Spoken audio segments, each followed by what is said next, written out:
Sentimental liar. Open your mouth to sing like you've got something to say. You sing your song like a song.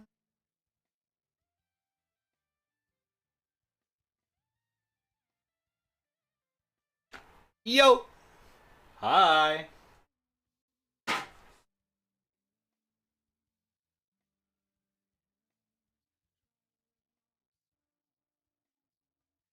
What do you mean early? Am I early? I always stream around this hour, am I? Get here, me! David!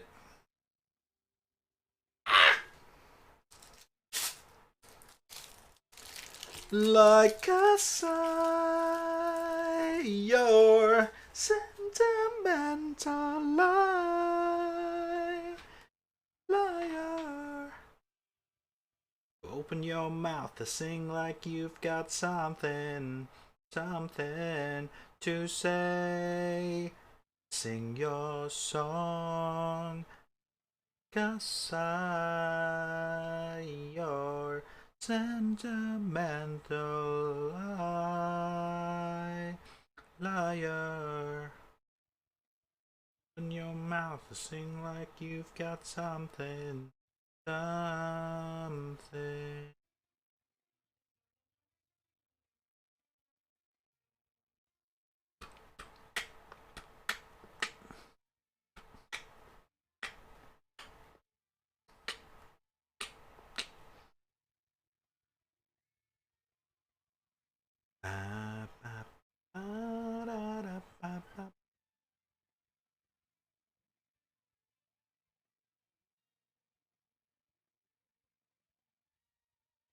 What's up, Blank?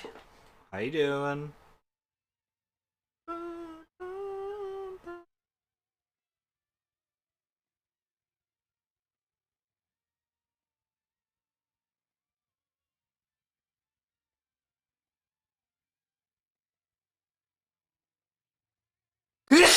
Oh, I got. Sorry.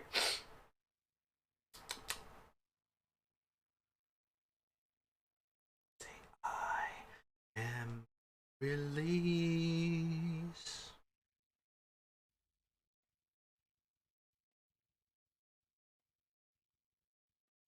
Bing bam, bing bam, bing bam.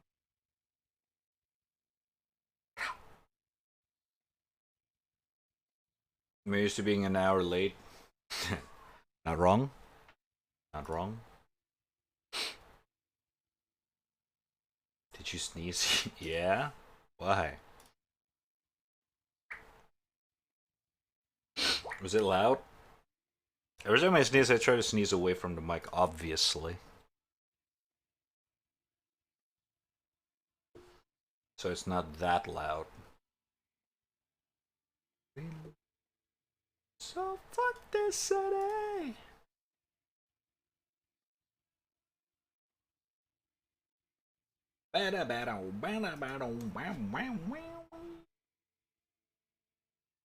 Fuck this city! People sing I am really.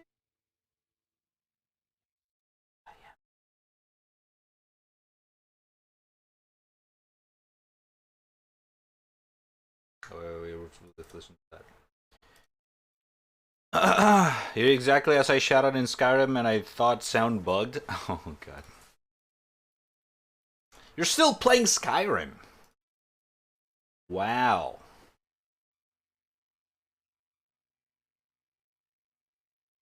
Impressive.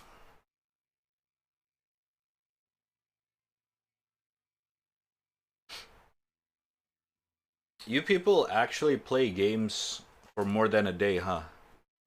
That's so weird. Hmm.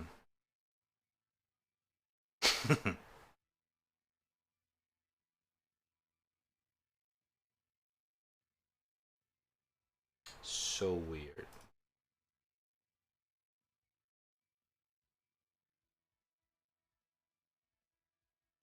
Imagine spending time more than a day on a game.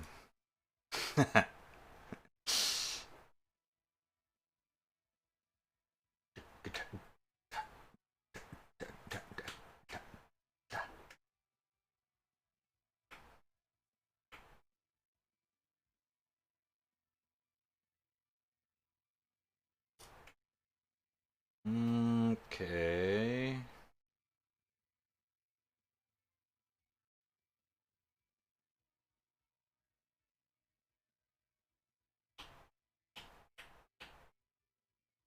Oh my god.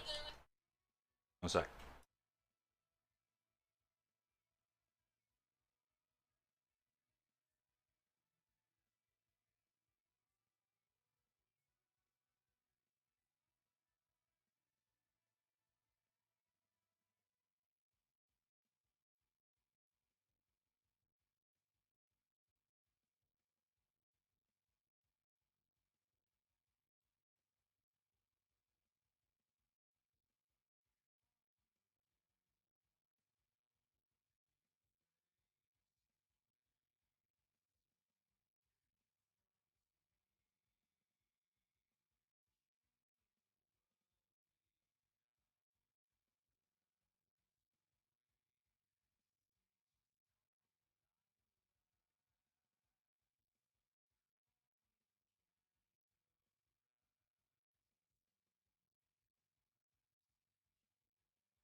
Sorry, I got a call. Up, up, up.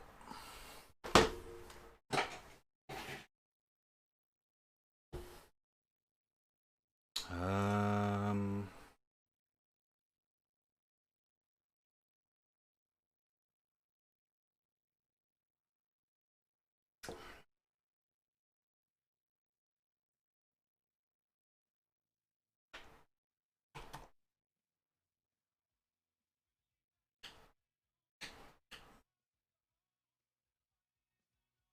All right. One sec.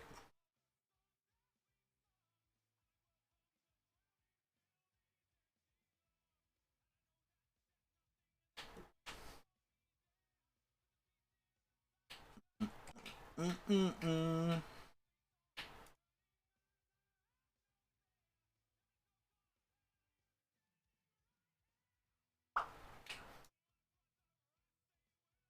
Bum, bugga, bum, bum, bum, bum, bum, bum, bum, bum, bum, bum.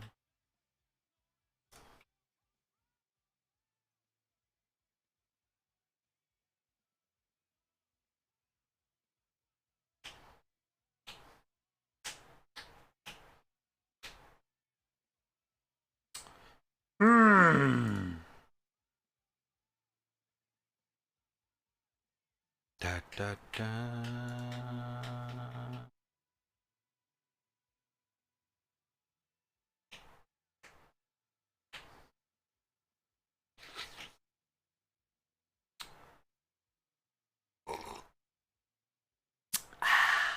Whew. Oh boy. Oh, it's not cold enough. Oh,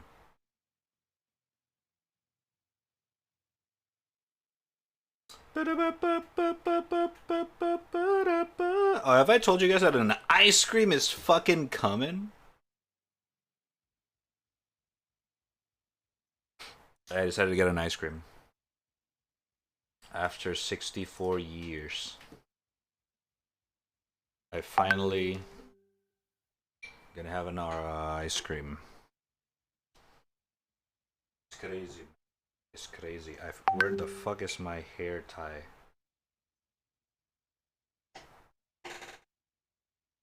Huh?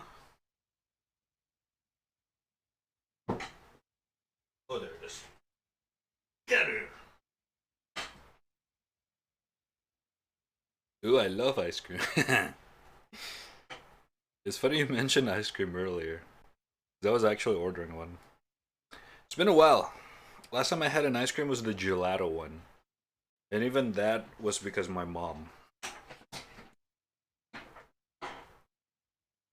This is like, if that doesn't count, like, I don't really order ice cream at all.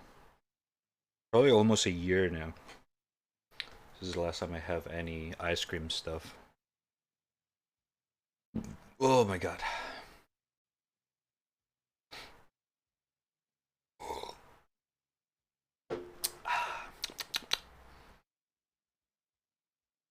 I see, I see.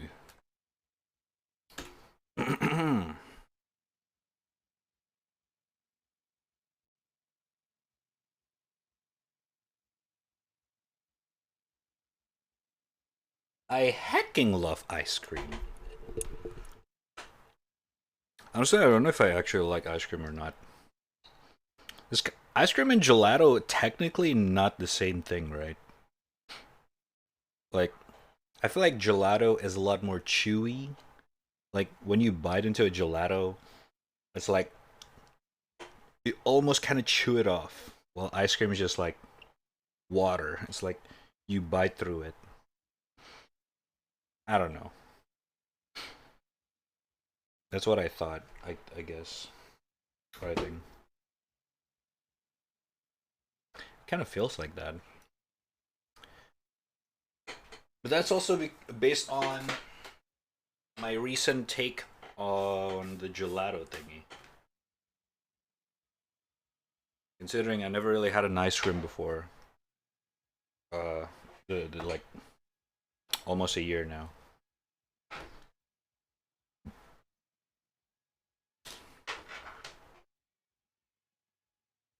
But I feel like there's a reason why gelato is a lot more pricier or expensive than ice cream. I guess? I don't know. It's also very depends on the brand, I guess, or the restaurant and everything.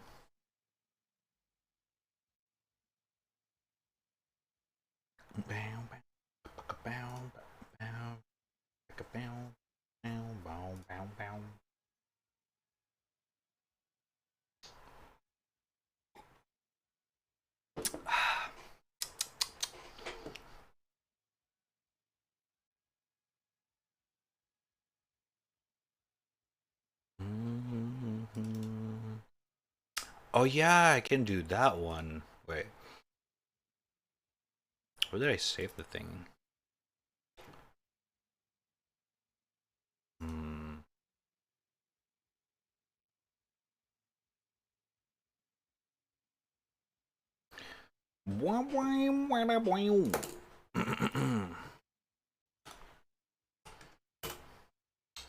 uh,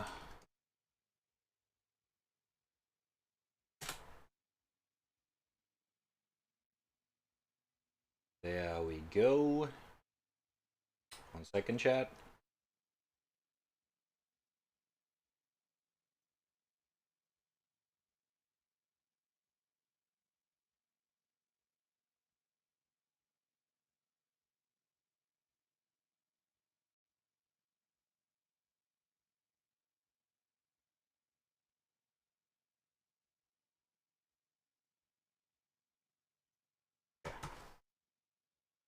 Ice Cream Review Inc. Well, the ice cream that I'm gonna, well, that I just bought is coming right now is from a local restaurant, and not restaurant, a local coffee shop. So like their main thing is the coffee, but they also recently expanded into the ice cream business. They're called Three Folks. I'm not sure if that's international or is that like local. Sounds international, and their place are pretty fucking big, to be completely honest. But yeah. Oh, they're really, really close now. Hold up. Might have to go down in a bit. Go to the front. Go down. Brum, brum. Brum, brum, brum, brum, brum, brum, brum, brum, brum. Brum, brum, brum, brum, brum, brum, brum.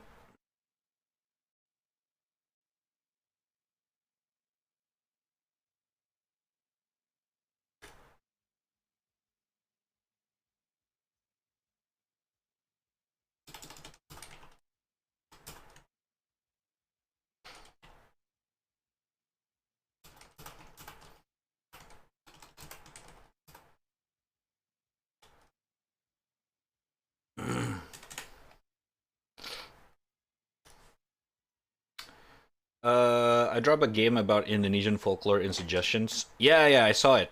I was about to mention about that. The dread out thingy. The thing is that the sequel is is a very interesting. Like especially if you compare it to the first one. I played the first one. Never played the second one. Um, one of my friend that finished it, without spoiling it, told me that compared to the first ones, it's basically less combat and more walking simulator. So like, walking, get jump scared. Walking, get jump scared. Walking, get jump scared. Fight. Walking, get jump scared. Like it's the repetition of getting jump scared in that game is a little bit compared to the fighting, the combat with the ghost thingy is a lot less. And I'm gonna be honest, that is the only reason I didn't play it day one. Because I do love Dread Out 1. It was a pretty good game. tell you. Oh, I got a call. Hold up.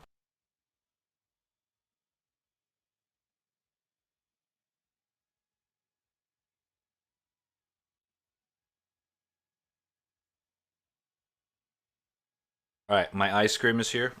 Give me a second. Gara, what's up? Welcome. How you doing? One sec. One sec.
Right back.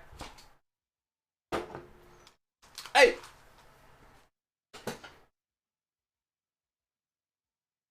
Oh fuck. All right. It's here. Oh my god.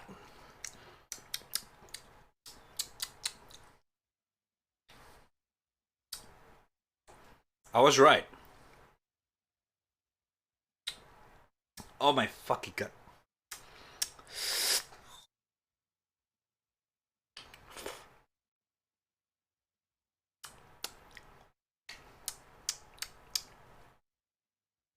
Yeah, ice cream. Holy shit.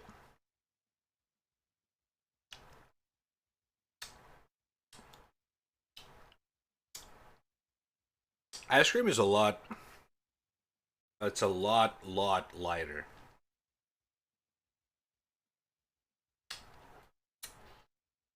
It's a lot more watery. I know it doesn't make sense since gelato and both of them can melt. But when you put ice cream in your mouth, it melts a lot quicker than gelato. What kind did you get? Uh, the flavor said vanilla, dark caramel. So it was either this or Choco Double Nutella. I like Nutella, but Choco Double sounds like a wreck for my stomach. So I decided to go with a fucking vanilla dark caramel.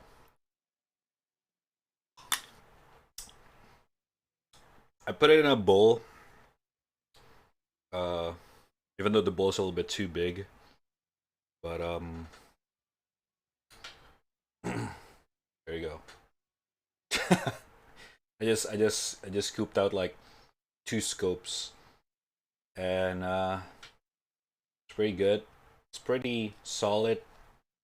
It's pretty nice, and it's the price is, yeah.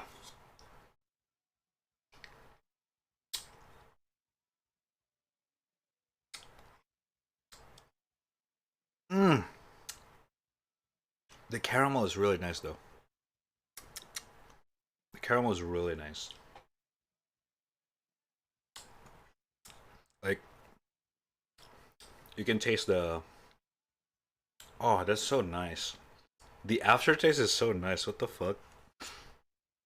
Like once the ice melt in your mouth, you can feel the aftertaste of the caramel.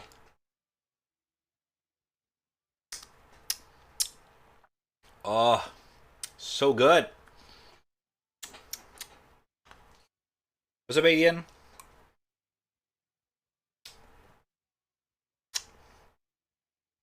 Nutella's in Indonesia is only sugar and they give them artificial color. Really?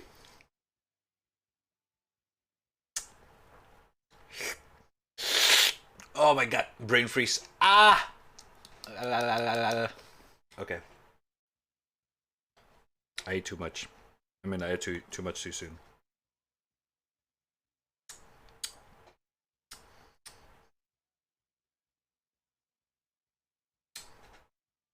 What do you mean ASMR?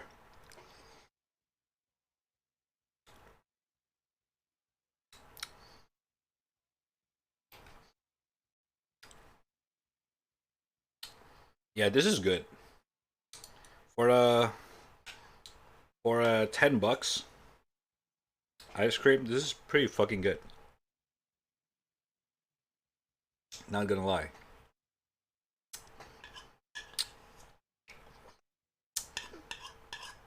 For $10, I get around 150 gram.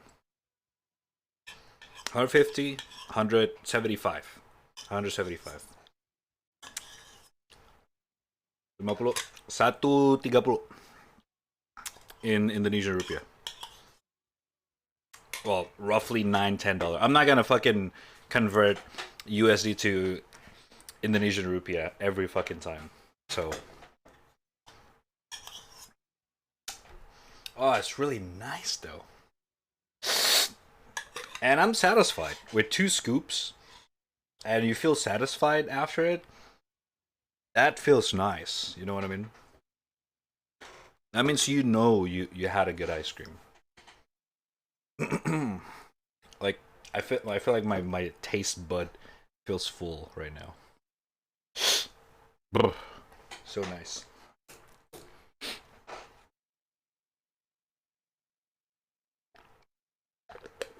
And I still have like 4 to 5 serving more in the freezer.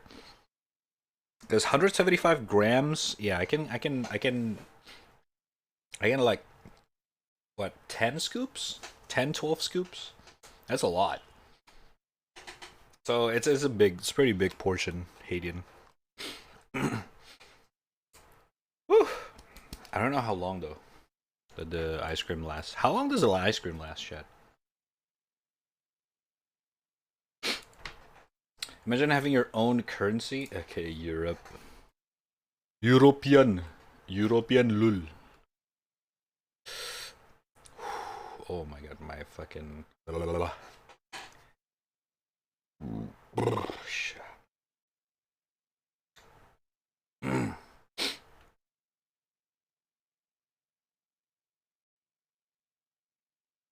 So she said she's satisfied with a 2 scoop of mine. I mean, ice cream refrigerators.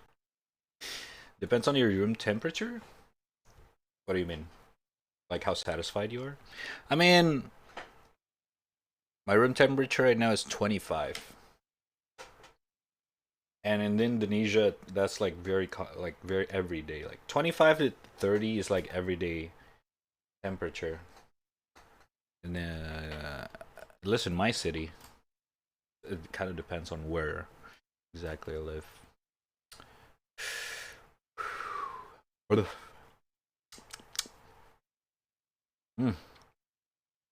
Although the flavor leaves your tongue pretty fast, I feel like gelato aftertaste lasts longer.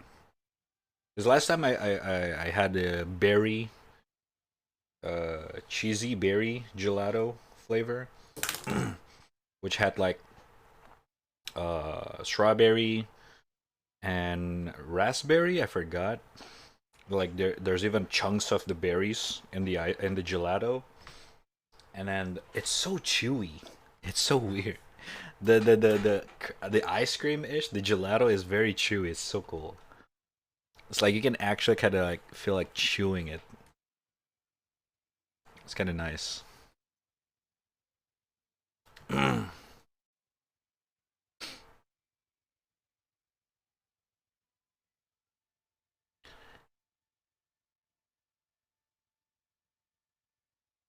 Wake up, wake up. Yeah. Maybe it was just the flavor. Maybe. Then again, I am not the like a ice cream gelato connoisseur or some shit like that. Whatever the fuck you pronounce that. But I do love me some sweet or sweet salty flavor. Like salt caramel vibe stuff, or like those chunky dark chocolate combined with what do you call it? I forgot. Like butterscotch. I love butterscotch flavors. The sweet and salty can go very well. You know what I mean?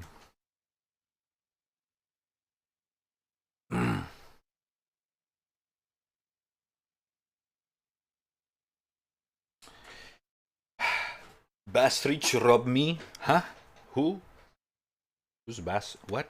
Bastrich robe me? What?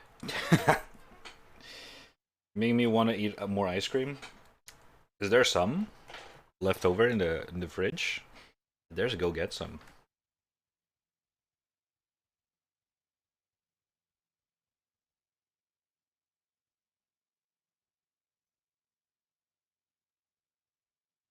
Baskin robe.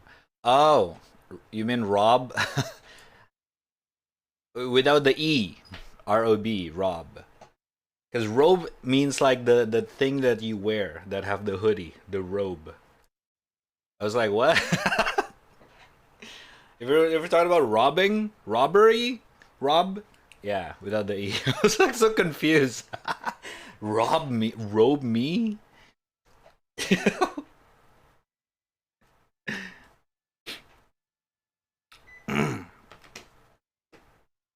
No, it's okay. I understand. Some people mixed up. this and that. English is the one that's fucking confusing. Don't worry about it. Why are you enabling me? I don't know. Sometimes you just gotta chill out. Go get some. But of course, if you don't feel good because of your lactose thingy, well, don't force it on yourself. It's not gonna be nice later on, especially if you're gonna go out later. No. Oh my god.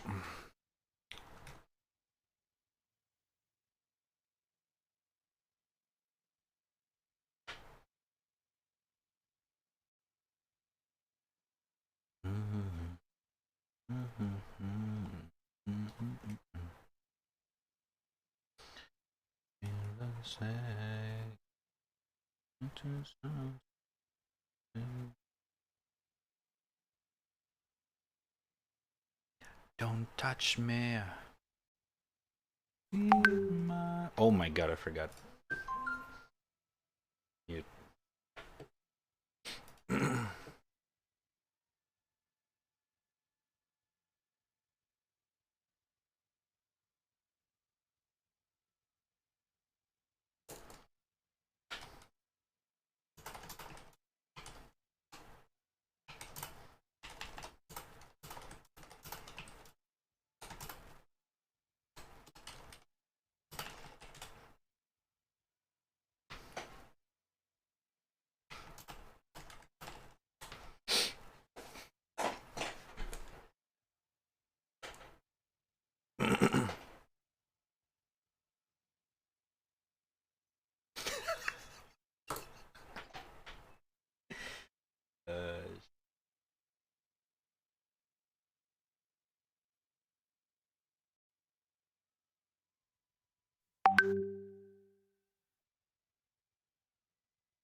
Right, you're wrong. I just checked. It's Robe Source Trust This Man.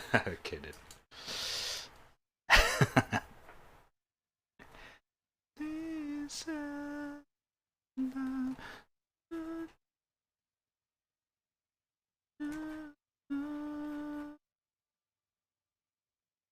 How you guys doing, by the way, chat? What you guys been up to today? It's Wednesday. We're halfway to the weekend. Hope you guys are having a good one. If it's not that good, hope it gets better soon.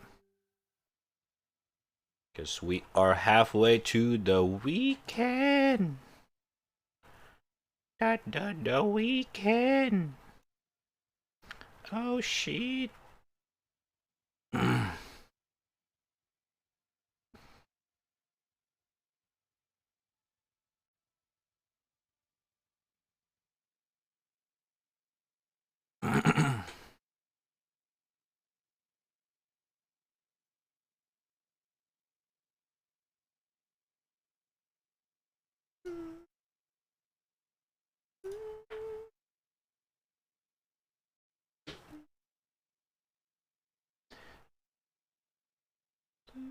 Oh, by the way, David, the GPU price in the US is dropping hard. Like since yesterday. Only in US right now, at least. I forgot if you have 1070 or 1080. If you're 1080, I think you're fine, but if you're 1070 and you're thinking about upgrading to 30 series, like 3070 or 3080, you're getting there. It's I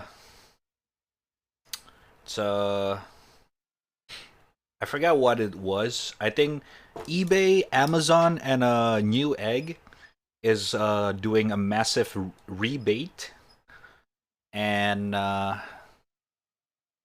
yeah, like the 3090 is like $500 discount or off. I know 3090 is a long shot, But $500 off is insane. I'm telling you. That is 500 off. Wow. Unfortunately, it's not happening outside the US right now, but I feel like soon all across the, across the world, the market's going to pick up, and yeah, it's crazy. Because in 2 months, we're going to get NVIDIA official release for the 40 series. And my guess is that NVIDIA is. They want to. Not NVIDIA exactly.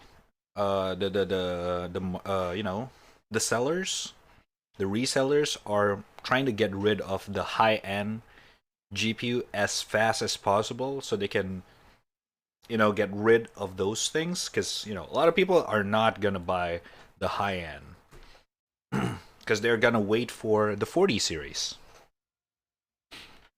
Like if you have like the 2000 series and you're planning to upgrade, you're probably gonna go for 40,000. You're not gonna go for 30,000. 30,000, 30 series, 33,000. Yeah. They gotta go to 2060 when the price was 375. 2060 for 375. Is that overpriced? I didn't remember. I don't know the price for the 2000 since I completely skipped that. Considering I bought 1060 when it was brand new. So as an entire PS5, what the fuck exactly, dude? You too, Saints. Since you told me about interest in building a PC at some point. If you're building sometime this month or like this Q3, like this is a good time. Like next month or 2 months from now, it's a good time.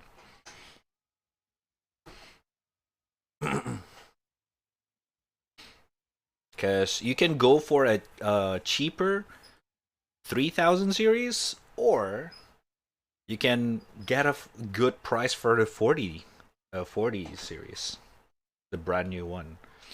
So I guess, or my bet is that Nvidia is gonna try to at least get somewhere in the middle ground of the overprice and the MSRP, so that the older, they want to get it off the shelves fast. And Bitcoin is kind of down right now. So they're not as much of scalpers. There will be scalpers, but not going to be as much as last year. And that's good. But at the same time, yeah. A little overpriced in Indo? Yeah, I see. Saints with PC? Yeah, he was talking about it. I mean, it's kind of natural. If you're a gamer, you'll eventually gonna have a PC. Like, enthusiast gamer.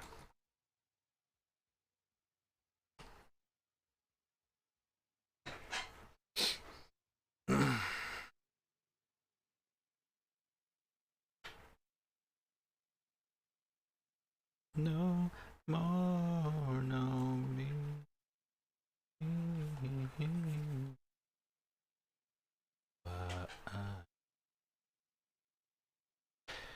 I don't really need a high or decent GPU anyway. Only play Valorant, and after I upgrade the GPU, literally don't no the FPS don't change. Yeah, I mean if you only play Valorant and stuff like competitive games, you're not gonna go for a high end. It's a waste of money, right?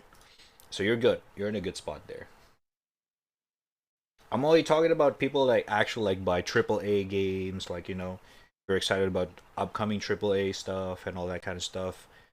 Yes, you might want to look around because we're getting into a very good time to build a PC.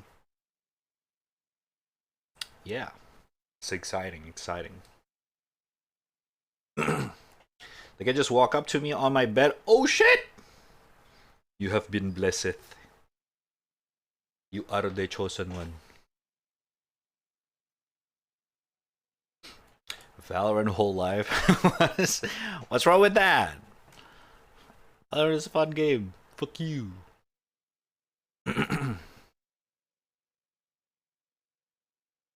No, it's just I feel like most of Indonesian, that's like yeah, it's just the cycle of Indonesian gamer.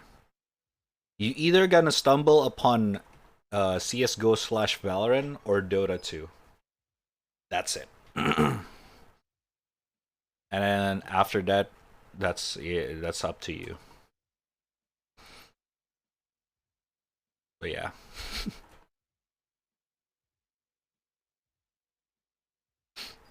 That's just how it is. The free-to-play market is big in Indonesia.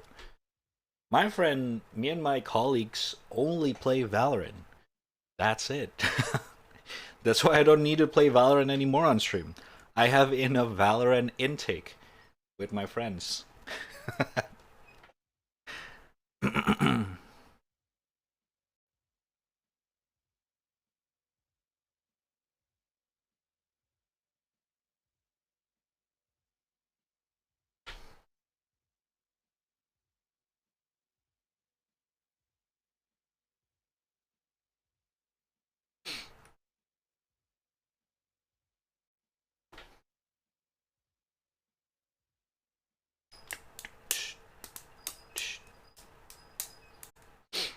Globalized haram.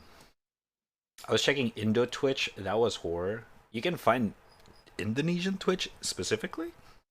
How? I don't know if that's a thing.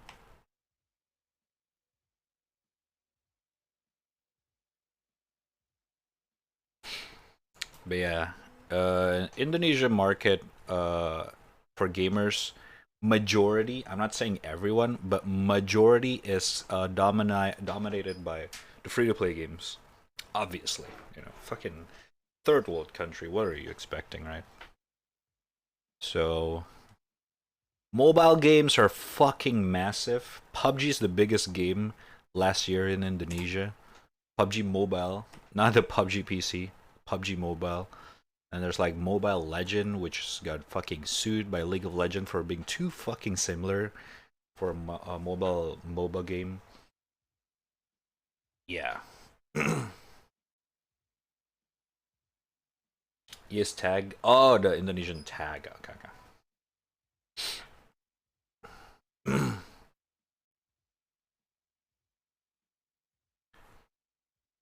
I mean, I wish I can get into it because most of my friends in college back then are getting into like mobile games. But as someone who grew up with like PC and console gaming, with like we have mouse and keyboard and then control like proper controller to game, and suddenly a lot of people start playing games with touch controls is very sucks. Like I don't like it.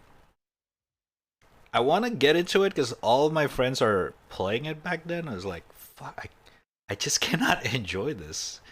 Like, god damn it. So yeah, I did try, and I don't have a high-end mobile phone, like smartphone. Like back then in college, during the mobile game blew up, the peak back then. My phone was a Samsung A5, if I'm not wrong. It was like an old ass budget. Like you can buy the phone for $150 or $200. Because I don't give a shit about phone. I literally only touch my phone for a message, and that's it. Like, yeah, I don't have a single game in my phone. So games like PUBG turns my phone into a fucking nuclear reactor. It's heating up so fast. Like, oh my god, I cannot play, guys. Like my friends are like have like fucking high end $500, $600 phones. It's like I don't invest my money on that. Man, shit, bro. Fuck.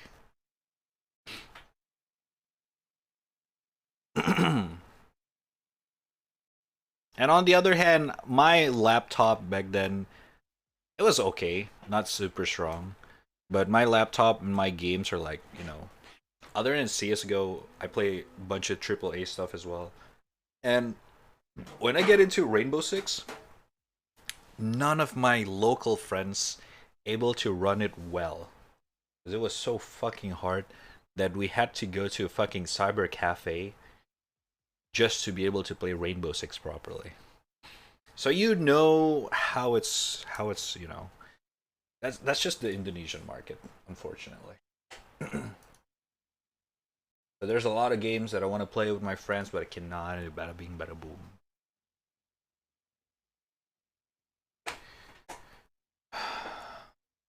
Only JP perfection, but yet still local at some point. Japan and Korea? Imagine playing Valorant mobile.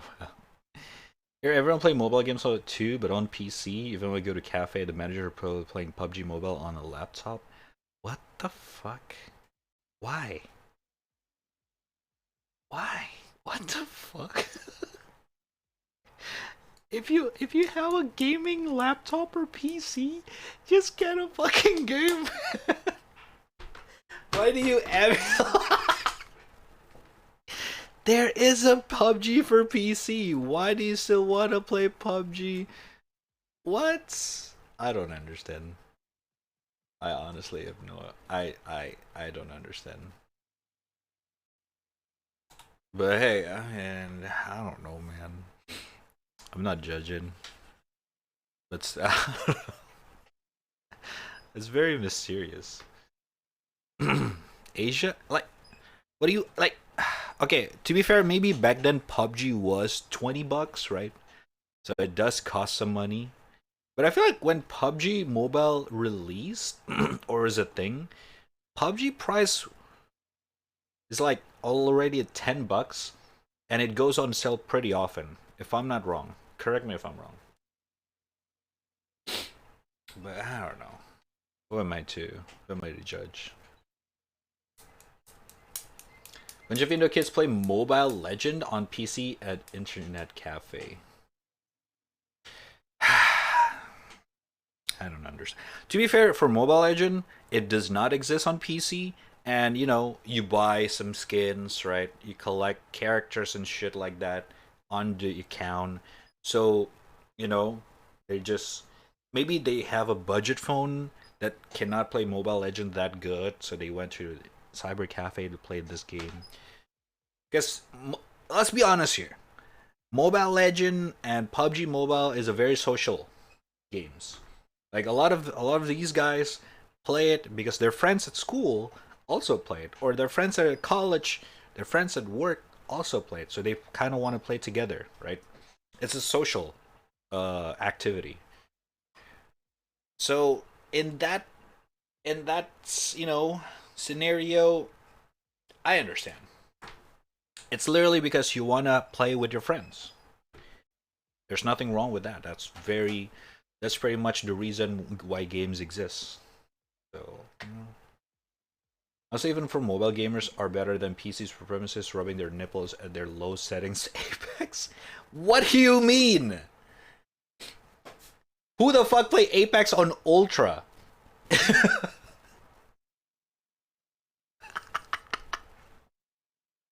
Imagine playing Apex on 60 FPS 4K HD Ultra HDR.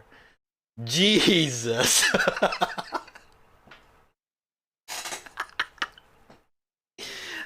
Saints, you do not combine a quality a quality game to a competitive game.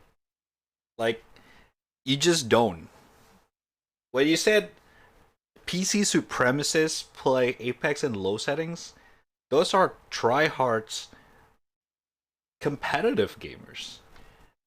When you talk about competitive gamers, is a different creature to a uh,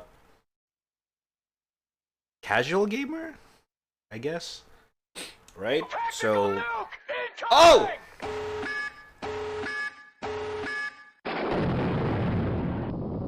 what the fuck, Devos? with the raid. Jesus! Out of nowhere, thank you so much. Appreciate much love. Welcome, welcome. How you doing? Crowberry. What's up? How you guys doing? I'm just drawing while talking about games.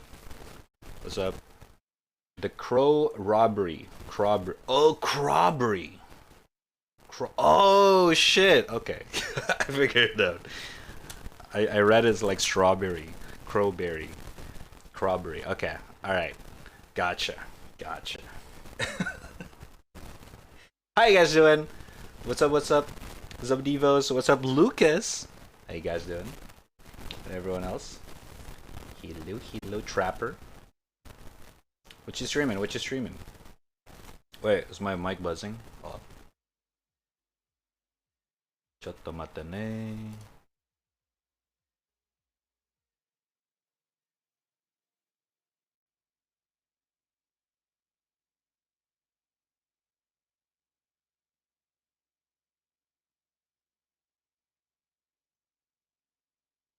Alright, should be good. Thank you. Oh my god, sorry. Did DBD and watch ghost videos. Monka giga. Ghost videos. How's a DBD? Got any good games? I haven't returned to DBD for a while. Should go back to that game. I still have the game installed. I still wanna give it more tries. It's not really my type of games, to be fair, the asymmetric PvP. But that time I played with Lucas, Islin, and Mary. It was pretty fucking fun. I like it. I feel like I can only enjoy that game if I play it with friends. I probably would not enjoy it as much if I played alone. Because, I don't know, asymmetric game is really weird for me.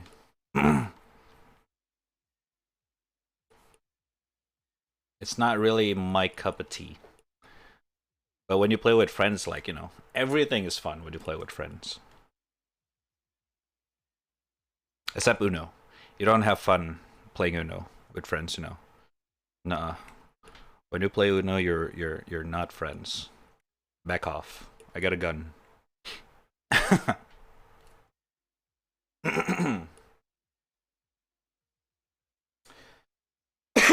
Same, I don't enjoy DVD solo, yeah.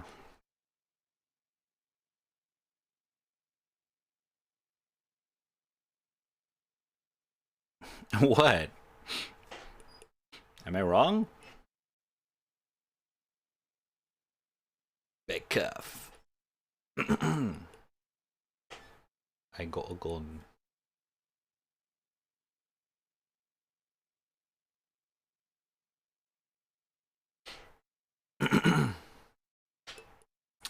Oh, but don't forget to check new Prime games. Those are sick. They're new Prime games?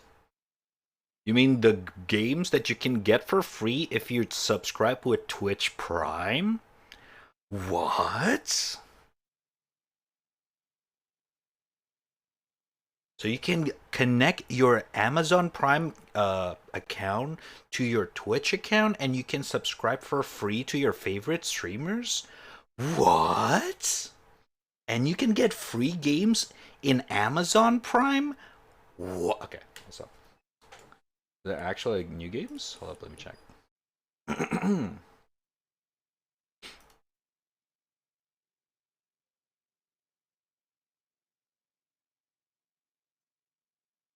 Twitch Prime is not a crime. Is it the freeloading thingy? The Prime Day thingy? Maybe I should check that out. I saw it, but I didn't. Yeah, there's the Mass Effect Legendary Edition for free. Like, what the fuck?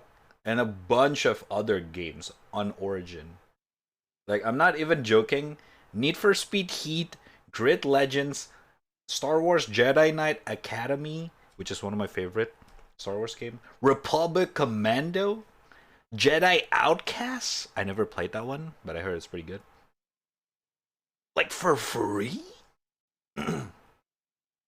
You know, man? Like, good shit, chat. What are you drawing today? I'm actually trying to draw trying to at least like continuing from yesterday for what's her name again?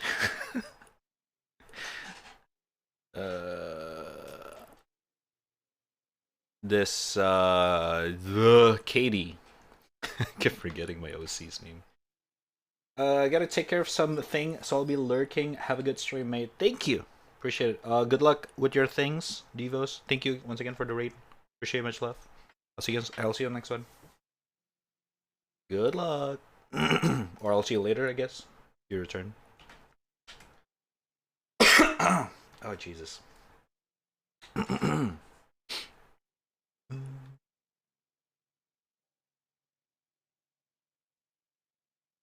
Trying to draw like some kind of a scenario to combo with this too.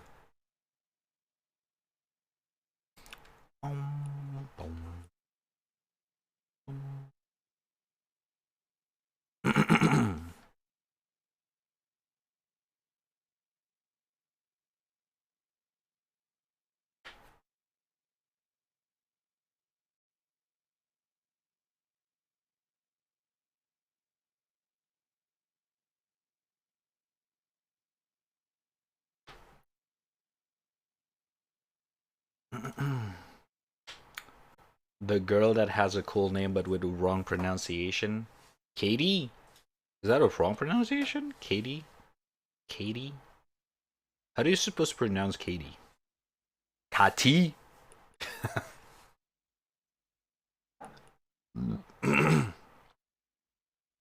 Why not draw some 12th Leo scenario? Oh my god.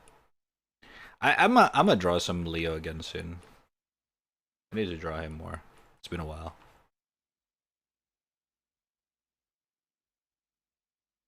It's been a while, but I'm gonna be honest,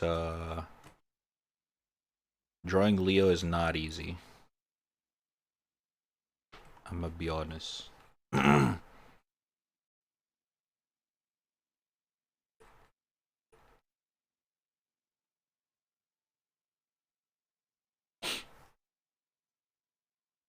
But where's my Leo Lisa art? Not yet. Not yet. It's still there though, don't worry. Give us Leo head pet? Oh my god, I need to animate for that. I'm so lazy when it comes to animating. I want to make it so bad, I'm not gonna lie. I want to see a Leo headpad emote so bad. But animating is not my my best skill. I'm gonna be honest. I can do it, but it's really I don't have the patience for animation. That's why. It's not easy. But yeah, it's I'm gonna do it sometime soon. But I'm not gonna put a deadline on it because it's animation. I wanna make sure I enjoy doing it. Drawing Leo not easy because blood somewhere else. Wait, what? Huh? I feel that on personal level, right? Like, you see the corner, the Leo in the corner drawing? Even that took me like longer than it should be. I forgot how long exactly. But that's such a simple Leo talking and then the crayons moving. It's such a simple, very easy animation. Like a proper animator can do that in like an hour or so.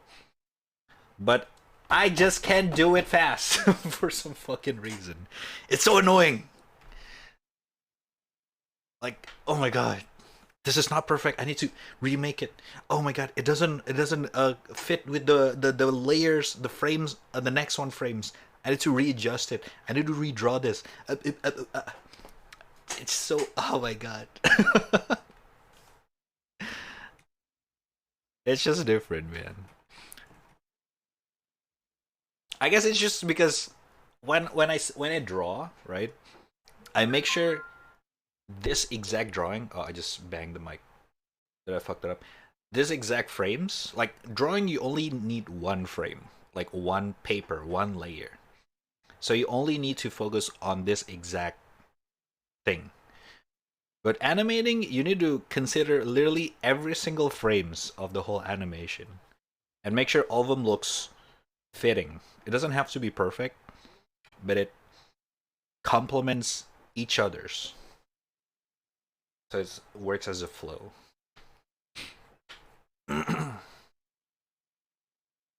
So yeah, you know what? As an artist, absolute utmost respect for animators. Because basically animating is like drawing, but do it 100 times. And do it fast. Those are crazy, man. I am not. That is, yeah. Yeah. It's not really my thing. I'm good. I'm good.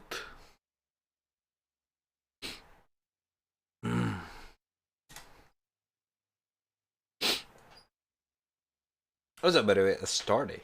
Astarte. Is that how you pronounce your name? Sorry if I butcher it. It's a nice name. Good to see fellow artists in the chat. Very nice, very nice.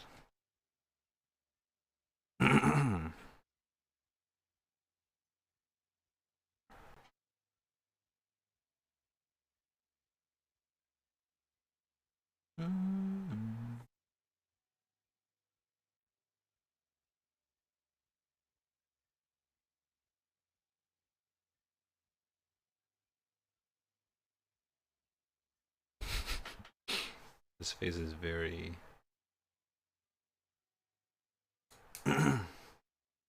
Both are fine. Gotcha. I'm gonna call you Astarte. Astarte? Astarte.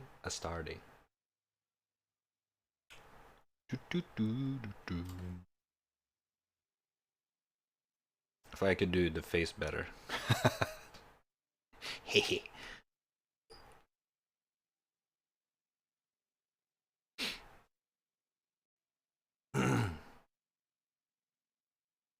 Please cut the ringing. It sounds kind of like Thank you for the follow as well. Appreciate it.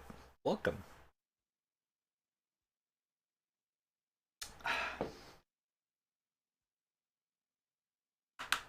You're drawing a lot of Katie lately. Okay, it's Katie with K, alright? It's K. Katie. Alright? Katie. Bam. I know you might, yeah, okay, I get it. A lot of people would think about it like Kathy, like this, because it's based on like Catherine, stuff like that. But no, it starts with K. Alright, Katie. Because the Katie with C is, it's too mainstream, man. Everyone that's named Catherine has been called Katie. Or Kathy. Kathy? Kath? Kathy? Kathy? Is that how you pronounce Kathy? Katie? Yeah, whatever. So want her to be named Caitlin? No, no, no, no. It's Catherine. But with K.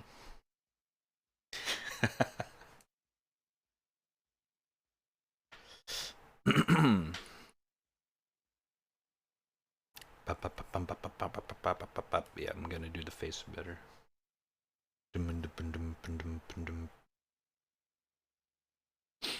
Katie. Katie.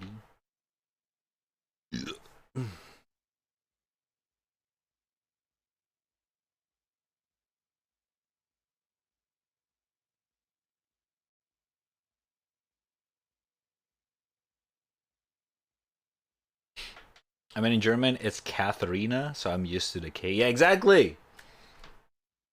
Why you don't like it then?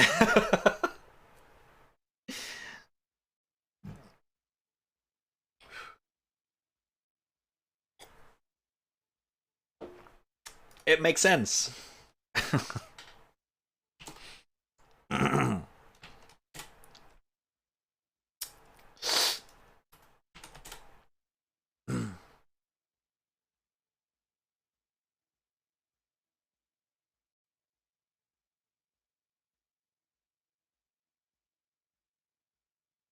I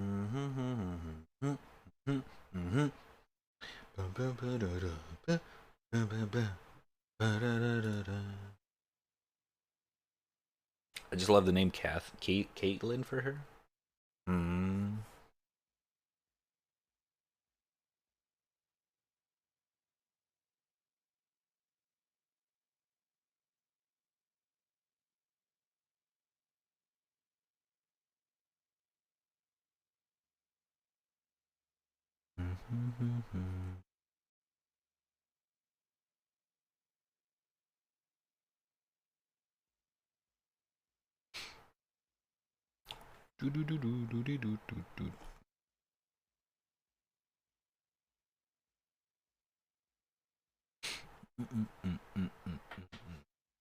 Hmm.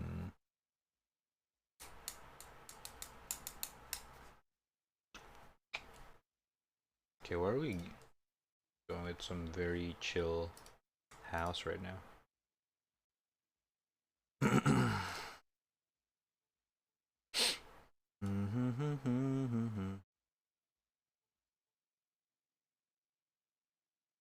Too chill.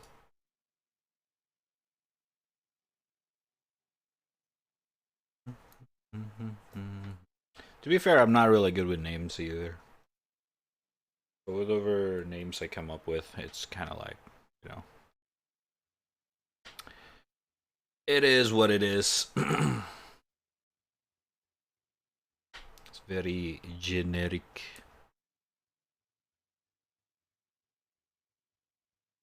As long as it sounds nice. And it's good. Yeah, it's good. It's good. You know what I mean?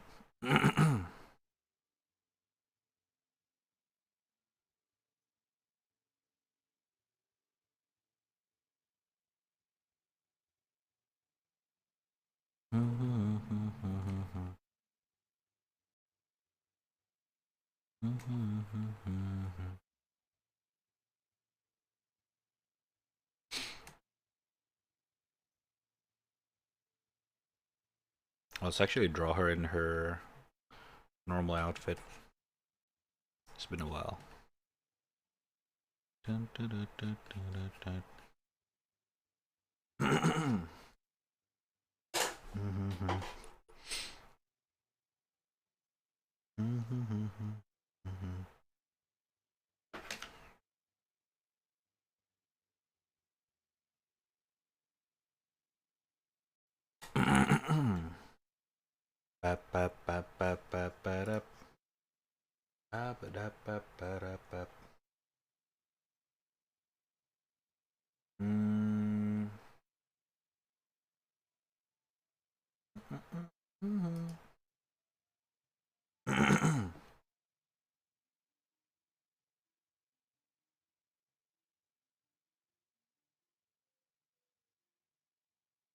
Bam bam bam bam ba ba da ba ba ba ba da ba ba ba ba ba da ba ba. I need the reference. Hold up.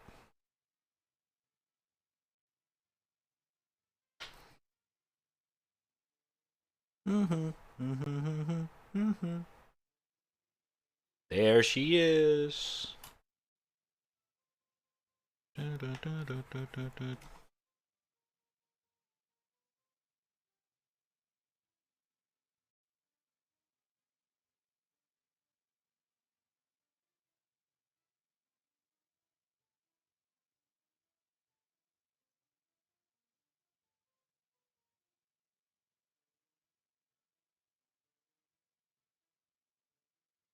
How to shoulder. Whoa.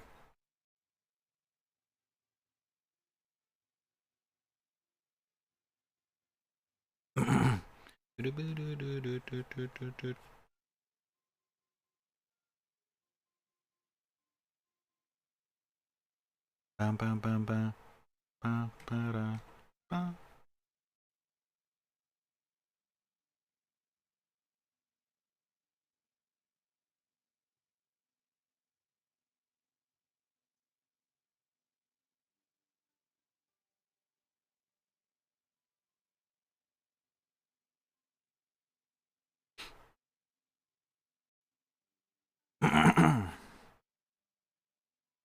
Yes, earlier since we're also talking about GPU, I'm actually also thinking about upgrading my CPU, even though it is less urgent, because I get a pretty. I would say my CPU is definitely outdated by now, but it's not really urgent, which is a 1700 Ryzen. It's not the worst, but it is definitely lacking. And if I'm gonna get a 3070, it definitely gonna bottlenecks with the GPU. So I'm also thinking about upgrading my CPU, but that's gonna be like after the CPU, because yeah, the 1070, no, the 1700 is definitely gonna bottleneck a 3070 for sure, for sure.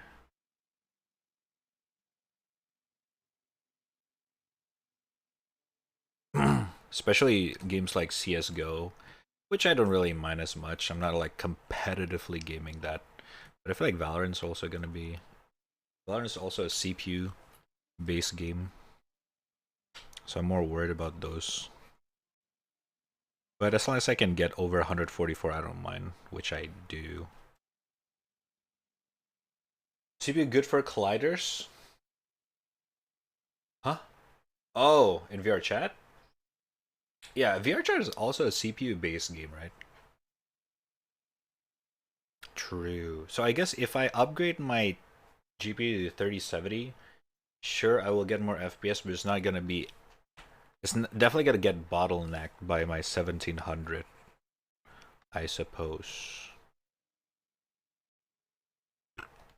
Then again, it's not like I'm aiming for 144 FPS, but a good consistent FPS in VR chat would be nice. I'm gonna be honest. Oh lord,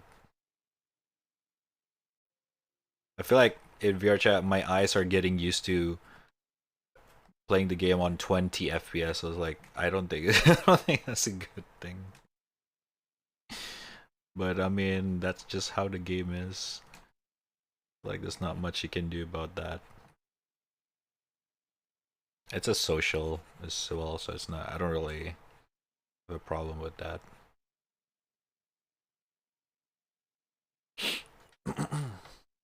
Too chill. Even with two 3090, you get a still lag on VR chat. Yeah, it's just a the problem is that I feel like it's the optimization. It really depends on the content of the world where you at.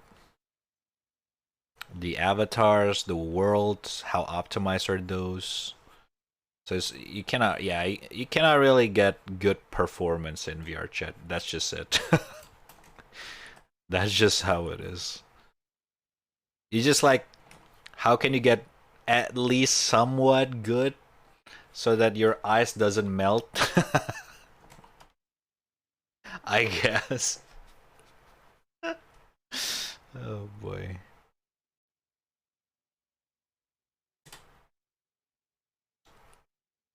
What do you mean? Murder mystery is competitive as fuck. Need to choose that FPS. Murder games. Holy shit. That game. Oh my god. Murder in VR chat is basically the fastest game that you can play in that game. Game start, murder, just go rampage. Holy.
What is with this sleeping music?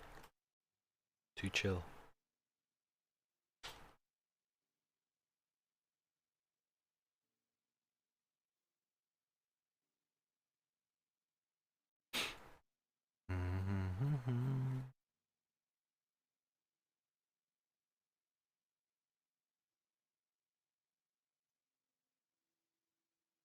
Holy.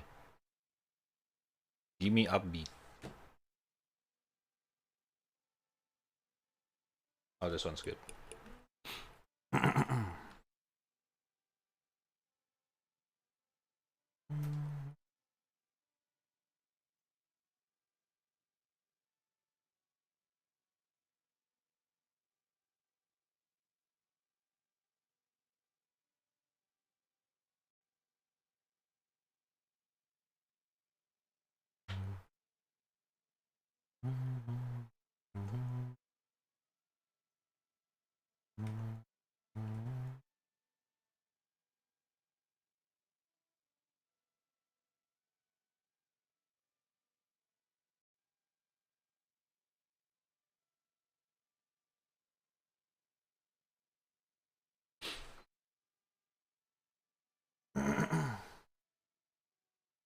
From Euphonium?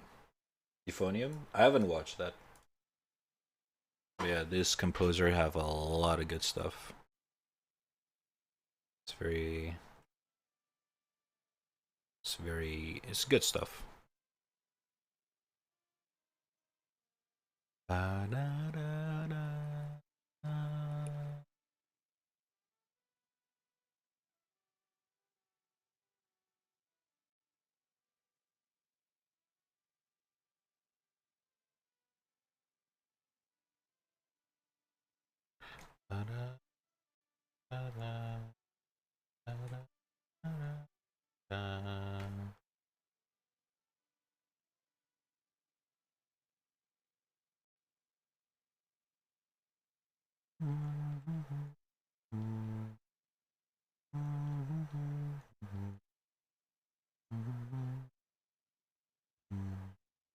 Ah, there we go.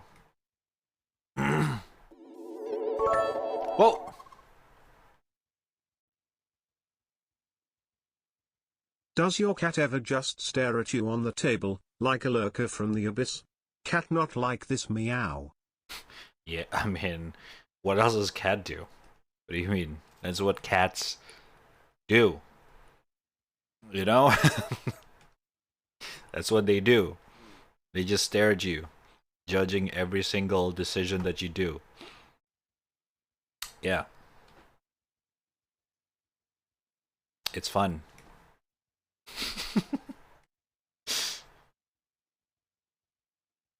What's your cat staring at you right now? Look at this fat fuck playing Skyrim. What a nerd.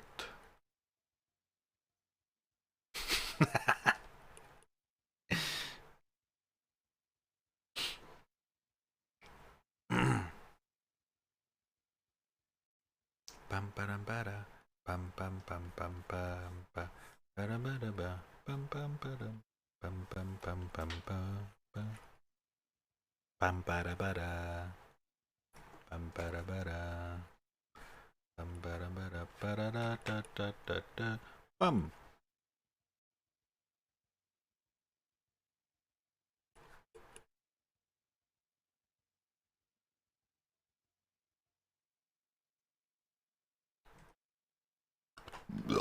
Sorry.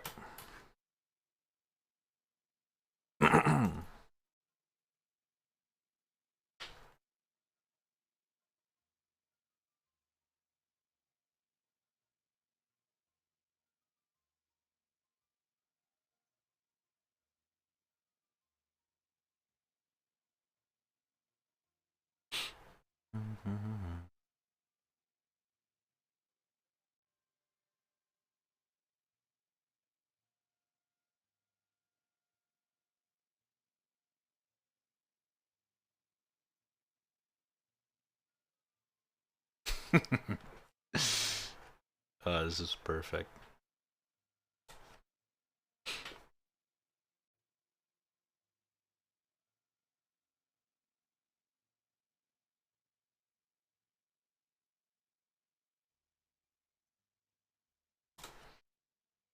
Saints become a cat mom? Yeah, he always had a cat. You think why the fuck he flooded the Discord with cat memes? He's a fellow cat owner. Well, a cat servant, I guess you could say. All cats are the boss, lul.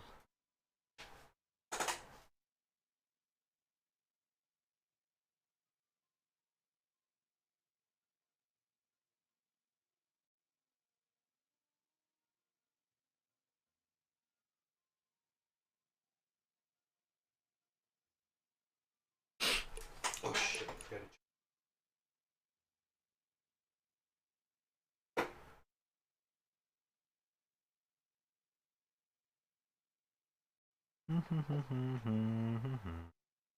I kind of want to have more ice cream. I'm not gonna lie. Like, I'm content though, but it just tastes so good. The caramel is so nice.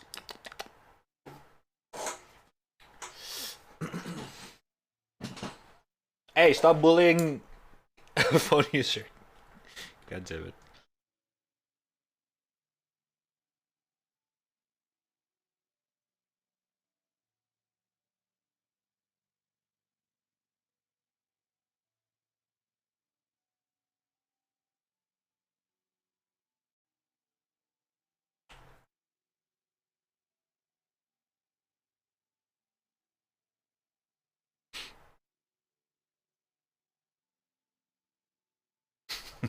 Get to it, chat.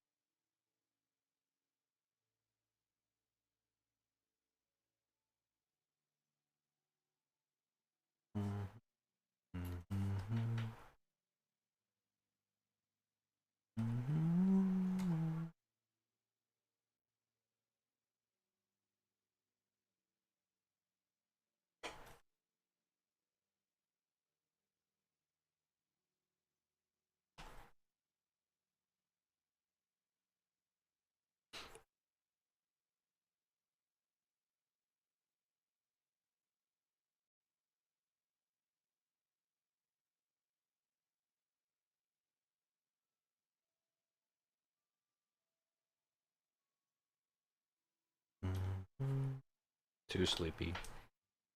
There we go.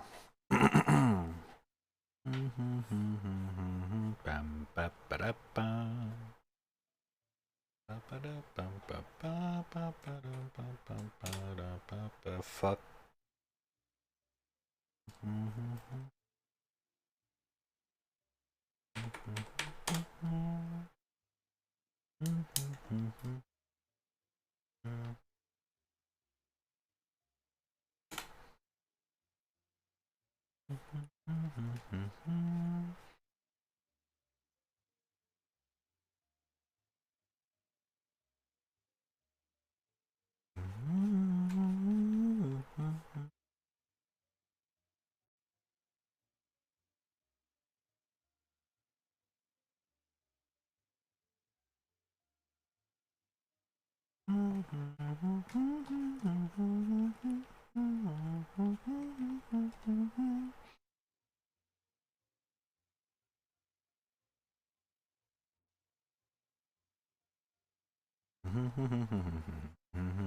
Face is looking good. Yeah, I know, right? It's pretty nice. Pretty nice.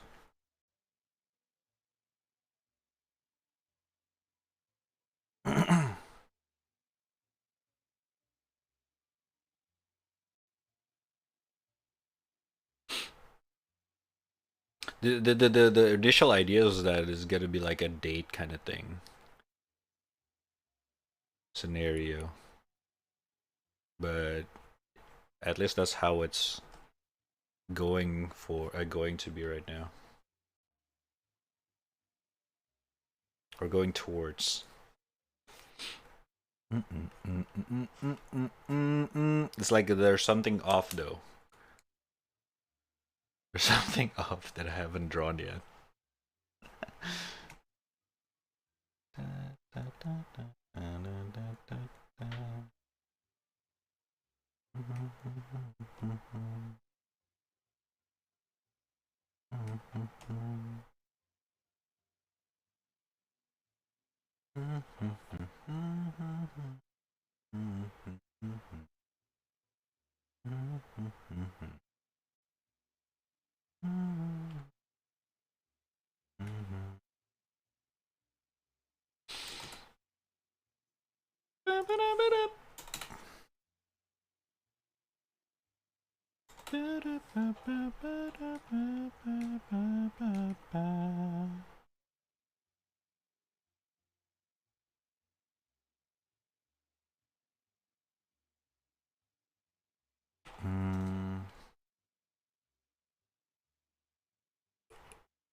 Skyrim has taught me something important. If I don't join the Dawn Guard or read the cultists' orders, vampires and Mirok won't spawn randomly. Ignore your problems and they will go away, yes. Okay, okay, I don't think...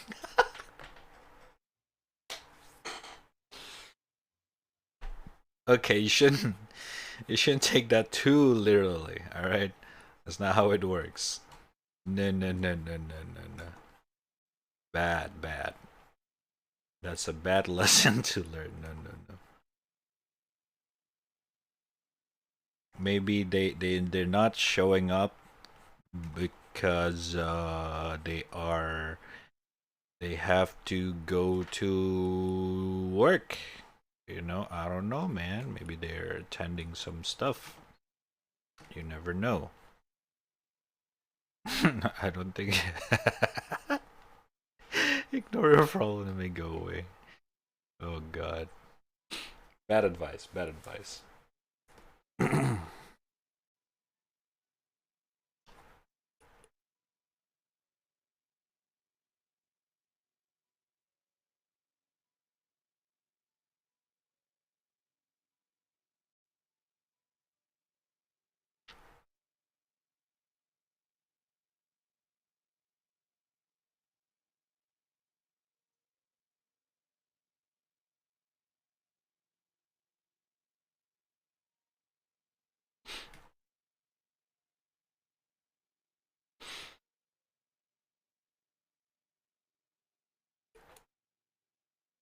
Oops, that is not a line.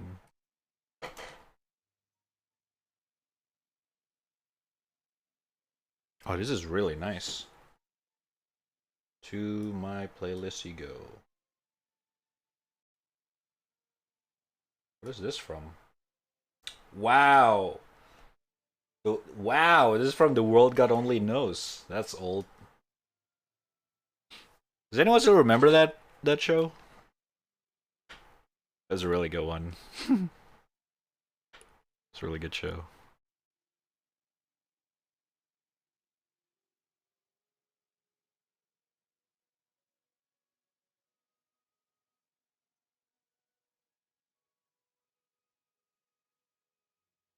I will eat this tub of ice cream and my tummy ache will go away. No.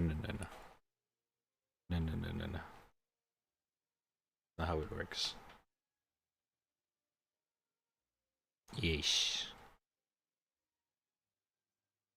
It's a classic.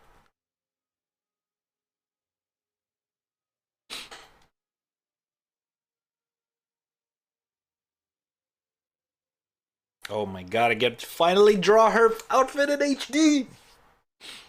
This is so nice.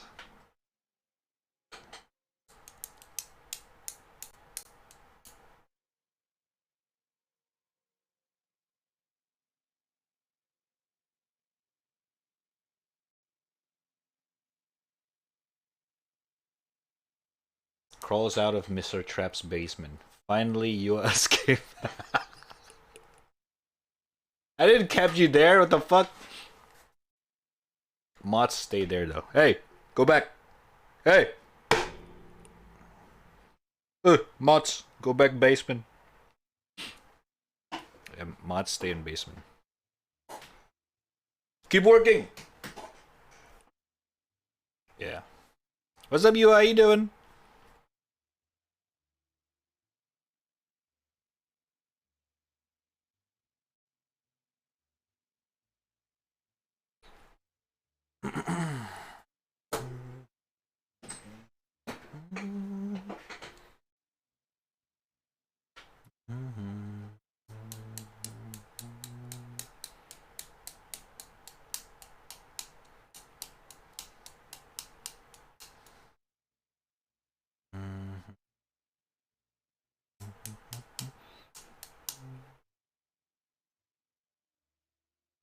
This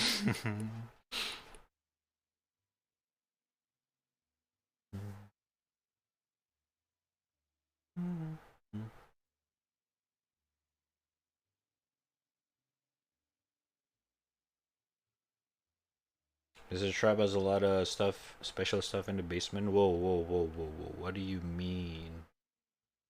What do you mean? Whoa there. Whoa there, man.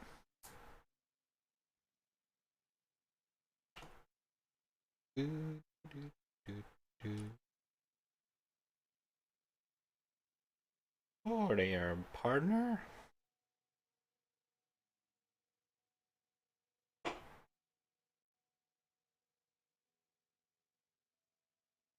Oh wait, I gotta adjust the face.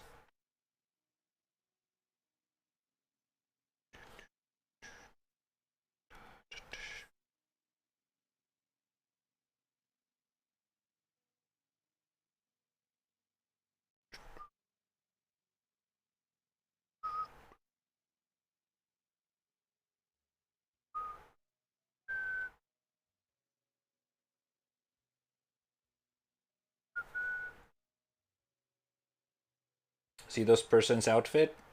They're from there. What do you mean? What do you mean? Okay. This okay. Alright, okay, I get it.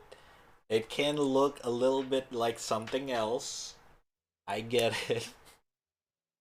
But it's not that, alright? Whatever you're thinking, okay? This is supposed to be a lore outfit stuff. Like the Katie design. Especially the black inner thingy.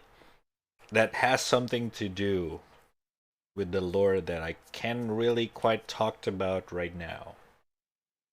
But yeah, let's just get, yeah, that's all I can say for now. I gotta fucking spoil it. What the fuck?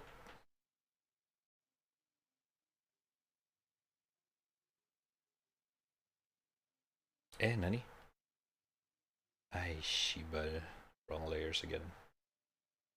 As usual.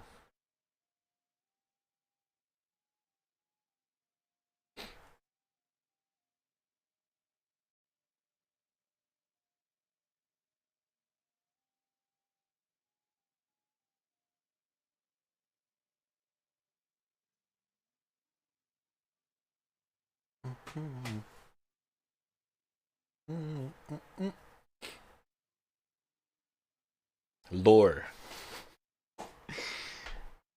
Yeah.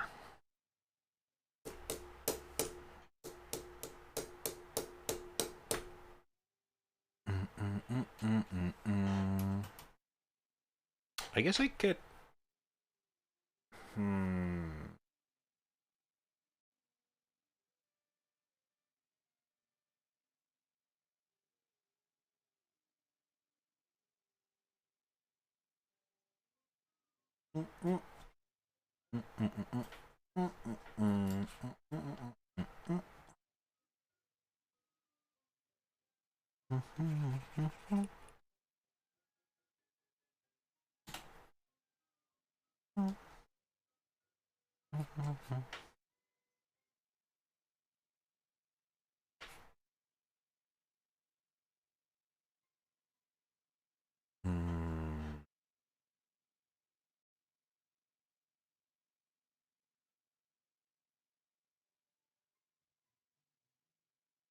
It's a little bit over the shoulders, so it should be around here.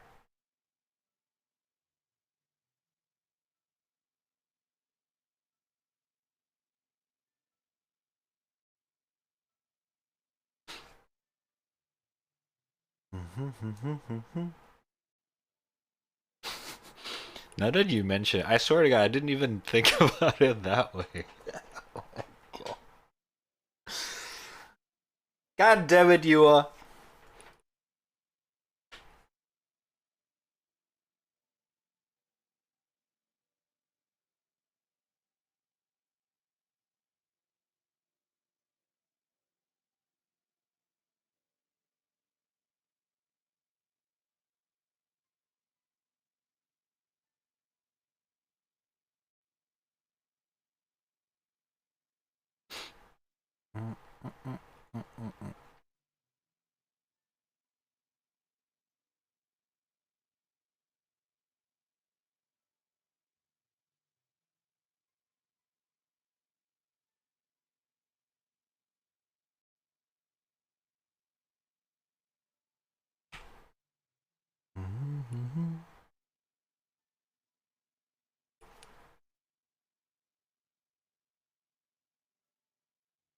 Wow.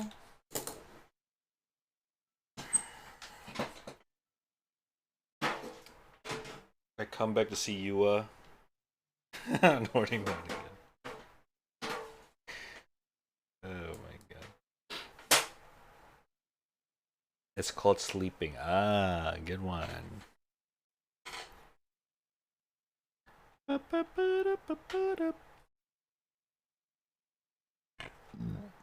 Jesus Christ.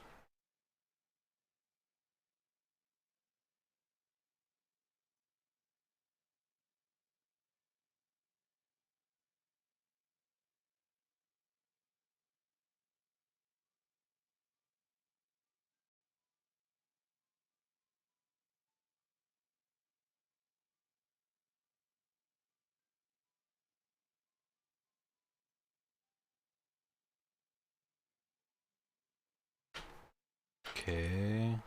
Then the jacket gonna drop over from here.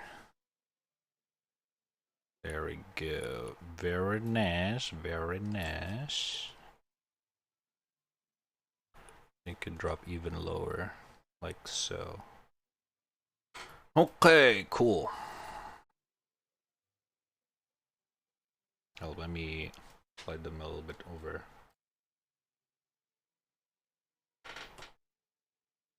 Ah, this song is also very nice.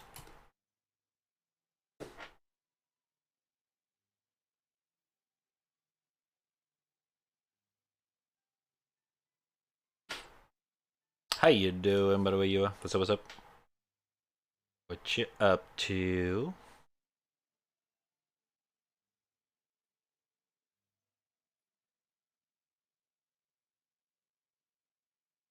Okay, can I get another ice cream scoops chat? I kinda wanna. I kinda wanna.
I kind of want to make Katie lean a little bit more towards, but I should have sketched that from the start.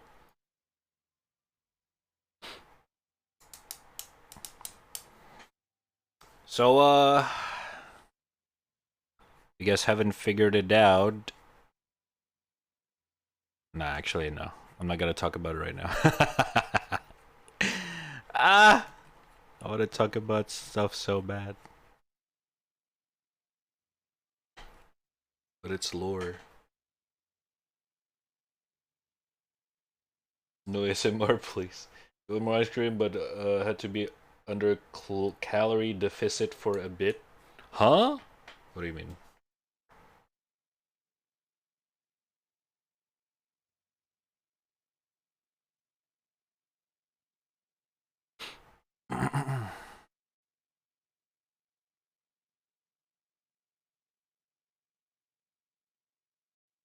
tell us? I don't know. It's basically a drawing of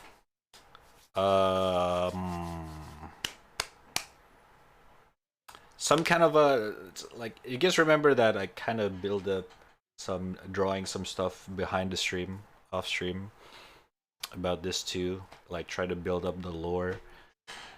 What I'm doing right now is like some kind of a sneak peek on the like their meetup and stuff, like their first meetup kind of thing. Yeah. It's all up. Let me get some more ice cream.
Okay.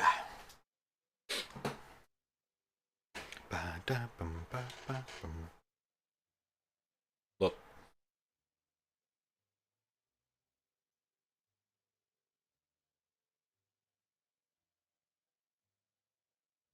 I just took like 2 more scoops. Vanilla dark caramel. It doesn't look the best because it just literally just scooped it out of the fucking pint or pint. How the fuck do you pronounce that thing? But yeah.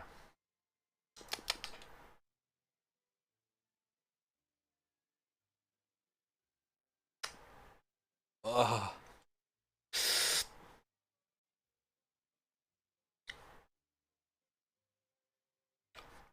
What sucks about ice cream is that it melts so fast in your mouth.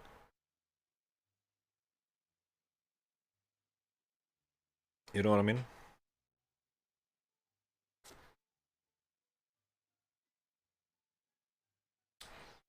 I have no ice and I must cream. Good one.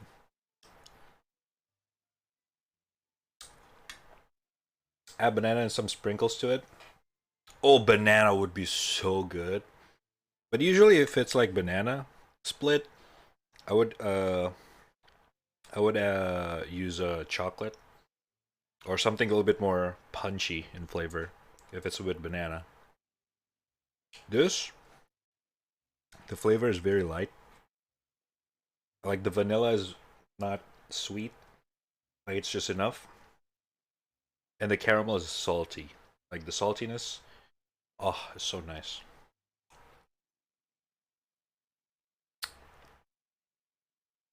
The smallest portion? Yeah, I don't wanna eat too much, especially at this hour.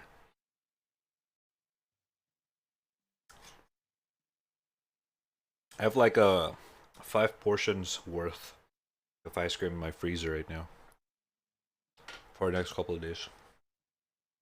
How long does an ice cream last?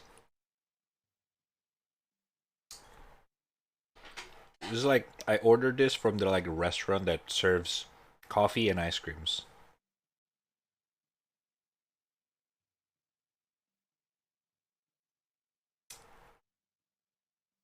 Uncultured Zoomer doesn't. No, I get it. I get it.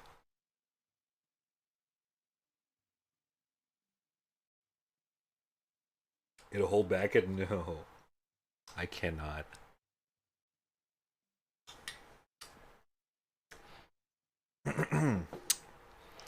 Yeah, even this is a little bit too much. Ready? Oh, I like ice cream, but I don't like too much ice cream. It's a bit weird.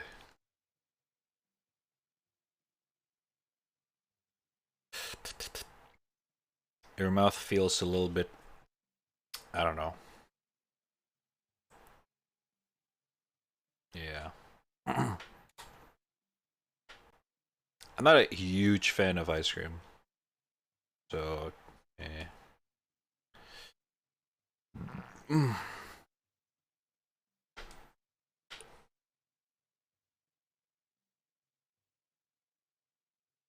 What's the pain? How you doing? Oh my god, yeah. I'm already. Oh god, I already had enough. Okay, no more. Shit, should have just get one scoop. It's too much.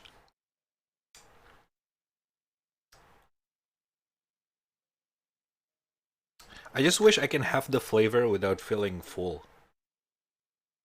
Like, I love the flavor, but I don't want to eat anymore. Like, I wish I can just like have the flavor in my mouth without actually consuming it. Does that make sense? It sounded weird.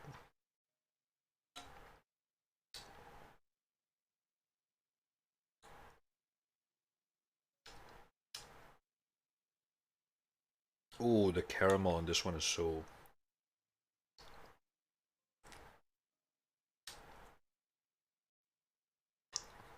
Ah, brain freeze. Ah.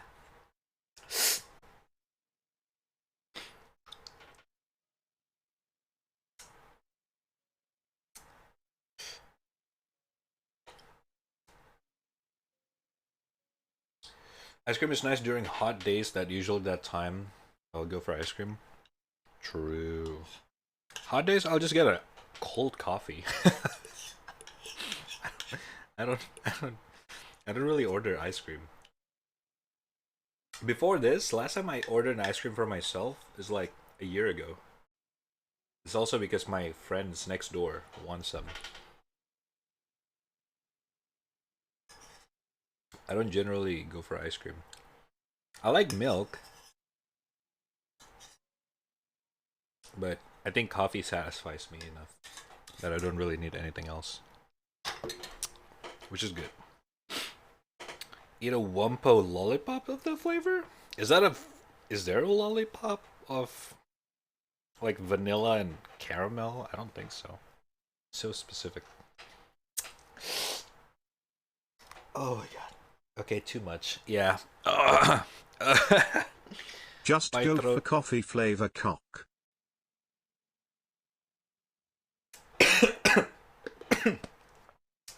My friend recommended me that, but I don't know about that. I'm gonna be honest, as someone who really enjoys coffee, I am not a big fan of things that is coffee flavored. Based on experience. What's up, once in? No, coffee and ice cream.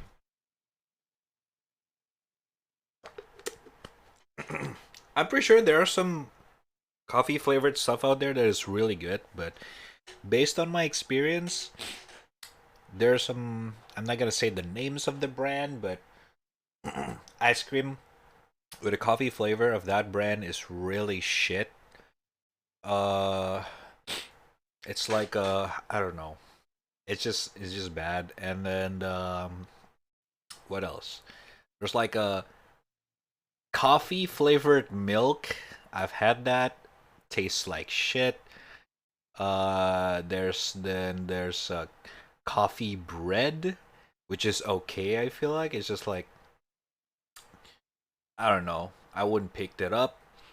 And then what else? Yeah, I don't know. I feel like if I want a coffee, I'll just get a coffee. I'm not gonna go for things that has coffee flavored. You know what I mean? I'll just get a cup of coffee.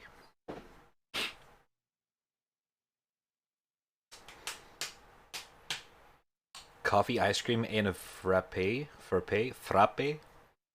don't think so. Frappe is basically a frozen drink. like a not literally frozen, but it's like it's a drink. It's like what's the word in English?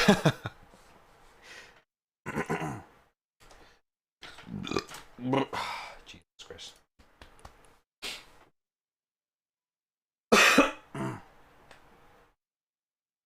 Okay, let me get a proper English description of a frappe. Uh,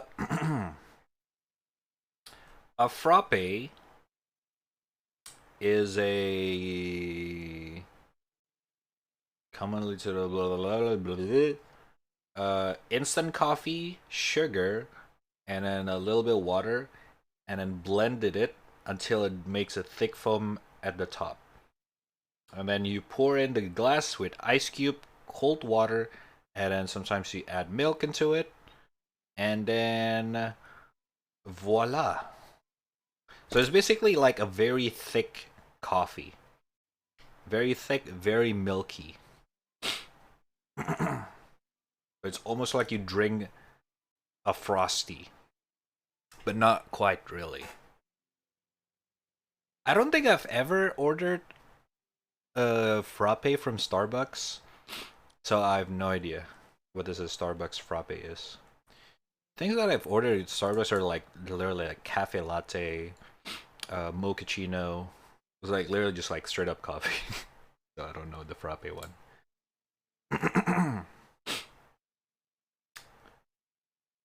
What's up, Psyche? How you doing? What I would recommend is avocado. Avocado is really nice. Not really my favorite, but I feel like some people would like it. Some people would not because of how strong the espresso shot is. Because I know affogato is basically an ice cream scoop, and then you pour a shot of espresso. Literally, that's it.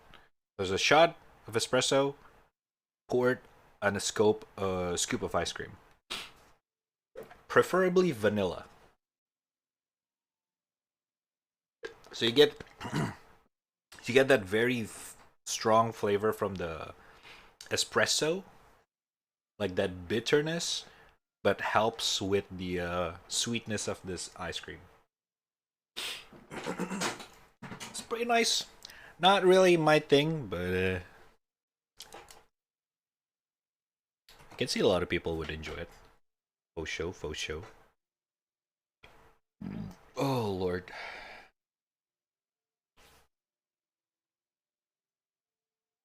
Okay, enough reference. Frozen drink, ice blended. Yeah, basically. Too much name and you don't even remember my variable names in my class exactly. Integer, string, str underscore, help.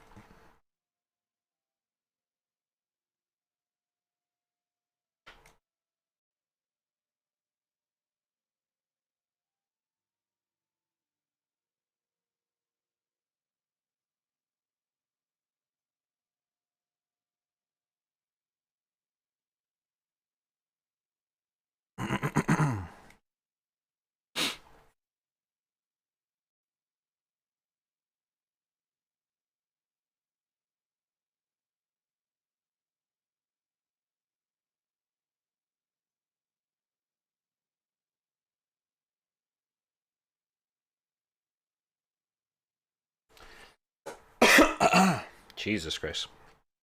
Okay, my throat is fucked. Too much ice cream, too much ice cream.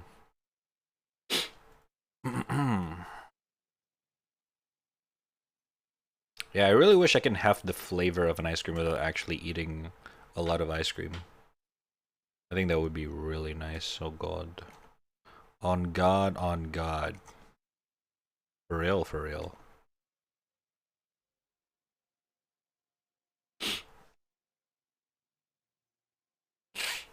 I had a drink just now. Thank you. Now you finish ice cream, eat something fried. You wanna fucking kill my throat. Jesus.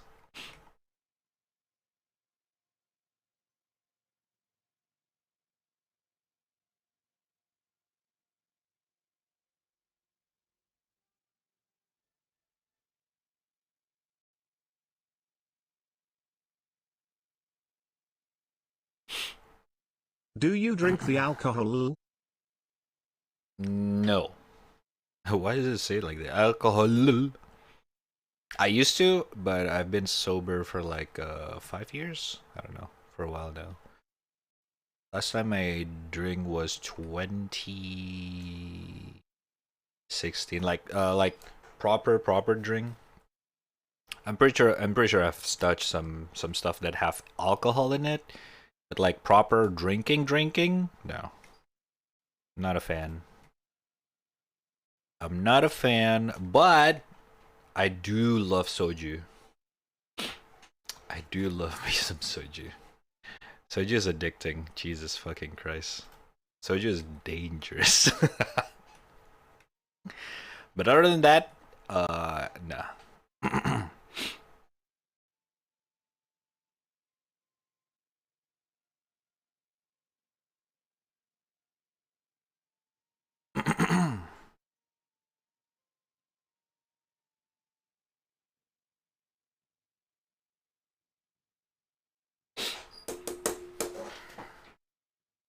I see, so you're sober and choose Astolfo.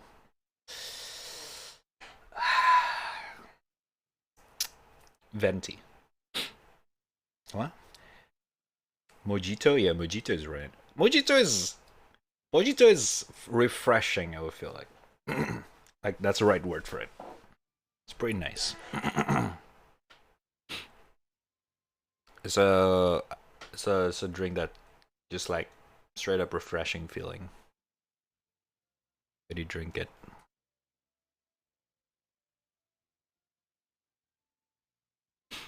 Haram. I just don't like getting drunk, that's all. I just don't like the feeling of getting drunk. And that's why I've been sober. And I always become the dedicated driver guy. So it's you know, it's a win-win for everyone, I guess.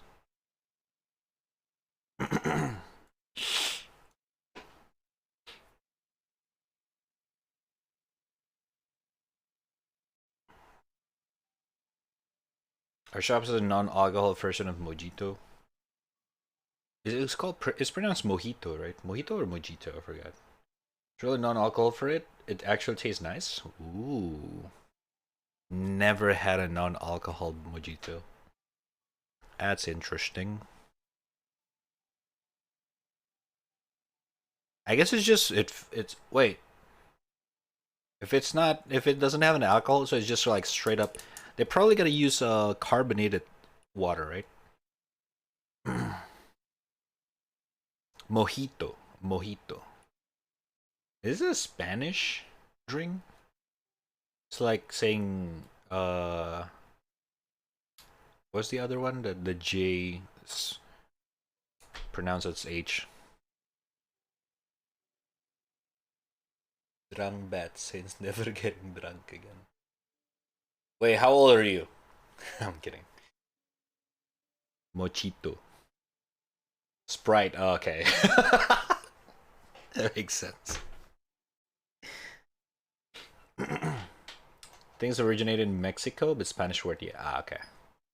They cannot have rum, so they replace with Sprite. I mean, at that point, he's drinking Sprite then.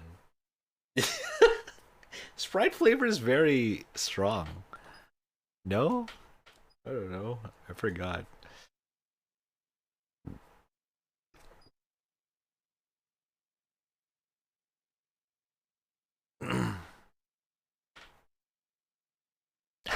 It's interesting.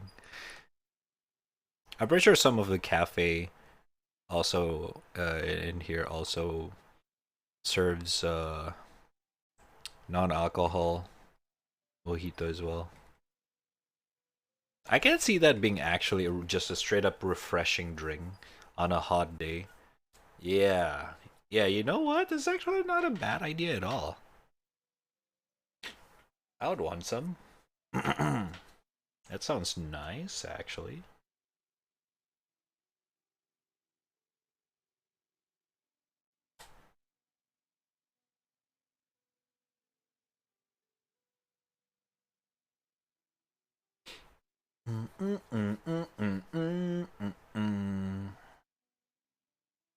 Everyone have had a soju before, right? In here, it's like is that very popular drink. Like it's not expensive.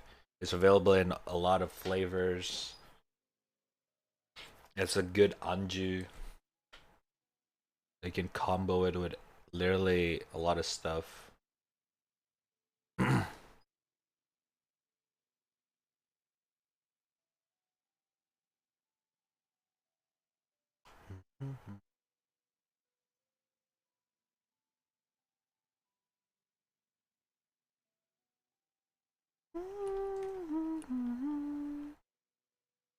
Oh no, I butchered the hand.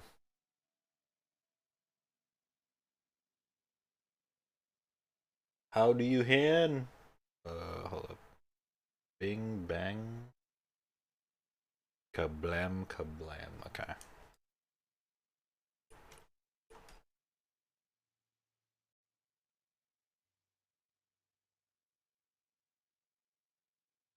There we go.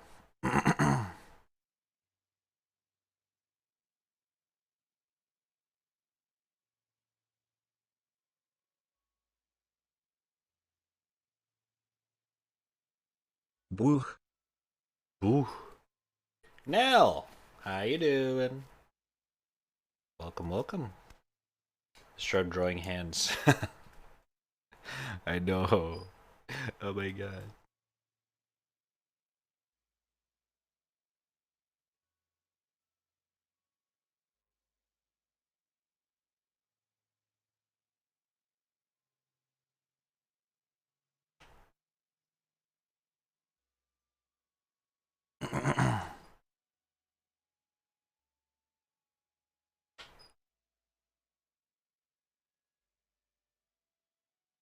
God, I'm really fucking this up.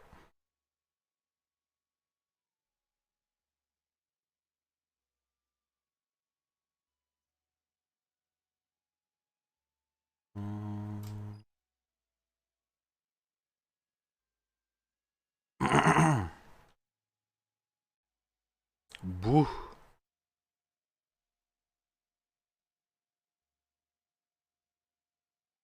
Ah, whatever.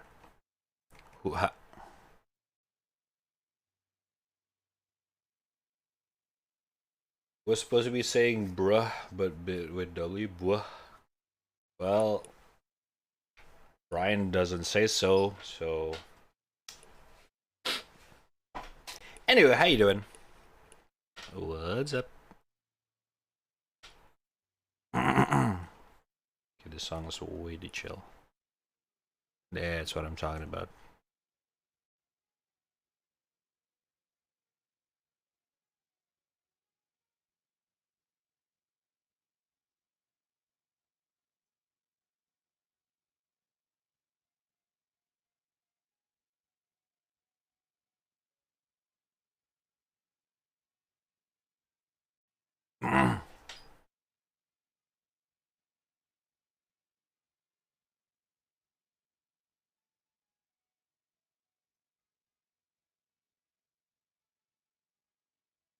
Should have stick with it.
Oh,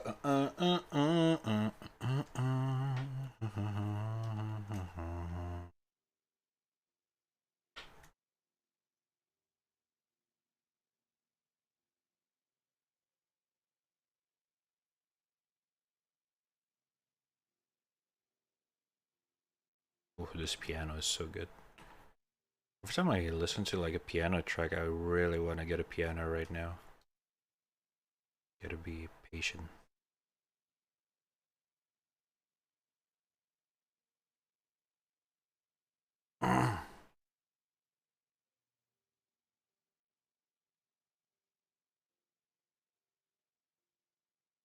Okay, now I see why.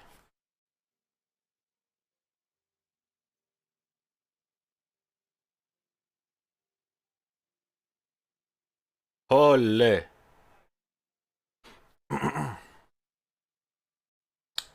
I'm commit sweat, help, huh?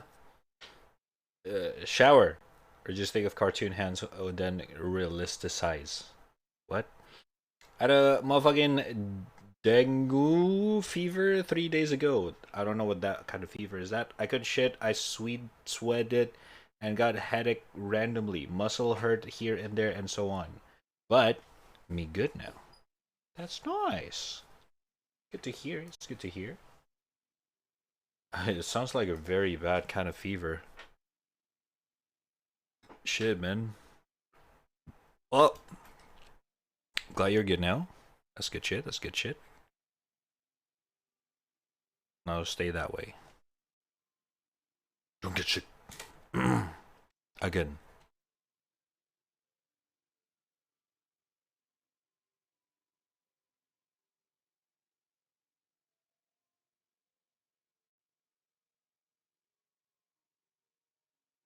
How do you hand?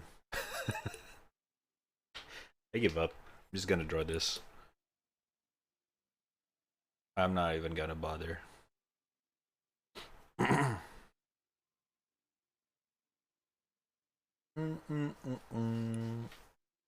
It's a mosquito transmitted sickness. Ooh, oh, those stuff. Well, you're good though now, so that's good. Good shit, man. Good shit.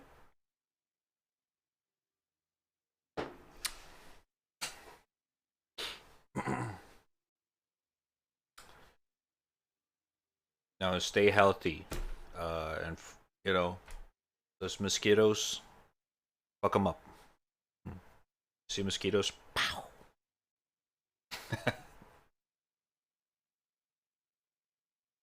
Can I have to work out? Well, yeah. If you work out, you gonna sweat, motherfucker. What the fuck? No shit, brother. No shit.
Mm.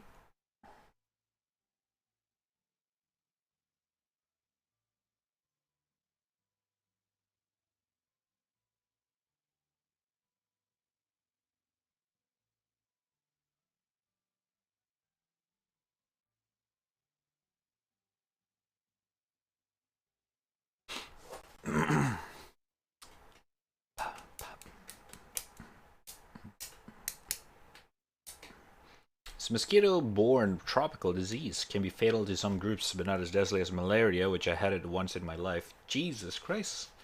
Okay, it looks like you have some very big mosquito problem there. If you had a malaria and now you had this thing. What the hell? Yeah, mosquito is very tropical stuff. Malaria used to be like the biggest shit ever in my country. Okay, it's not melania since it's malaria. Malaria is a sickness from the mosquito. Melania is the thing from Elden Ring. Okay, so it's not the same thing. But it's summer right now? True. True. That is true. That is true.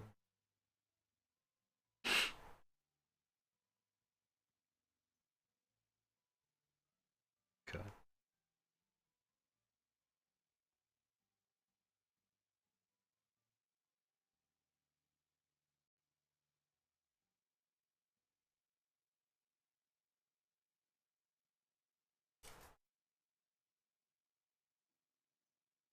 Um, um,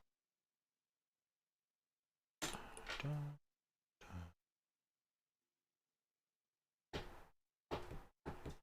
Motherfucker can't read. What do you mean?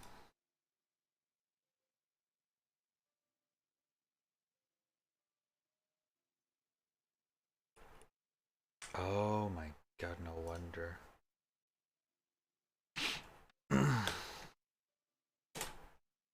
Oh, okay, I see.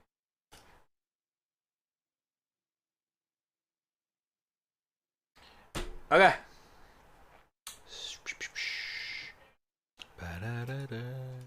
I think I'm done for this.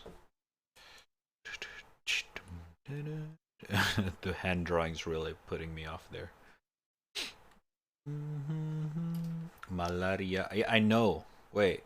I thought you were making a joke about, malaria, and then you were like, oh my god, did you say Melania? Oh my god, it's like Melania, Queen of Mac.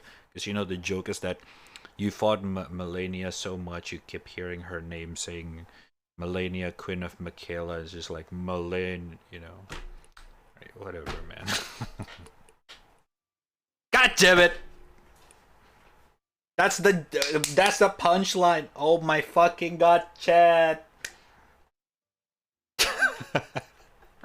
Will Rad finished his drawing today like what his title said? Stay tuned in today's Ripley, believe it or not. Oh my fucking god, Ripley. That is a boomer. That's a boomer reference. Holy fuck. Well, technically I do.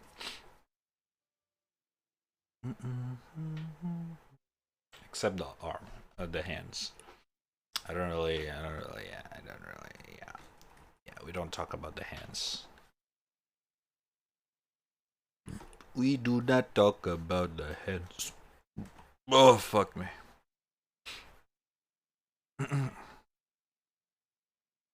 Okay, I can already hear my friend screaming the wall. I'm assuming they're playing Valorant right now. Okay. It's not bad. It's not bad.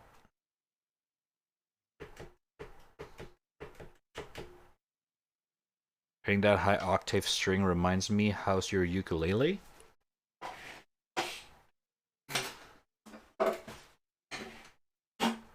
Oh my god, it's collecting dust.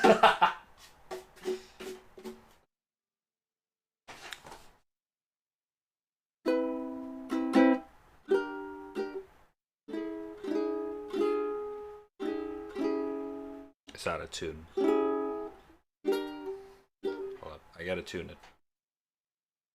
How the fuck do you tune a ukulele again?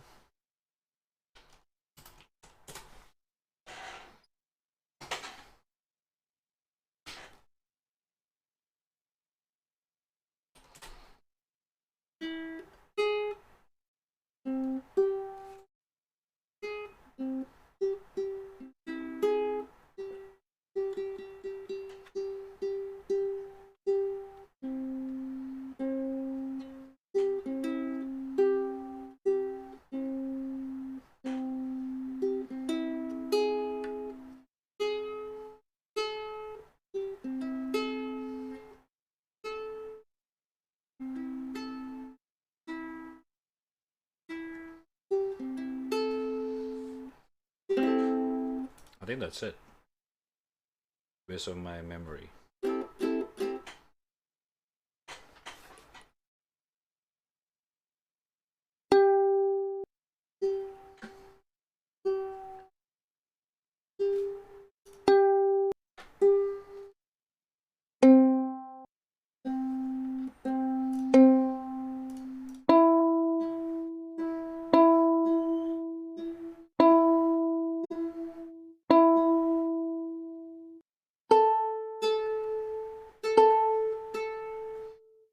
Yeah, that was it.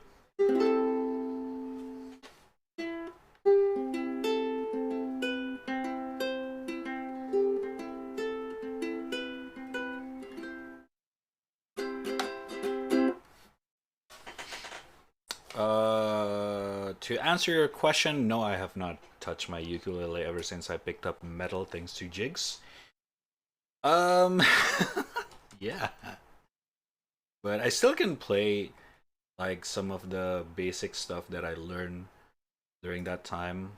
Like for example,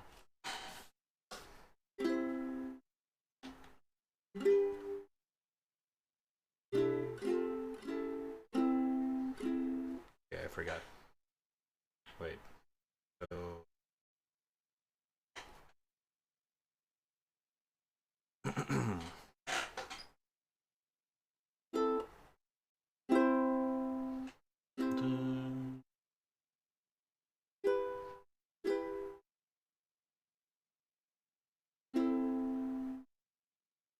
then uh-huh. Uh-huh.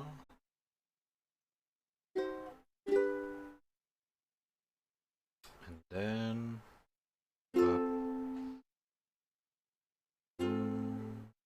can help falling in love with you.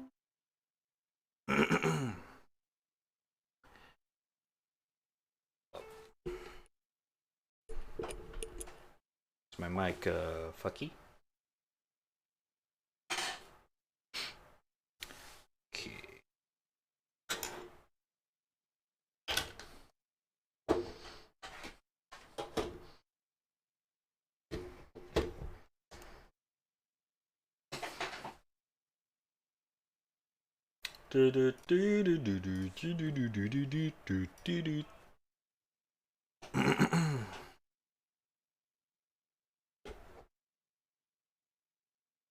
Oh shit, hold up.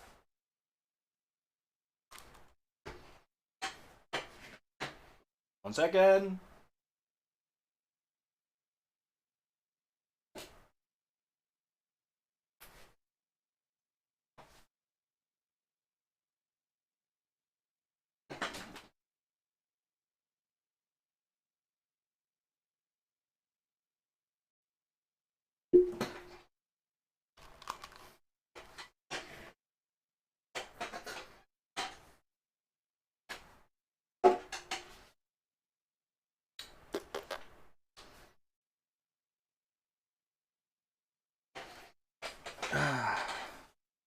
Sing Adventure Time?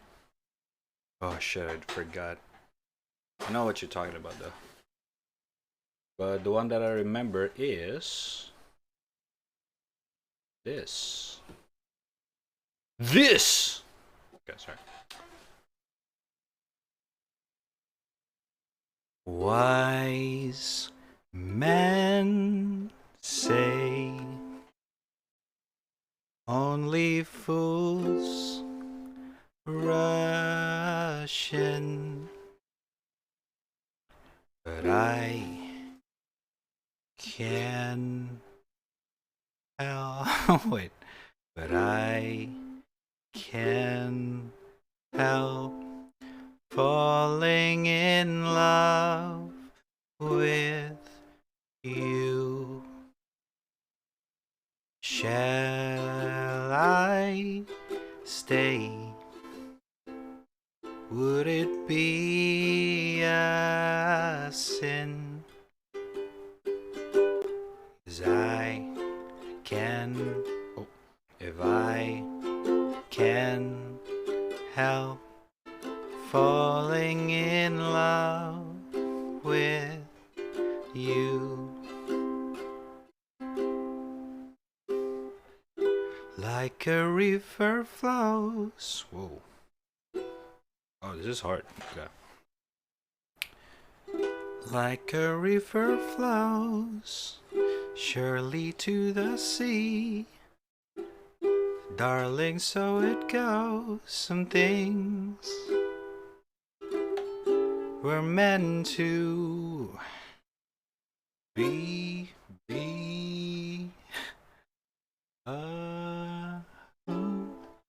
What?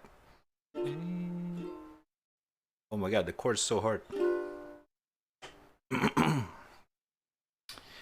Take my hand, take my whole life too, 'cause I can't help falling in love with you. 'Cause I can't help falling in love with you.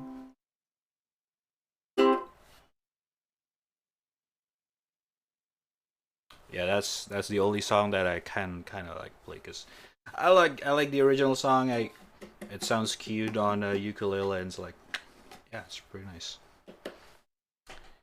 I will send you notes. You have the notes? The hell?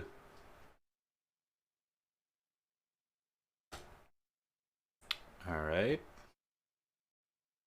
Honestly, I can just like do this. Hold up.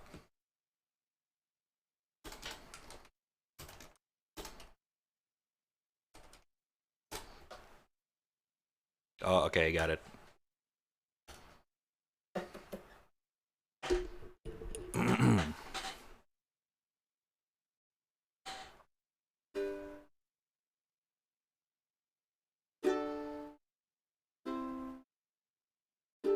Oh, it's only a 3-chord song.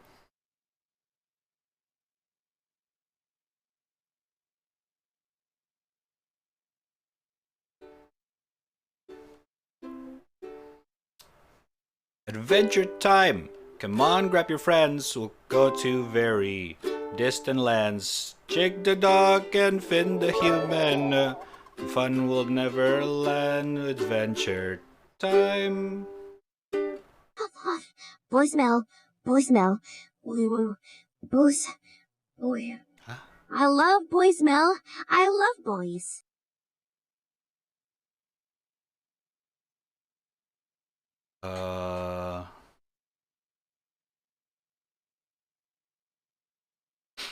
Thank you.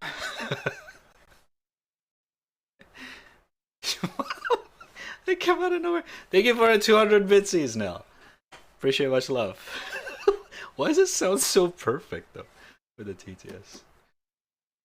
Oh my god. No, yeah, that was it. That was the song. Adventure time! Come on, grab your friends. We'll go to very distant land. Jake the dog and Finn the human. Fun will never end. Adventure time.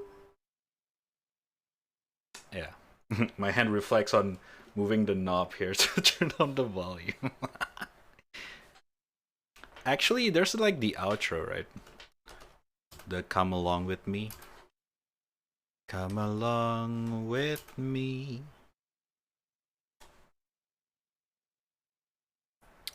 Let's see if I can get that. That sounds really nice. That's probably one of the best song in an animated series. Okay, so we got. Then my hand is so big for the chord, it barely fits.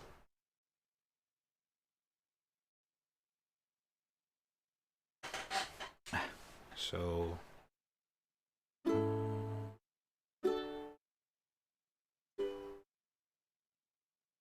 And then.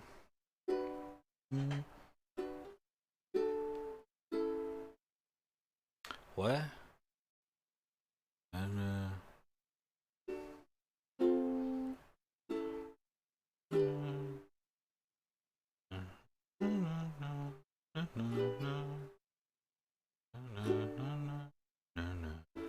ooh.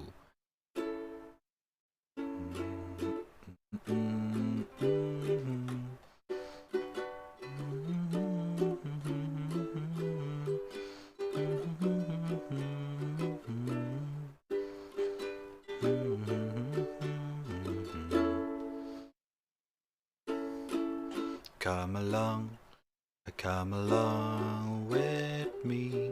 Wait, come along with me. And the butterflies and bees, we can wander to the forest and do so as we please. Come along with me to a cliff under the tree, where we gaze upon the water as an everlasting dream. Wow, so nice. You should listen to the video I sent you as the ending song of the Adventure Time. Exactly what I just played.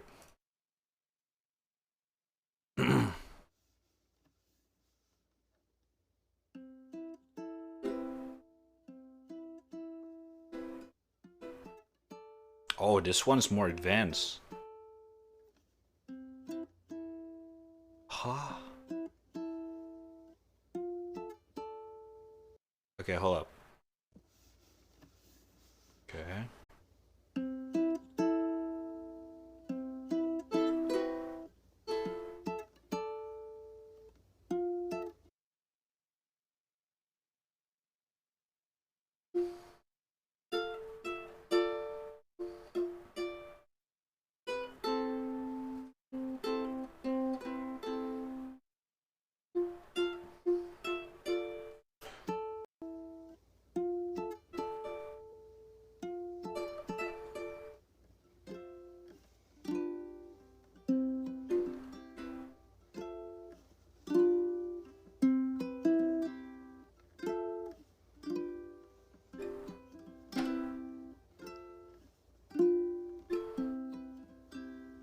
Wow.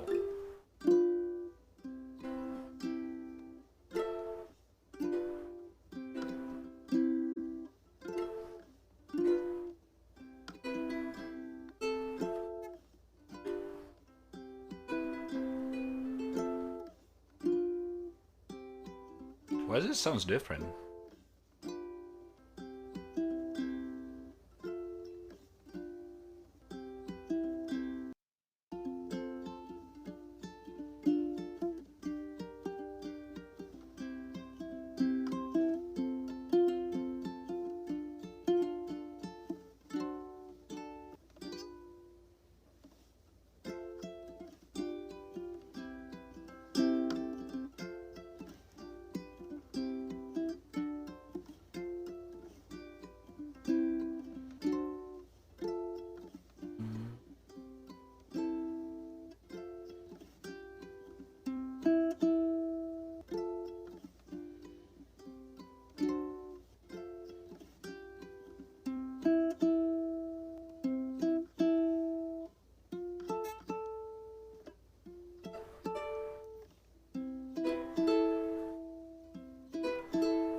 It's so hard to navigate around.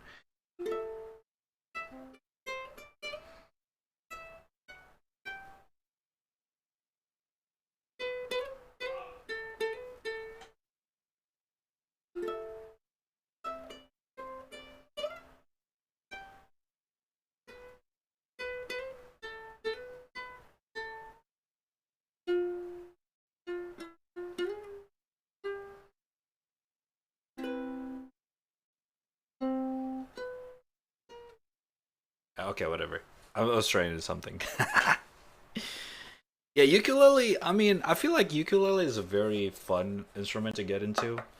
Like, if you feel like guitar or piano is like too much to get into, like ukulele is very chill. It's very. I don't know. I don't know what's the word. You don't really need. You don't really need a lot. Commitment. Like, you could just like pick it up, like and just like have fun. You know what I mean? Hold up, I want to try one song.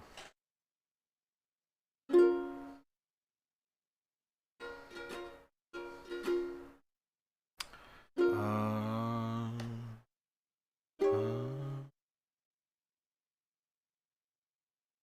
oh wow. Oh wait.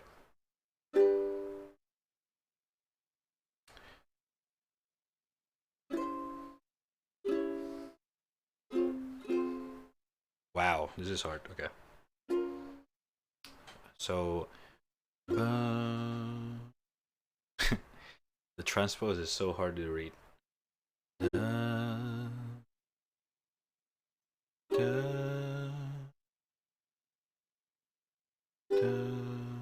what? Oh.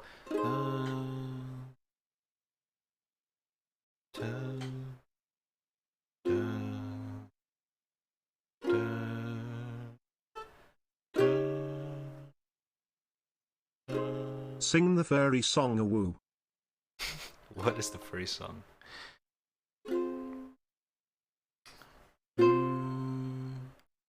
She take the worlds of my shoulder, and if it was ever hard to move, she turned the rain to a rainbow. When I was leaving in the blue. Oh my god. Why then, if she's so perfect, do I still wish that it was you? This is so hard. Perfect don't mean that it's working. So what can I do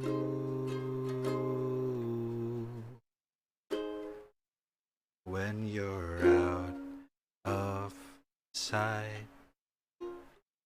In my mind, 'cause sometimes I look in your eyes, and that's where I find a glimpse of us. This is so hard. And I try to fall for her touch, but I'm thinking of the way it was. Said I'm fine, and said I moved on, but I'm only here passing time in her arms, hoping I'll find a glimpse of us.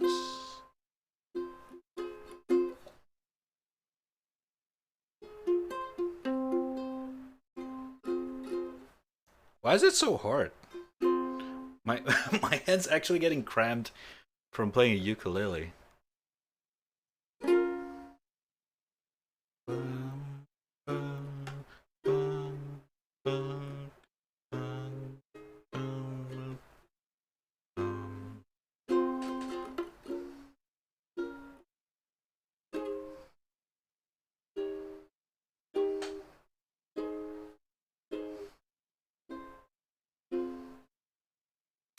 'Cause sometimes I look in her eyes, but that's where I find a glimpse of us. And I try to fall for her touch, but I'm thinking of the way it was.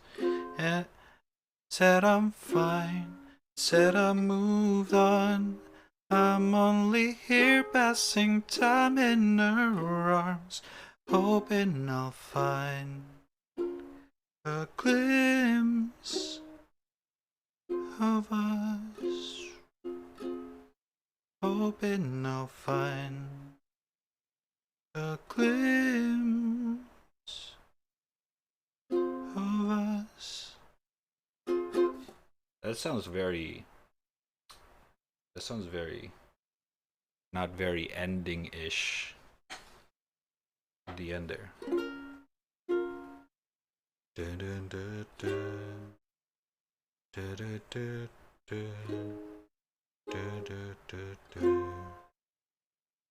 Dun, dun, dun. Dun, dun, dun.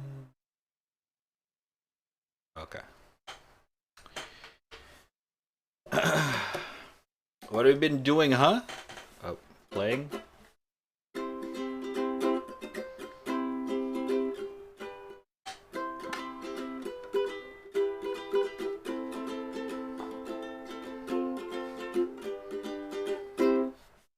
Alright, I'm done.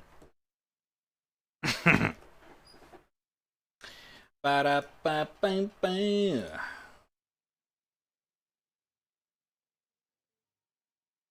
You made me picked up my ukulele. You did it. Yep. I kind of want to listen to the original. Hold up. Let's get Feels Weak Men for a little bit. Well, I'm going to the toilet. I'll be right back. I'm gonna refill my water as well, and then we can do React Candy, I guess. So yeah, this is the only drawing today. Alright, I'll be right back. Give me a sec. Enjoy the sad song.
Fall for her touch, but I'm thinking of the way it was. Said I'm fine, and said I moved on. I'm only here passing time in her arms, hoping I'll find a glimpse of us.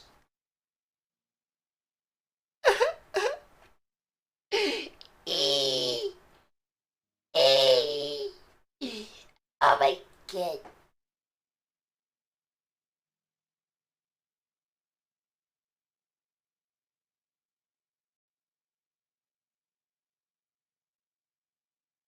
Alright.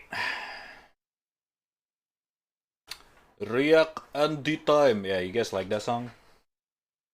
I've been when that game when that song came out, just like I played it on loop. That was so good. Really chill. It's very simple as well. Joji, my man. Joji, my man. Ah, my ear. Right.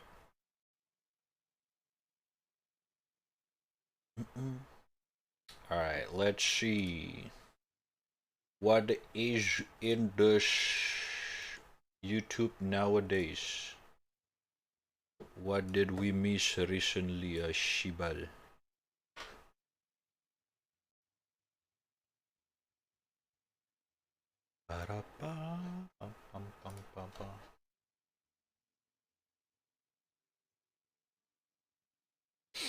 Okay. Oh shit! Look who just uploaded 1 hour ago. Skill up. Let's fucking go. Oh shit, man. This week in video games. Literally 1 hour ago. What a perfect timing. God damn, son. God damn.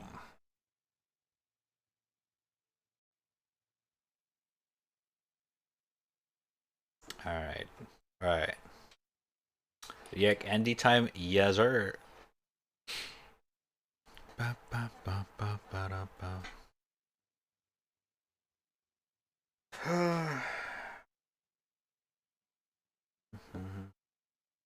1 sec. Hey, Shibali.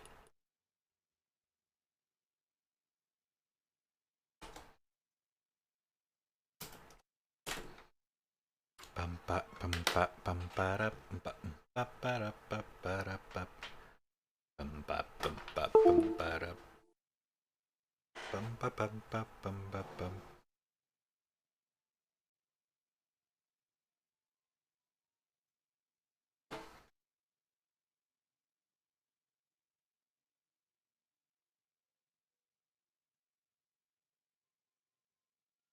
Ba ba ba ba ba ba ba ba ba ba ba da ba da bum ba ba ba ba da ba da ba da ba da.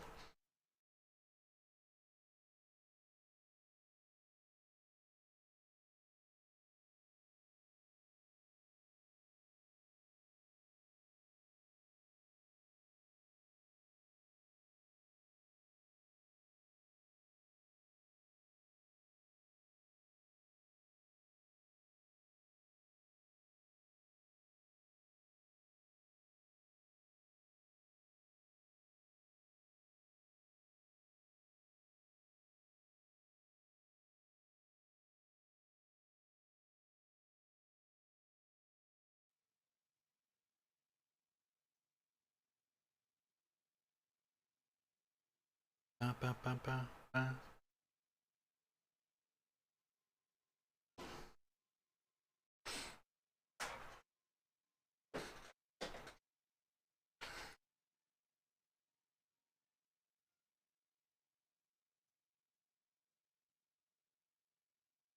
Hello, YouTube. YouTube not working for me. Oh my god, my internet is dog shit. What the fuck? No way. Yo, what the fuck is my internet, man? 2 megabytes upload. I no way. Okay, that can get loaded. Sorry. What?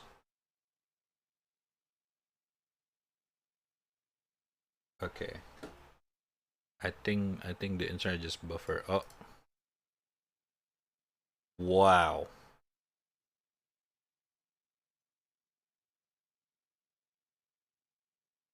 Okay. Hello, guys and gals. Oh my god, Mudahar.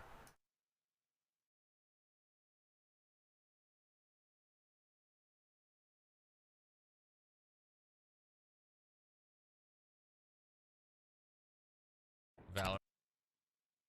Wow, my YouTube is buffering. What the fuck is going on in this fucking apartment? Or should I say this fucking country? Holy shit!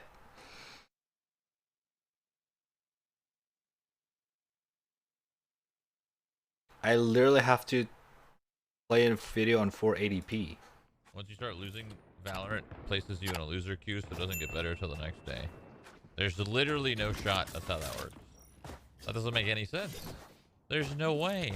There's no way. That's how it works. So you're telling me if you lose a couple games, it'll throw you into lobbies with people that have also lost a couple games, and then everybody's just like down bad, and they're all sad, and they're playing together, super bummed and depressed?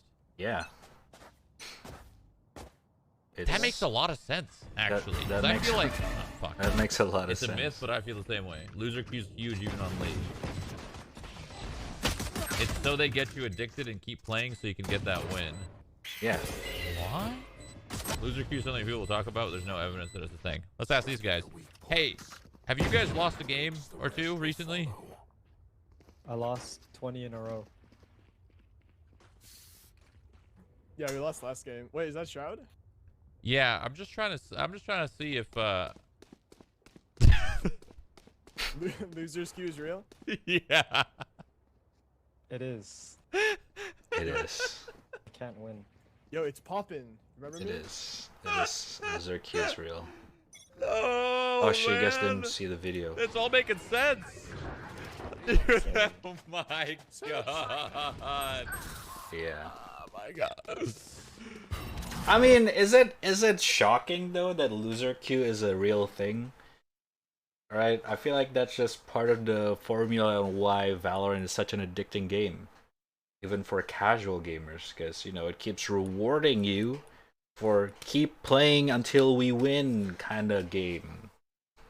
Because you know, if you lose like 3 to 4 games in a row, you will be matched with the people who also lose the 3 to 4 games in a row. So your chance of winning if you lose too much is higher. It's like gambling. You know? It's basically like gambling, but applied to a competitive game. Surprise, surprise. Why the fuck? I mean, that's how Valorant is so big. Go. You know? Oh shit, hold up. No, that was refresh. No, that was refresh. Hold up.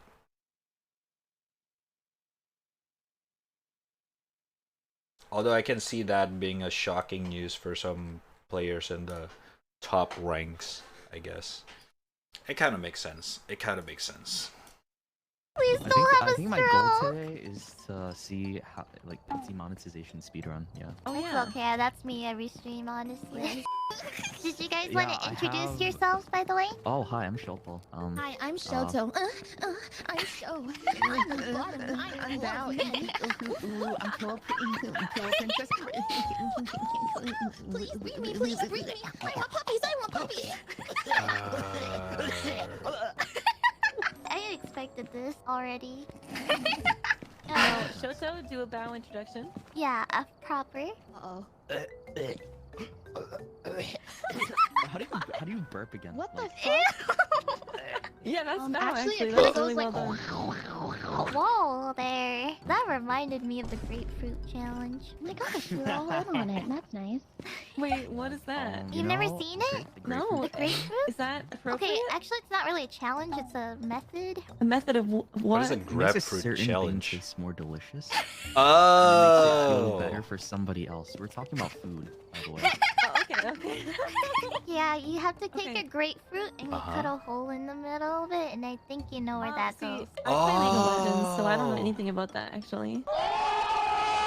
So you put a hole in it, and then you put your dick inside, and then.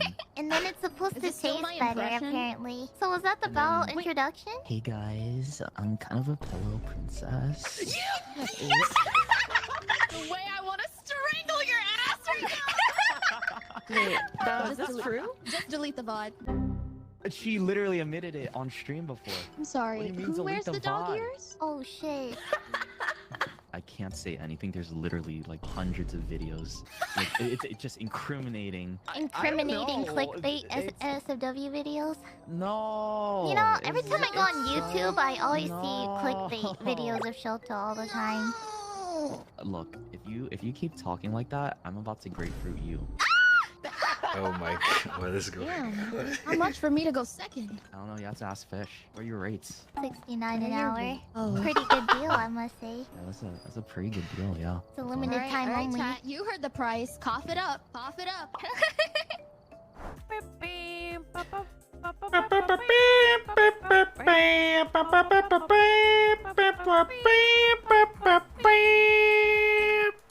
Alright. Are you here? No.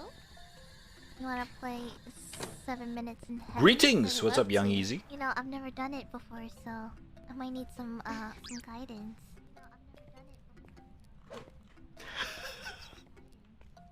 Don't worry, kitten. I'll take care of you. Oh? Yes, take care of him, Daddy.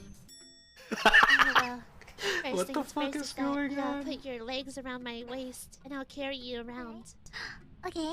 Do you want to hear how hard I can pee? Yes. When I go pee in the bathroom, sometimes people go, "Hey, are you frying chicken in there?" Because of how hard I can pee. Because it goes.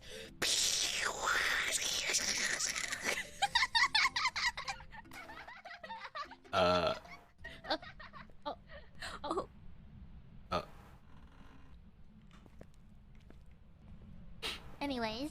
Yeah, so my name in high school was Chicken Fryer. Not because I fried chicken, but it's because every time I go pee, it sounds like I'm frying chicken, you know? Oh my god, that sounds very delicious. Yeah. I mean, if I don't drink any water, my pee could be yellow like the oil they use to fry chicken. Oh my god, you know, I was just thinking of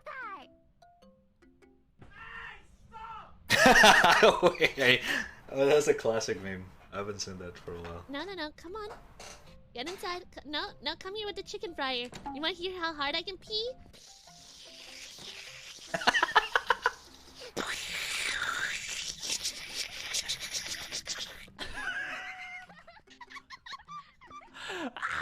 Come back!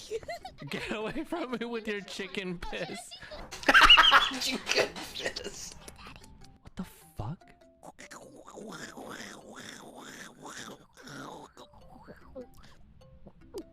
Behind you, Ookie!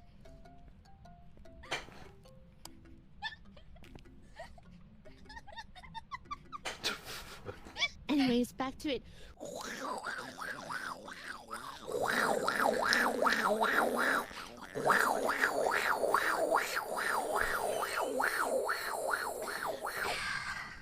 Yawning, Jesus.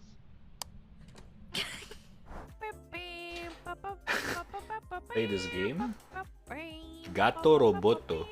What is this? I feel like I've heard it before. Oh no. Dude, my okay, my internet is back to normal now. That's a cat. Oh, gato is cat in Spanish, right?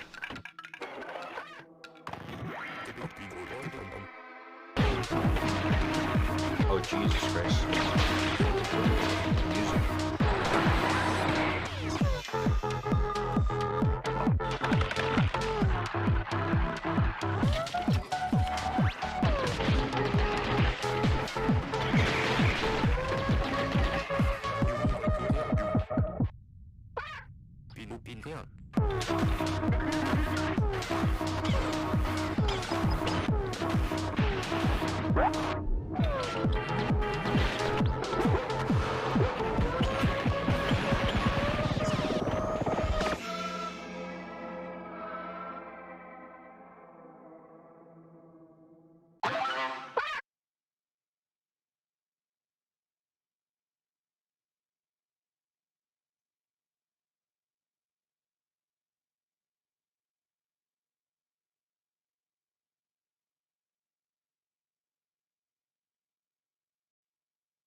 Am I muted? Fuck me, I was muted. Alright, never mind. Alright, sorry, I was just checking it out on Steam. Yeah, I'm down. This seems cool. Seems fun. It's only $6 as well. Nice. Atukar Pokchem. Alright, next video.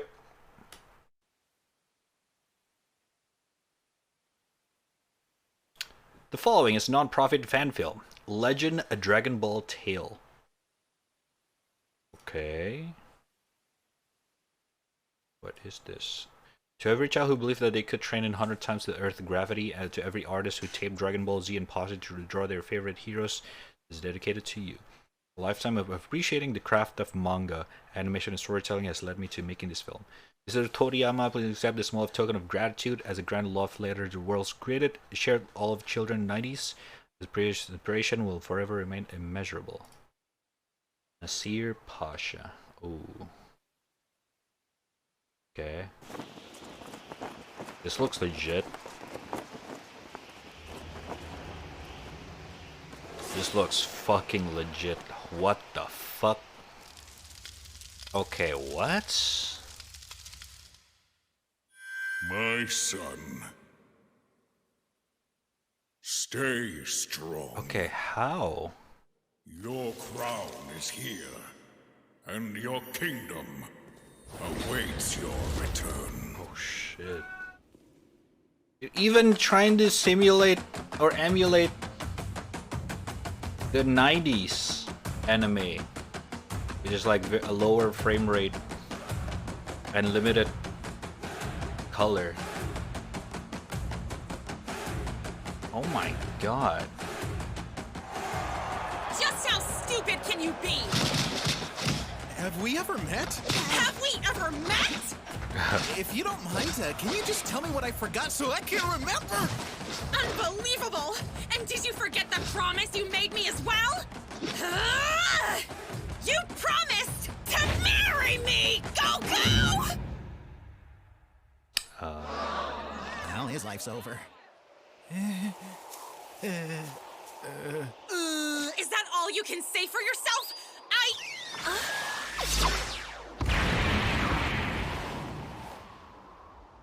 Oh shit.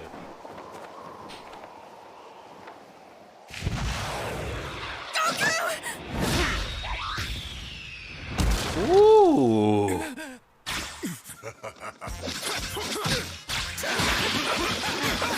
Oh, this is sick.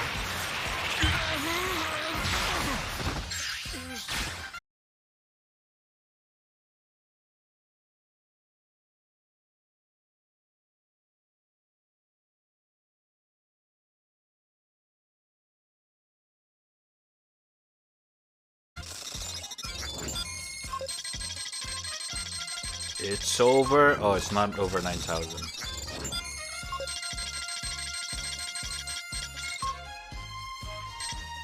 Oh. Oh, oh, oh, oh! What?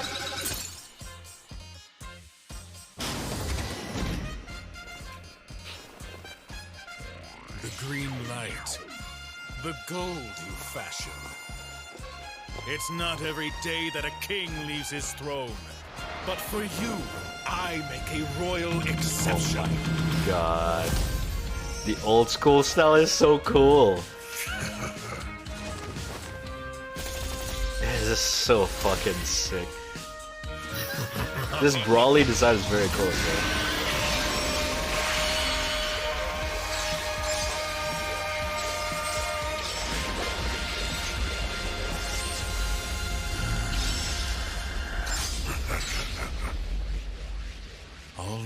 life I've trained for this one moment. For the pride of the Saiyans! For my family. And yes, even you, Kakarot. Saiyan legend, hear me! Today a god falls. Bones to dust. Ashes to the wind!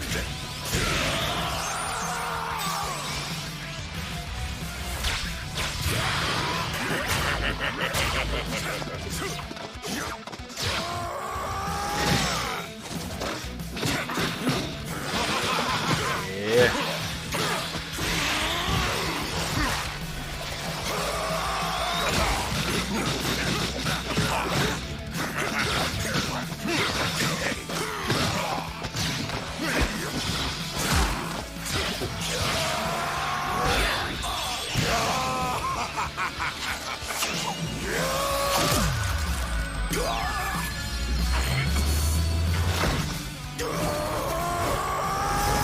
What the fuck is going on?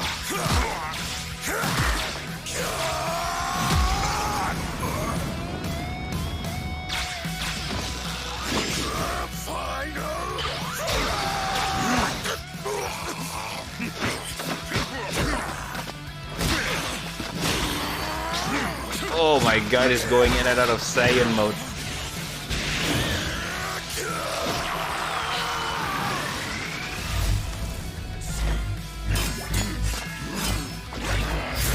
Although I'm gonna be honest, I never watched Dragon Ball in English.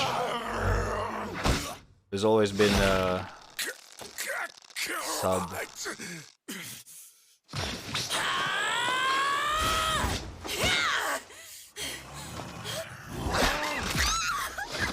Jesus, okay, that's fast.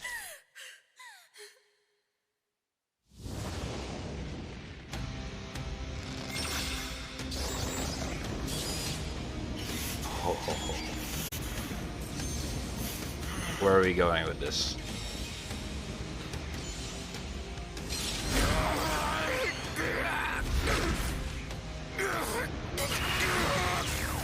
Oh! Oh my god.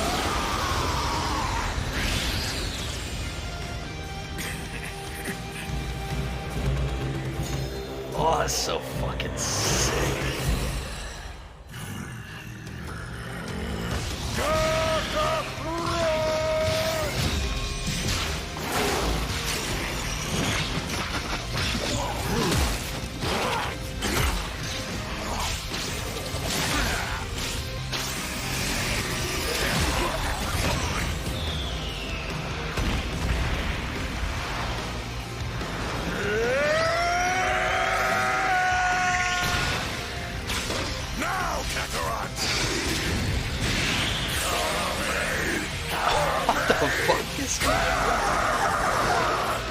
The build up, holy shit.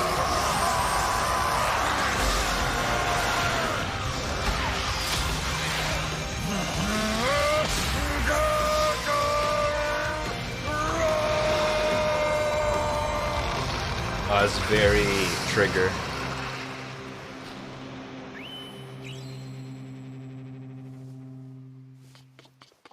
God damn. I remember. It's Chi-Chi, right? Kakarot, stop calling me that. That name is your birthright. For you, just Kakarot. like I, are the legacy of a proud race of golden warriors. We are the keepers of the primal light. Your light is out of control and must be refined to be useful. Your days under the sun are numbered, Kakarot. So marry that woman while you still have the chance. And come with me. We have to prepare. For what? War.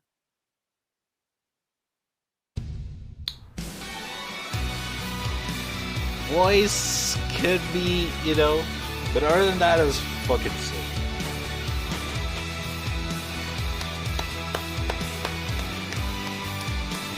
God damn!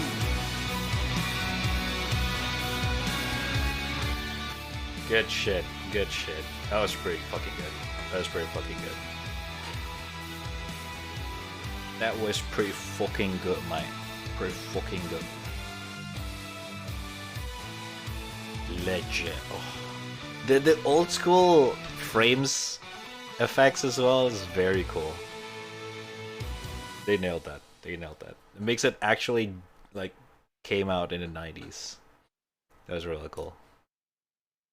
Good. Wait, there's more? Of course. After credit. Where's this Marvel?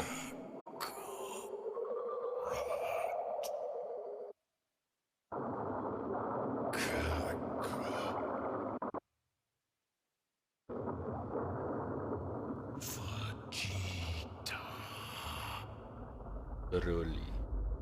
SpongeBob. Alright. Alright. There's more? Okay, that's good. It's like. Hi, I'm Nasser Pasha, and I'm the creator of Legend of Dragon Ball Tale. That was pretty There's good. a lot I'd like to say, but I'll save most of it for another time. First, I'd like to say. Okay, next one. Script. Hold up. Kaka. Lul. Do do do do do do do do do do do do do do do. Hello, guys and gals. Me, Mutahar. Mutahar. And you might be like, whoa, what's up with the title of the video? Is piracy morally okay? Ladies and gentlemen, I want to start this video off by saying I do not support piracy. Piracy is illegal. Downloading games that you haven't paid for is wrong.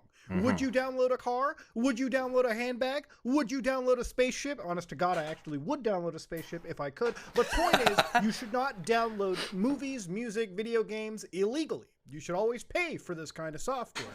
That is, of course, the legal part of it. But, of course, laws are not necessarily tied to ethics or morals, okay? There's a bit of a distinction between the two. So when it comes to piracy, I've kind of been leaning to a situation where I just don't care anymore. Now, recently, I've been playing a lot of different games, a lot of indie games. Literally the entire night, I was playing games like Factorio. Have you ever played that game, Factorio? It is an absolutely addictive game. This is for $30, addicting as fuck. If you're ever a fan of management simulators, that's it. The indie community makes some amazing titles. And amazing titles they are indeed. Games that you can play for thousands of hours. When it comes to AAA games, I really find that most of the day, I'm playing Skinner box titles that I'm dumping 80 to 100 hours, literally doing the same grindfest content in order to achieve some sort of credit screen. Now, of course, that's not all AAA game. Some of them are really great, like Elden Ring, okay? That was an amazing AAA game that came out. Ghostwire Tokyo was a pretty fun game that came out. If it wasn't, you know, basically just Japanese ghosts and Far Cry. Look, at the end of the day, I'm not somebody that destroys AAA. Wait, that's what exact. That's exactly what I said about the game. Shit. Well, I'm not the only one. Play gaming or anything. I'm not somebody that actively despises it. If I enjoy a game, I'll enjoy the game. Okay, simple as that. Now, when it comes to game preservation, to take a little pivot, game preservation is actually one of the hardest things that I've ever seen been done. Look, when it comes to video games, we're absolutely shot in the dark. Now, when it comes to movies and music, it's not hard to preserve movies that haven't been edited. The original form of movies are very much available on most platforms. True. All around the internet, okay? When it comes to music, a lot of original pieces are still available.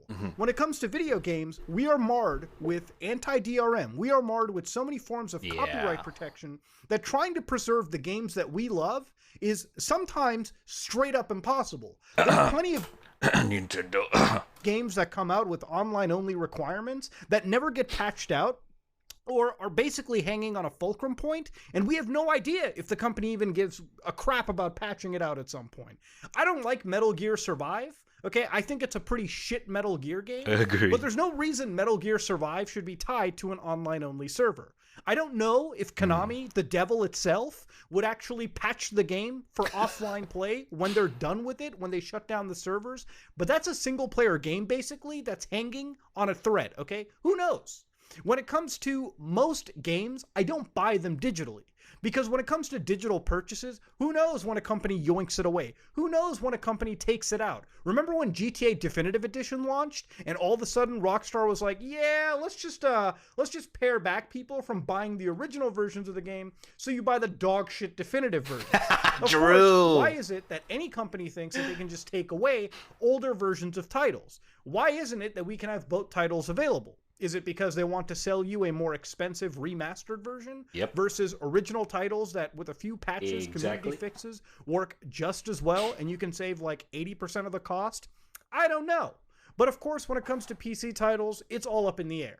Now, of course, recently, Ubisoft got into the entire mix, and this is something that I've been wanting to talk about. But yesterday what did your company do again, Shane? One account basically said, Ubisoft is making a precedent on Steam as Assassin's Creed Liberation HD will not be available following September 1st, 2022. What? Pretty loaded shit. Apparently on the Steam page, they said, please note this title will not be accessible following September 1st, 2022. Now, obviously, when you buy a game, you think, maybe I have the license forever. Even if they delist the game so nobody else can buy it, because I bought it, I should still be able to download the game. Well, Ubisoft thankfully came in and basically said, no, guys, if you own it, you'll still be able to play the game. And of course, the Steam page has been changed to actually reflect that, where they actually took away that special little piece. Now, of course, Assassin's Creed Liberation is not an amazing game. I wouldn't even recommend you play it, but that's my subjective opinion. If this was true, if this was actually how Ubisoft had originally planned it out, somebody who actually really enjoys this game could actually have it taken away. This is why I buy all the games I have basically on a physical disc. And you know why? It's because even though Assassin's Creed Liberation sucks ass cheeks, I can still play the remastered version of that game on this disc without any patches. Ubisoft cannot take this away from me. And before anybody goes, but Nuda, the discs are just software. Shut up, okay?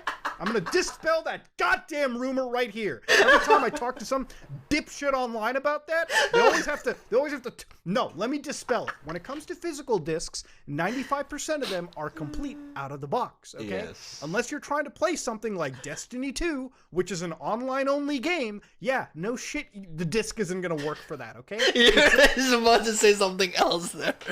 No shit, it's an online-only game. You might as well have bought that digitally. But every time you buy a single-player game, and provided on the box it doesn't say internet required anywhere on it, you can put the disc in, and you can try this for yourself if you have a PlayStation. Disconnect your system from the internet, put the disc in, watch it install all the way through without an internet connection, then launch it. Yes, you will not have the day one patches. Yes, the game may be jankier than you remember, but you can play it from start to finish without any patches, without any internet. Games are designed to be like that when they go gold. So let's dispel it right there. Of course, there are some consoles like the Xbox where Microsoft doesn't give a shit about game preservation. They will sell you Halo Infinite on a disc, and the single player component has to be downloaded even if you own the disc, okay? So again, your mileage may vary, but when it comes to Nintendo games, Sony games, they're all usually on the disc and the cart if they're offline games. 95% of them, okay? You can go out, buy a single-player game, turn off the internet, and I shit you not, you can play it start to finish. I've done that with plenty of games, just to see how far it goes without any day one patch.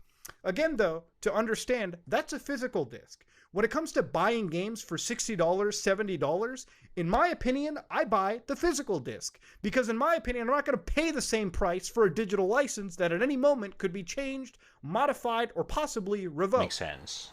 Now, of course, Ubisoft, when it comes to this, is decommissioning online services. So again, because certain games are getting old, they're taking away their online features. And one of the saddest, shittiest sides of this is you won't be able to play some of the multiplayer, which for some of those older Assassin's Creed games like Brotherhood, Revelations, the multiplayer banged, even if the community wasn't just jumping on it.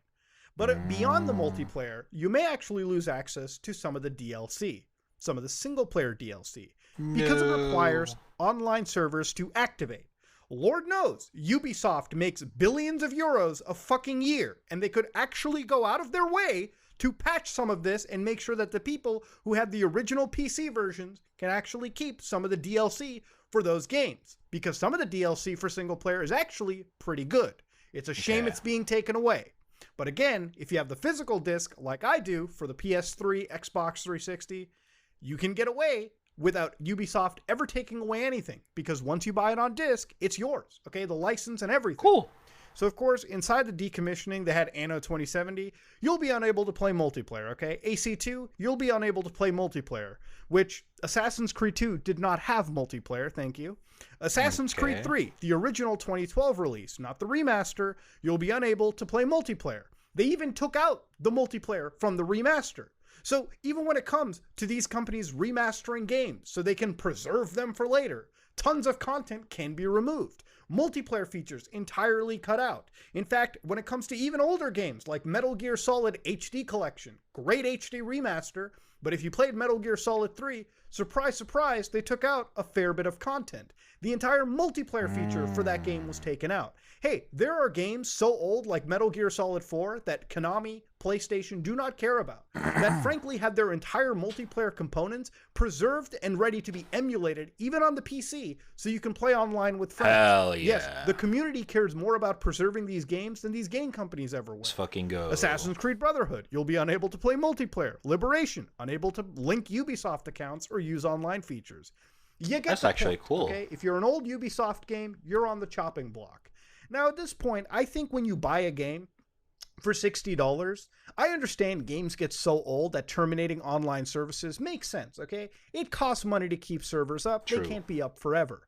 Where I don't get down to it is, why isn't this company that makes billions of euros a year again putting in just the minimal amount of effort to make some level of playing these games or their single-player DLCs possible, okay? Why is it that you have to go buy remasters to suddenly play the DLC again, okay? Why? Why is that a thing? And you know what's fucking wild is people who have pirated this game, people who have illegally pirated the game, are now able to get a better experience than those people that have put their hard-earned money on the line. True. All this does is actually screw over the people that play by the system, people that purchase video games encourage versus pirating. pirates that actually are able to download these games, strip them of their dog shit copyright protections, and get away with it. Yeah. Which is another thing about PC games that gets me, okay? It's another reason why I play on consoles a lot.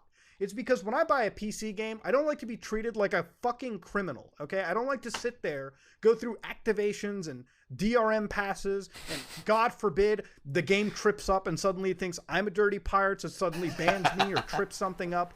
I don't like that, okay? I don't like being treated in that fashion. And so I don't even like to support some of these companies as much as it happens.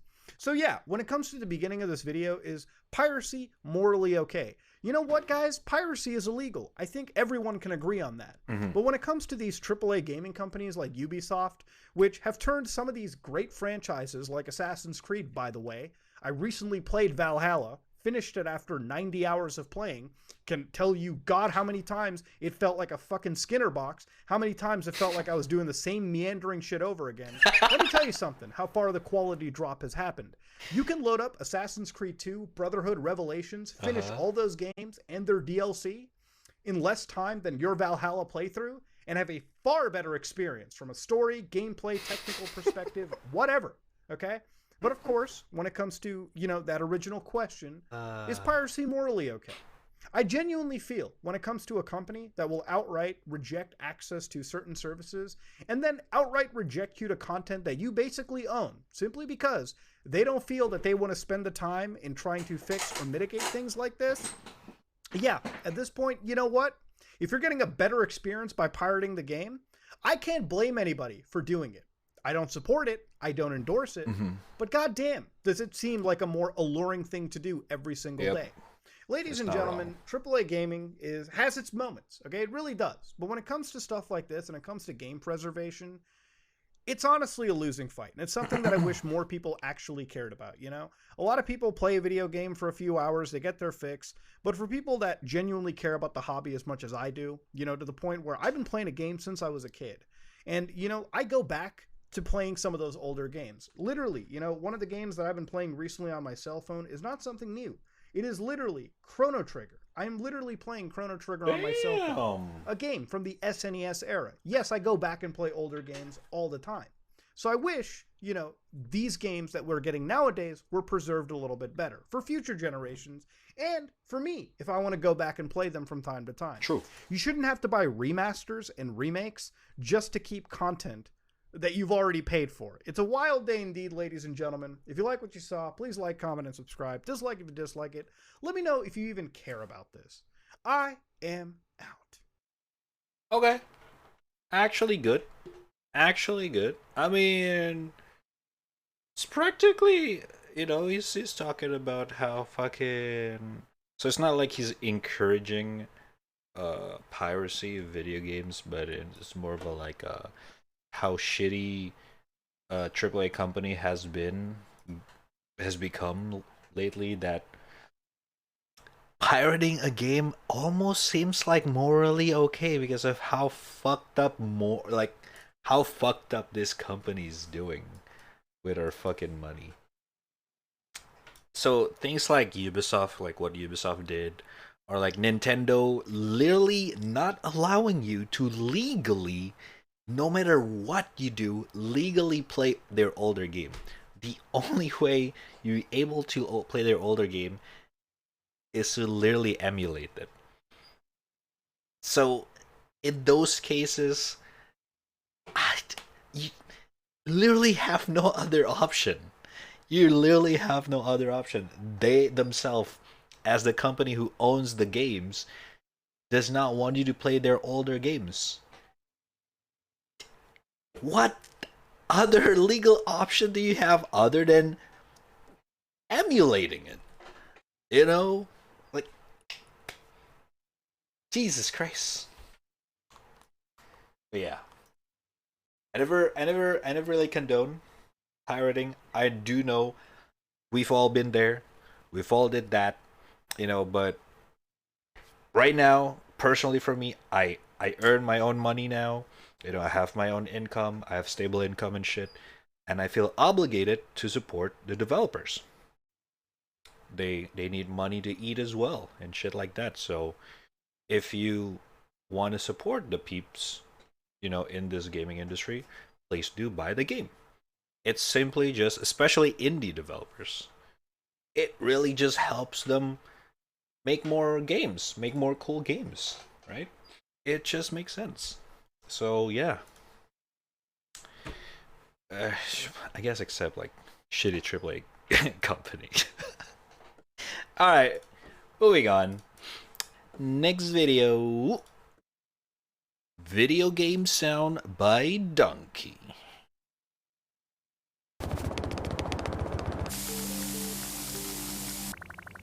Ah, yes.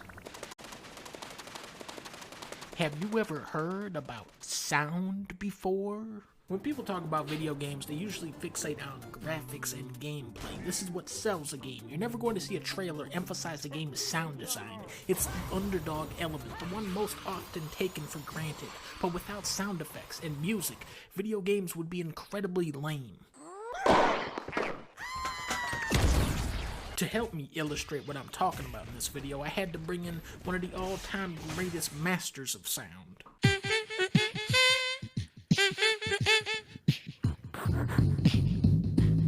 What the fuck? Michael Winslow Noisy Bear in the house, y'all. Oh. What's up?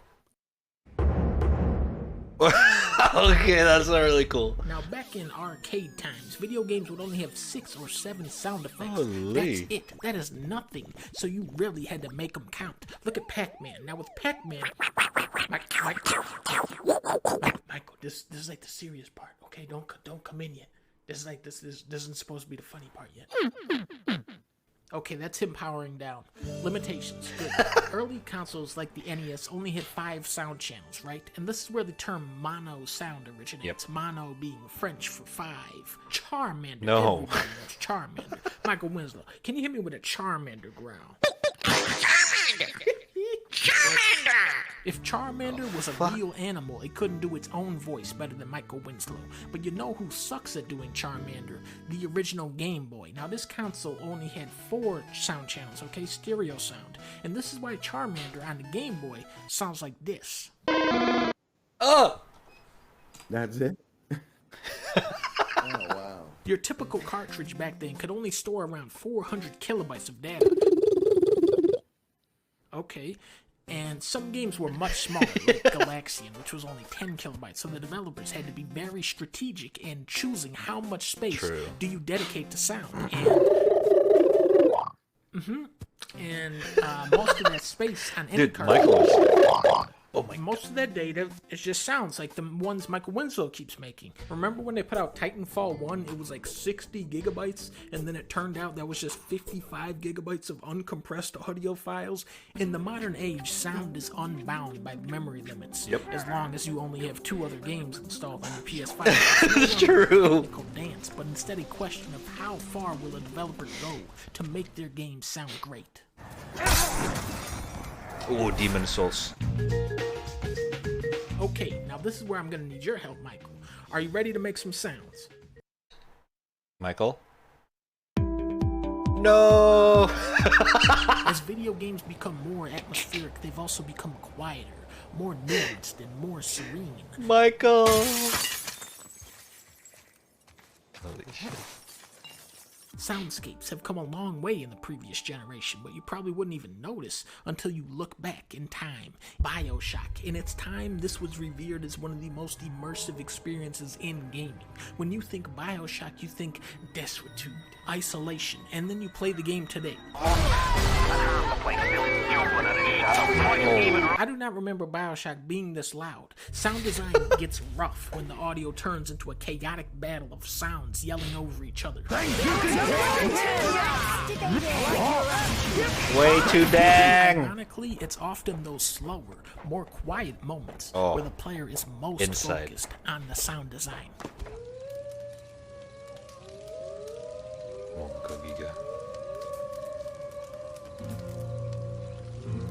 Oh, Red Dead is such a... Oh, big Jesus! Okay, it's back.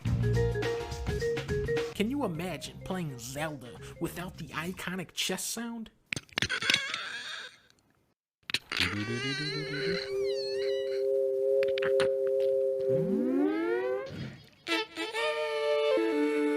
Can you imagine playing Crash Bandicoot without the wow? Wow! The fun of video games are the little sounds you make when you do stuff. Holy fuck. When you throw Cappy on someone's head and it goes, I love that. What if when you threw him it just said, wait? It's funny, but still, you know what I'm saying? Michael Winslow, what's your favorite console? GameCube. GameCube, okay. Think about Super Smash Bros. Melee. When you hit somebody with a bat in that game. The person being hit by that sound effect is no longer in existence. But what if you hit them and it said, wait? Sound has a distinct transportive ability. Sound can Gran Turismo. into space. Sound can submerge you underwater. In modern gaming, the player encounters so many sounds. It's such a Wait, what game is that, chat? That you probably don't even... What game is this? Sound can beam you water. What is that?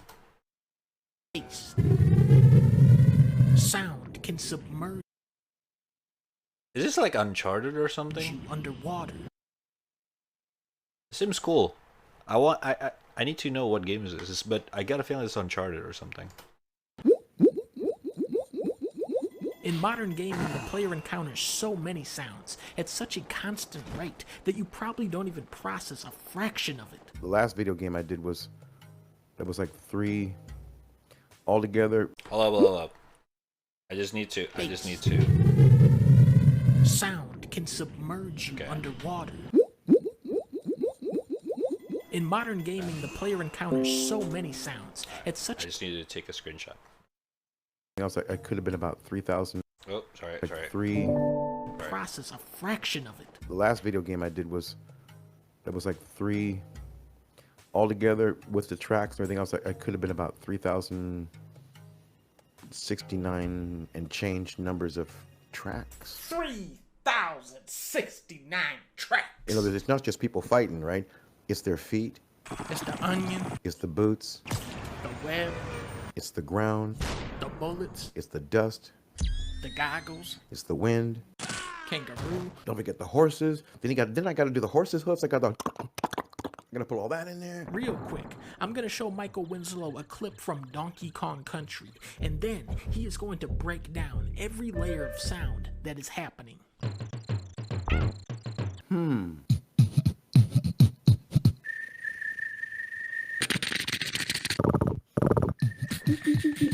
How the fuck does he do? Okay. Music. How? I know you're gonna like this part, Michael. For the game Knack. Hey, Knack is back, No, baby. No, Michael. This is a serious part of No, I got. No. I got an idea. I got it. Knack. Don't do the Knack song. We discussed this. His name is Knack. No. Thank you, Michael. So in the game Knack, you are like a cluster of rocks, and you have to. Okay. Okay. Yeah, that's right, baby. Oh. Knack is back. I got my own soundtrack. Yo, what the fuck? Michael Winslow, holy shit. Dude, how the fuck does he make that sound? What the fuck?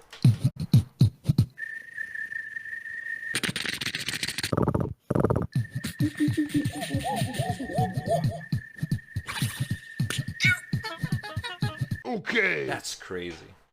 That's fucking crazy. Holy shit. Man's actually... Oh my god, dude. He's a legend, though. He's a legend, to be fair. He's been doing it since forever. Okay, and what was his... what's the fucking Police Stories? Is that the name of the movies back then? The game's name is Abzu. Wait, that was Abzu? No shot. Huh? I played Abzu. I don't think that's Abzu. No. That is not Abzu.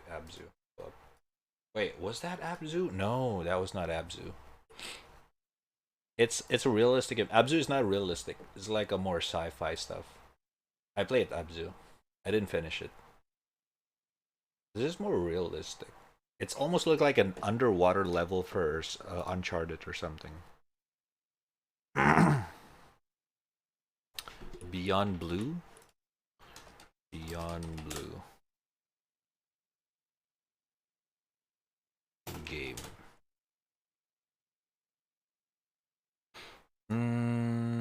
Different outfit. Nope. It's not it.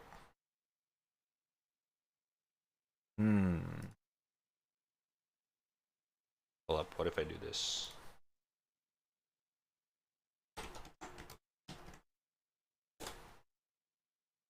Boop boop boop boop boop. Boop boop boop boop boop.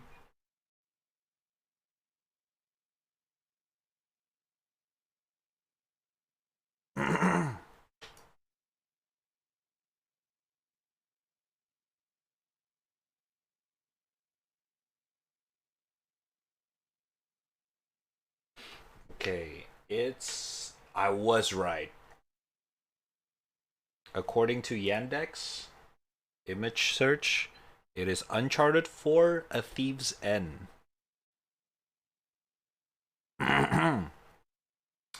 Aha. My game sense was right. God damn. Wicked. Alright. Boop boop boop boop boop. Boop boop boop boop boop. Alright. Okay. Are you ready? Oh wait, we still have 2 more videos. The importance of a single player modes in multiplayer game. Hey everyone, Garbage here. If there's one thing I like more than multiplayer games, it's multiplayer games with single player modes. For example, Call of Duty Modern Warfare.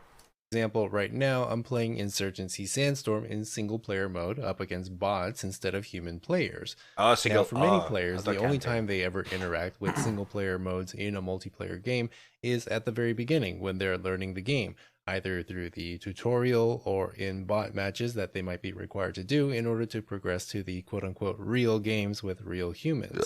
But single player modes have way more uses than just as teaching tools for new players. And if you never play single player modes, you might be missing out. Okay. One thing that I like about playing against bots is that it allows you to play the game pretty much however you want without having to worry about the meta or toxic teammates telling you what to do. Some games let you set the AI difficulty to fit your skill level or your current mood.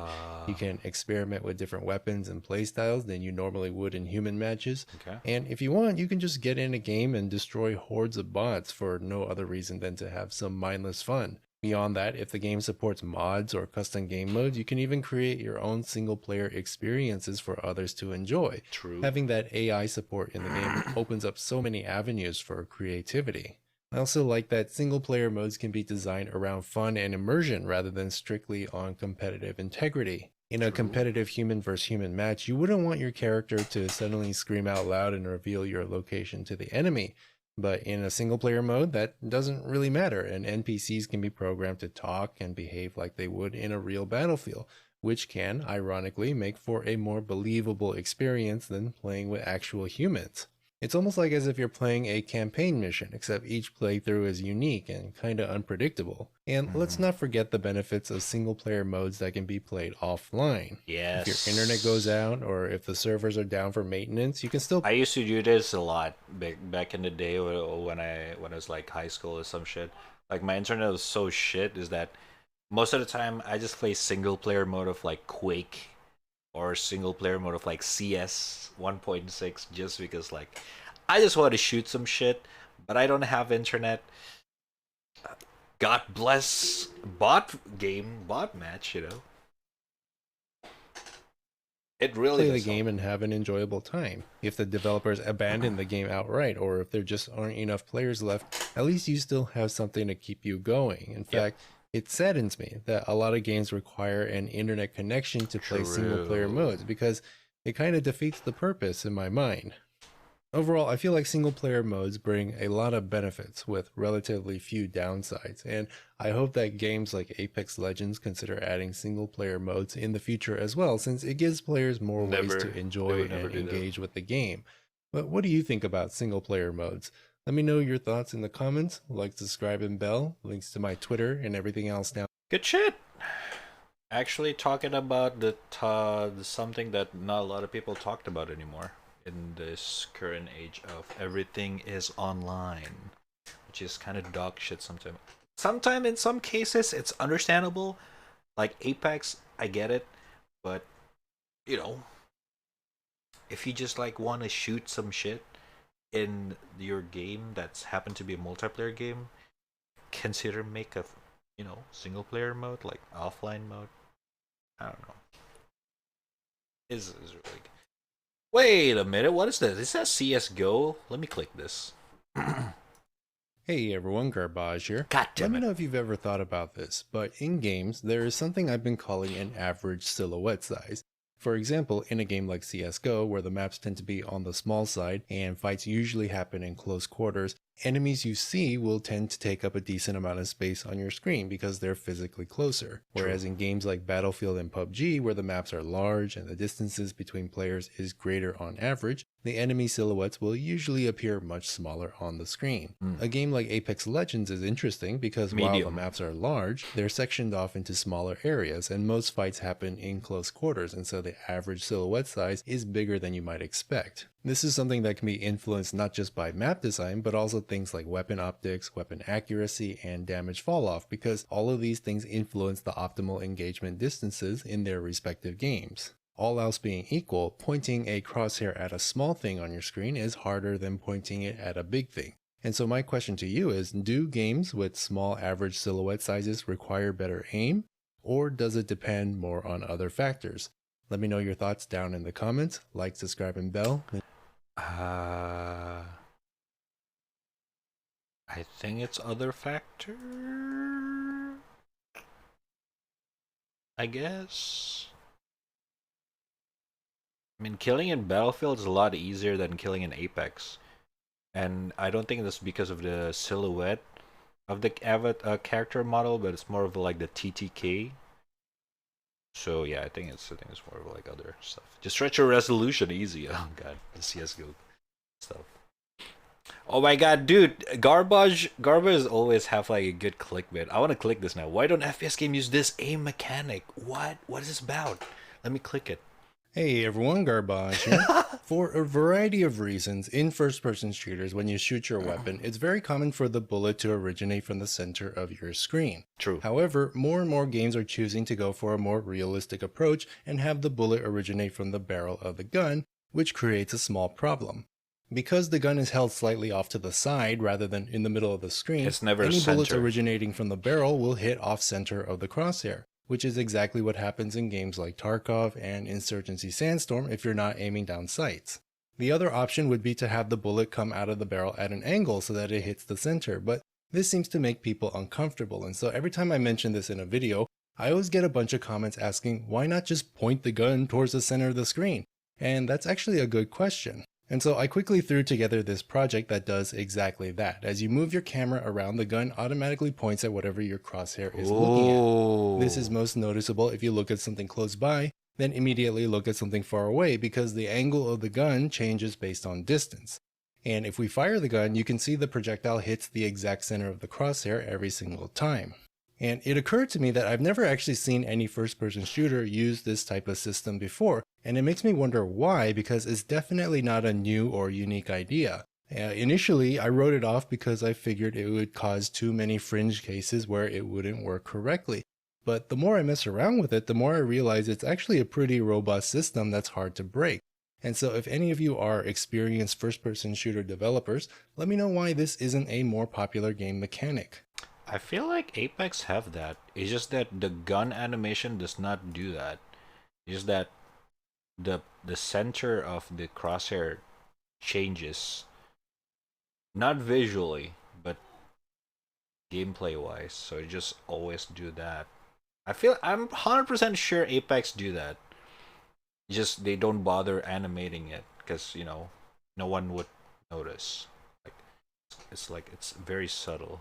Quickly threw together this project that does exactly that. As you move your camera around, the gun automatically points at whatever your crosshair is looking at.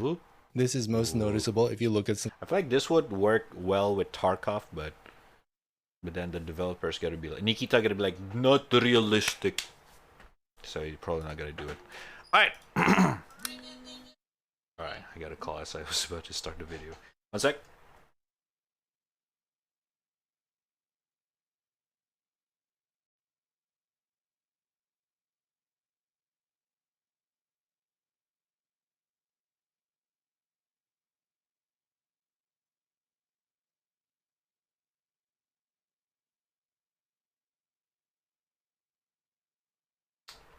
Okay, give me a sec, I'll be right back.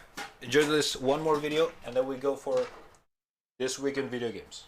Right, so Counter-Strike is one of the most popular game series on the whole planet, so it needs no introduction. But ever since it was made, it's always been a multiplayer-only game. In every single Counter-Strike, once you load it up, your only options are to look for multiplayer servers, or create one yourself. Well, if you have at least one working brain cell, you'll notice that Condition Zero has this option, but that just lets you play normal games with bots again, so that's kinda lame. So, everyone knows Counter-Strike is a multiplayer game, and that's a good thing because that multiplayer aspect is what makes people keep coming back to play the game, even 22 years later. But while multiplayer is what the series is known for, the idea of a Counter-Strike game with a story to it definitely has to have crossed the minds of probably thousands of people. But I'm sure that a big portion of Counter-Strike players think that Counter-Strike has never had a story to it.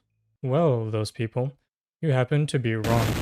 Counter-Strike does have a story to it called Condition Zero Deleted Scenes, and it's amazing.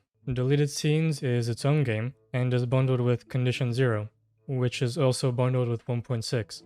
So if you bought 1.6, you probably have it in your library without even noticing. It's an offshoot of Condition Zero, but with a story to it. It's probably important to mention that Condition Zero wasn't entirely made by Valve, even if Steam says it was. Everyone's only primary source, Google, says it was made by Turtle Rock Studios, Ritual Entertainment, Valve, and Rogue Entertainment, but they did not work on it all at the same time. I mean, the main menu of Condition Zero says Turtle Rock Studios, but the main menu of Deleted Scenes says Ritual Entertainment. So, okay, Turtle Rock made Condition Zero, and Ritual Entertainment made Deleted Scenes.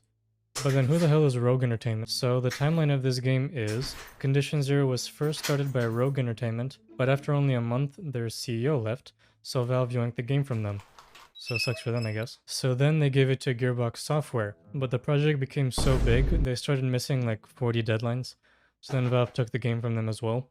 So sucks for them, I guess. Then Valve gave it to Ritual Entertainment, but Ritual Entertainment was making the game narrative driven, which was very different from what Valve was expecting, so they took the game away from them. So sucks for them, I guess. So then Valve finally gave it to Turtle Rock Studios. Turtle Rock! And because the game was supposed to be released like 3 centuries ago, they made it really simple. They just changed the look of the 1.6 maps, and the single player portion was reduced to just points you earn to get bots. So what Turtle Rock Studios made is now Counter-Strike Condition Zero, but Valve also took what Ritual Entertainment made and released it as Counter-Strike Condition Zero Deleted Scenes. So Condition Zero was announced in 2001, but it finally released on March 23rd, 2004, which happened to be really stupid because that was right before Source was released, which looked so new that everyone flocked to that and practically forgot about Condition Zero. True. Sad. And so since Condition Zero itself was unpopular, you can bet that Deleted Scenes was even more unpopular, and so many people haven't even heard of it. But despite Deleted Scenes being not what Counter-Strike is about, which is 64 people crammed into one server, it's still well made with a lot of effort put into it. I actually and never while played it might not even Deleted get close to being as popular as the other Counter-Strikes, there's still a small community. If you look at the community content on Steam, there's still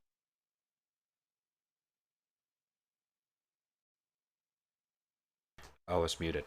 Wait, I remember we played Counter-Strike Condition Zero Deleted Scene on stream. And I remember I almost puked. Remember?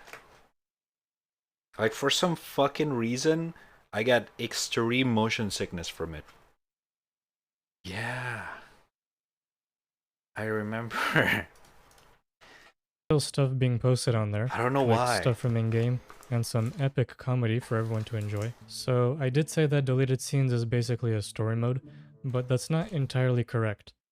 Hold on, let me explain. Deleted Scenes is split into a bunch of missions, but they aren't connected to each other in any way at all, like not even one bit. So while each mission has its own story, there's no overall big story like in literally every other game.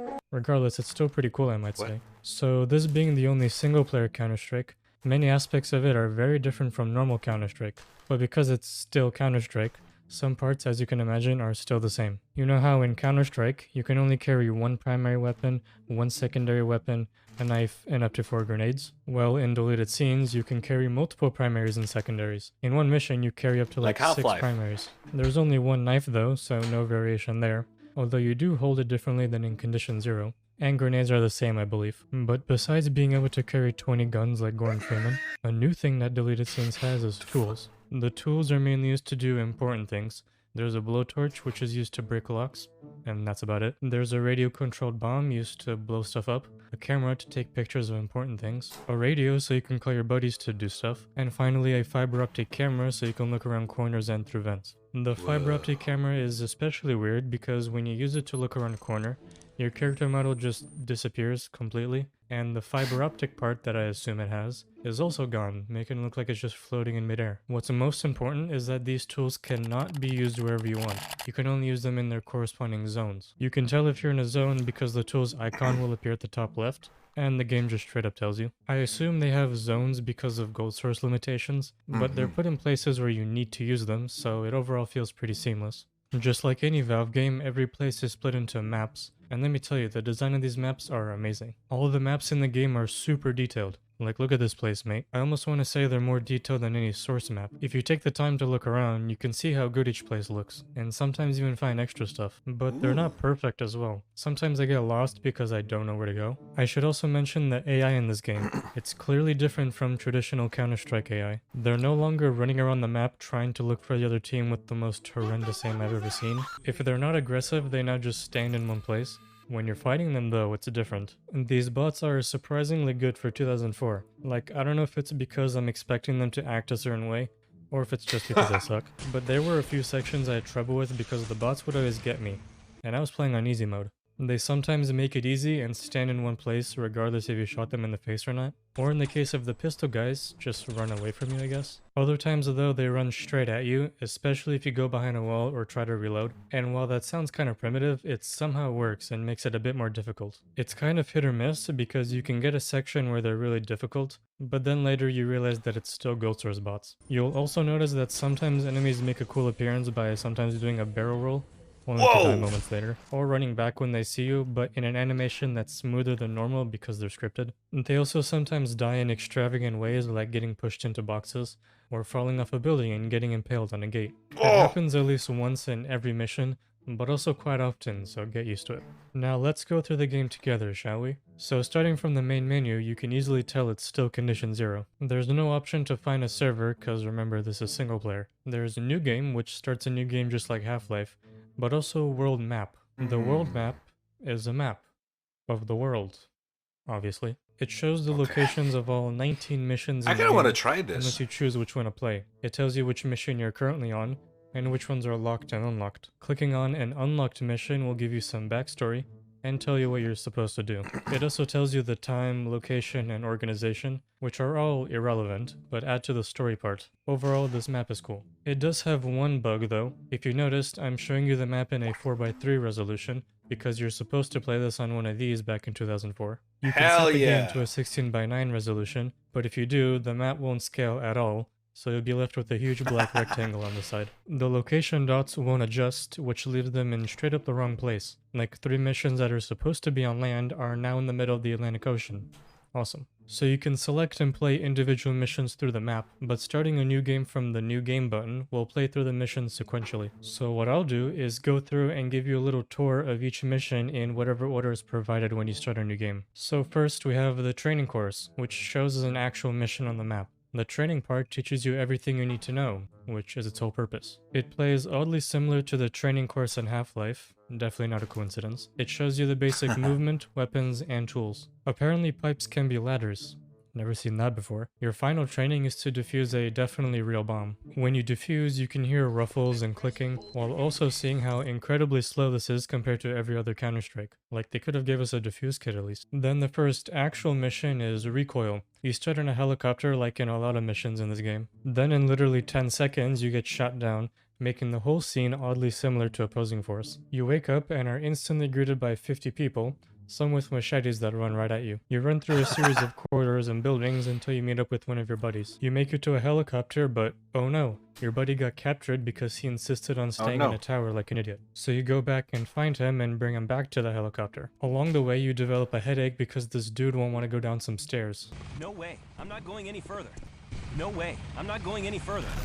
Lost Cause is set in the Philippines. The first part is stealth. Yes, there's stealth in this game, although it's not extensive in any way at all. Throughout the game, when you're in a stealth part, sometimes this icon will appear, which basically means enemies cannot see you when you're in that zone. It also affects enemies' memory, I guess, because even if they clearly see you, if you quickly go to the zone, they forget that you even existed. Also, when sneaking around, you'll probably instinctively crouch to make less noise, even though it doesn't matter if you do because enemies can't process sound. Anyway, you sneak around to find some hostages, call in an assault, and then start clicking on some heads. There are trip mines that are a bit hard to see. There are also enemies with rocket launchers who will shoot the second they see you, leaving you no time to react to the rocket that's coming right at your face. This mission is a bit long, but it ends at a river. Secret War has you go to a nuclear missile silo to disarm them, but unsurprisingly there's a group that's trying to steal it. But plot twist, there's another group that's trying to launch it. So it's a free-for-all between 3 groups. You put a bomb on a fuel line, and your friend sacrifices himself by staying behind like a true Russian. Finally, you're on the back of a truck, and you have to shoot down a helicopter. The end. Building Recon starts you at an office with the employees playing the game you're currently playing. Your boss, I assume, tells you what you're going to do. Alright, this is a lot of shit.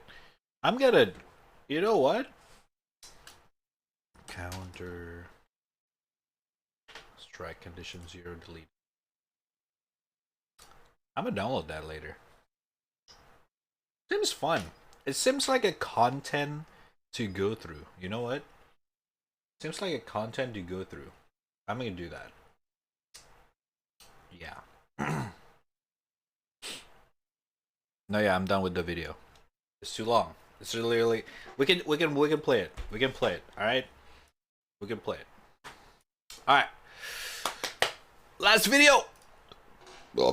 Oh Jesus Christ! I just ate a fucking kebab because I just realized having ice cream for dinner is not a good idea. So thank God I ate something actually a meal. All right, don't do that at home. All right, skill up. This week in video game. This video is brought to you by Surfshark VPN. Stick around to the end of the video for a special offer they're making available through my channel. Gamers! I wish I could say it's been a good week, but the sad reality is that we are sliding backwards as a species, because this week we learned that actual IRL cars are getting microtransactions. BMW are adding a subscription service to their newer model of cars where you have to pay a monthly fee to use the seat warmers in your car, like a virus. Microtransactions and bullshit subscription services are spreading from gaming into every other industry. It's $180 a year to be able to warm your ass in those cushy BMW seats, which makes it roughly the same price as a Fallout 76 subscription. I'll let you be the judge of which one is a bigger scam. I'm not buying BMW. Is always Fallout 76. Anyway. It hasn't been all bad though. For this week, I discovered the joy of power washing, something I'm very keen to talk about later in the episode. Very good game. We've got a release date for God of War Ragnarok, so that's pretty rad. And we got official confirmation that E3 is making a return, which makes me happy because I'm not a fan of these scripted webinars. This is a weekly show that is heavily reliant on cringe, and E3 is one of the most reliable sources of cringe known to man, so I'm glad it's coming back. Alright, I'm going to assume your interest is sufficiently piqued. Here comes the news. Titanfall! As you might have heard, Ubisoft are hosting an anniversary celebration at the moment, and this year, instead of giving us presents, they're taking them away. It started last week when Ubisoft revealed that they were decommissioning online features and delisting DLC for a whole bunch of games, including stuff like Assassin's Creed 2 and 3, Far Cry 3, Ghost Recon Future Soldier, and Rayman Legends. By and large, this involved disabling any multiplayer servers, or even the ability to play peer-to-peer multiplayer content. This is disappointing, but it's also something that we're kind of used to at this point, as publishers will generally begin to turn off multiplayer features after a number of years, depending on how those features were first set up. Where things get really funky is access to DLC you had already purchased would be disabled as a result of the decommissioning of these online services, because Ubisoft set up certain DLC to require online authentication. That's weird. So if you purchase some in-game items or some mission packs or whatever, which could be used in single-player scenarios, you are still going to lose access to this stuff. Instead of Ubisoft doing the right thing and patching these games to include all of the DLC for free, they decided the best course of action was essentially to steal them from those who had already purchased it. But Ubisoft were just getting warmed up, because a few days later, they issued warnings on the Steam pages for both Assassin's Creed Liberation HD and Silent Hunter 5, which were both already delisted, but come September, these warnings said you wouldn't be able to access these games anymore, meaning that you couldn't play them even if you already owned them. These are single-player, offline games that people purchased, some of them as recently as the Steam sale last week, where they were discounted by up to 75%, and now Ubisoft were yeeting them from people's Steam libraries. The internet was unanimous in its response, saying, quote, "Yar." End quote. People rightly pointed out that when a company gives you no legal means of purchasing their product, then the only way to obtain that product is through piracy. Yeah. And I think piracy is kind of not the right word here, because it's kind of synonymous with stealing or theft or whatever, but it's not theft when it's preserving games or guaranteeing people's long-term ownership of those games. That's important work, and it's only going to become more important as more and more games are entirely dependent on online ecosystems. Ubisoft would later go on to clarify that you'd still be able to access those games if you had earlier purchased them. This doesn't make sense, because that's not what those warnings on Steam said, and if this is taking effect in September, then why won't you be continuing to sell these games until then and then delist them? And why delist them at all if they're still going to be playable? Well, none of this makes any sense. It all sounds like bullshit, just a backtrack disguised as a clarification. Proving that irony is alive and well, this week Ubisoft provided a first look at the gameplay for the rebooted Skull and Bones, a game that has as its motto, "Long live piracy." God bless you, Ubisoft marketing team. You guys are the real MVPs in this. The gameplay was actually released a number of months back. That's when I first saw it. Take a look for yourself. I'll go long distance style.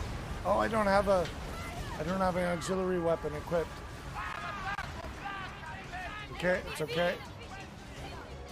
This one's done almost already. Trying to board him. Oh, I'm too far away. So, I don't think this looks good. Interestingly, it looks basically the same as the E3 demo I played back in 2018. So 4 years ago, I played this, and it's the same.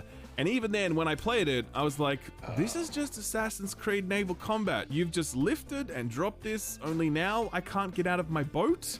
I mean, you can sort of. You can walk around this hub area thing, but that's really only so Ubisoft can sell pirate cosmetics. They tried the shit in Ghost Recon Breakpoint, and it was very naked in its intention, and it was terrible. The whole game was like, you're the only one on this island who can save us. And then you'd zone into the hub area and see like 400 people all wearing double beer can hats. The real low point of this trailer for me though was when you had to collect wood or ore or whatever, and you would literally shoot the cliffs with your cannon to mine it, and your boat would just magically cut down trees by sitting next to them. It's ridiculous. I mean, Assassin's Creed Black Flag exists. Sea of Thieves exists. I have no idea why Skull and Bones exists, but I guess we'll find out when it launches on November 8th, one day before God of War Ragnarok. So, you know, good luck with that. Many of us doubted the Skull and Bones would ever see the light of day, and that wasn't the only Ubi title stuck in development limbo. After an impressive debut a number of years back, Beyond Good and Evil 2 has gone completely radio silent for years, leading me to suspect, myself included, that this was vaporware and it was never coming out.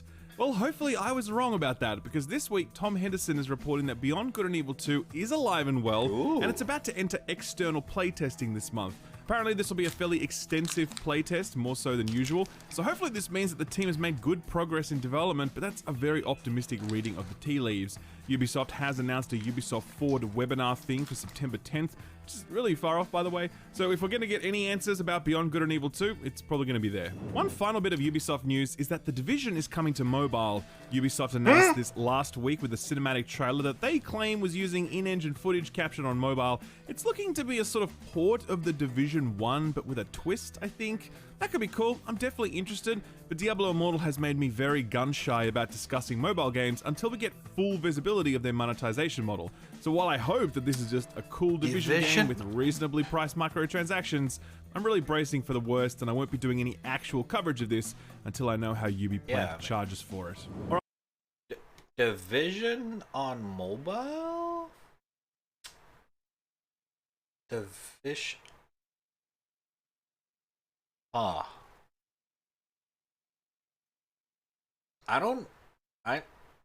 never thought someone would make a Division game or would want to play Division on mobile.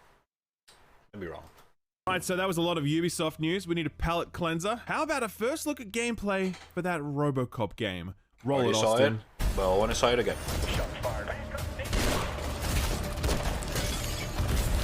Yeah.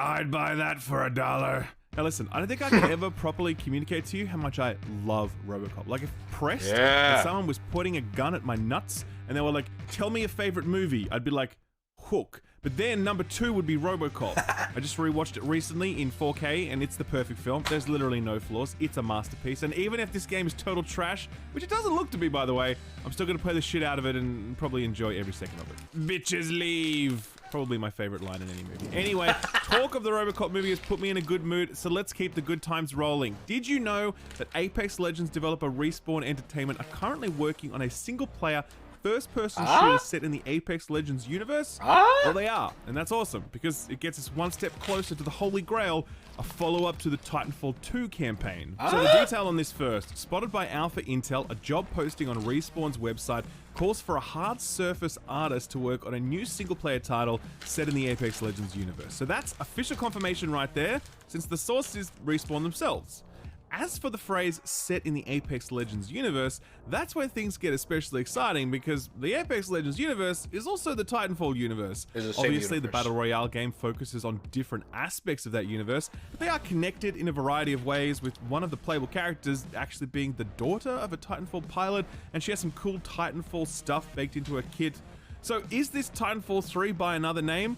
No. I think we need to face into the reality that as beloved as Titanfall is, it wasn't a commercial success for Respawn or EA, Contrast that with Apex Legends, which is an absolutely gigantic success by every possible metric, and it's still growing. There's of course plenty of upside to doing a dedicated Titanfall game, but the reality is that there's going to be a lot more upside couching that experience in the Apex Legends side of things. Yeah. Still, I'm confident that Respawn are going to find a way to bridge the gap here, giving Titanfall fans a few things to make them happy, which is obviously better than nothing. This isn't the only single-player FPS in the works, because it looks like the Battlefield franchise may be making a return to the solo campaign front as it tries to rebuild its brand after the disastrous launch of Battlefield 2042.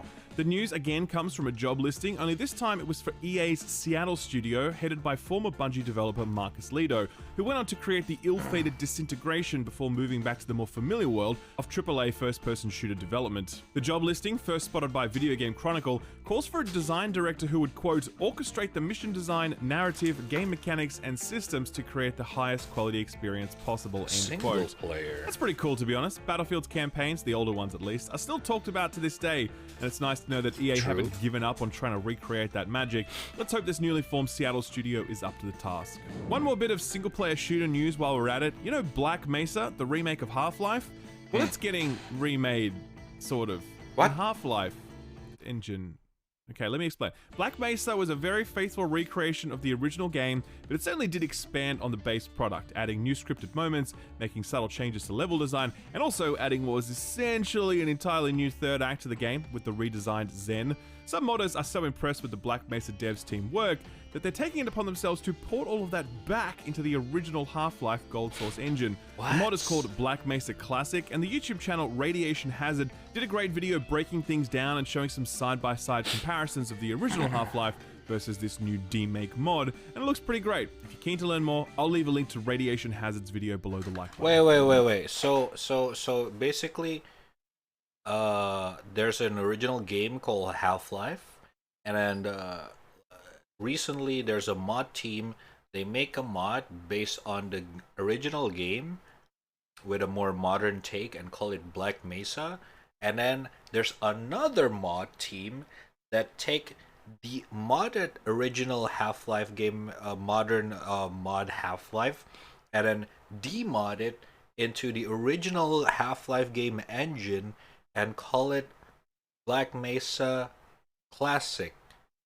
So it runs on the original Half-Life game, but it's actually the modern Black Mesa. So it's alright. Okay, so Marvel Avengers. We've had our fun with this one over the years, haven't we? But even I look at this next story and think to myself, oh man, that is rough. So here's the setup. This was the official Xbox Twitch channel, and they were hosting an event to hype the newly released Jane Foster variant of the Thor character in-game. The stream was going well until the host decided that he would reveal something he wasn't supposed to reveal. Oh no. And the reaction from the Crystal Dynamics developer was... yeah, he was not happy. My acting coach is actually the voice of She-Hulk. And I won't say her name because I don't know if that was public knowledge yet. I think it is. It was announced. But Nope. We've never announced She-Hulk. We don't announce things, you know. Oh, then never mind. Yeah. I don't know if that's true or not, but I know that ran a little... Jesus Christ. Oh, that hurts. Oh my god, I'm cringing.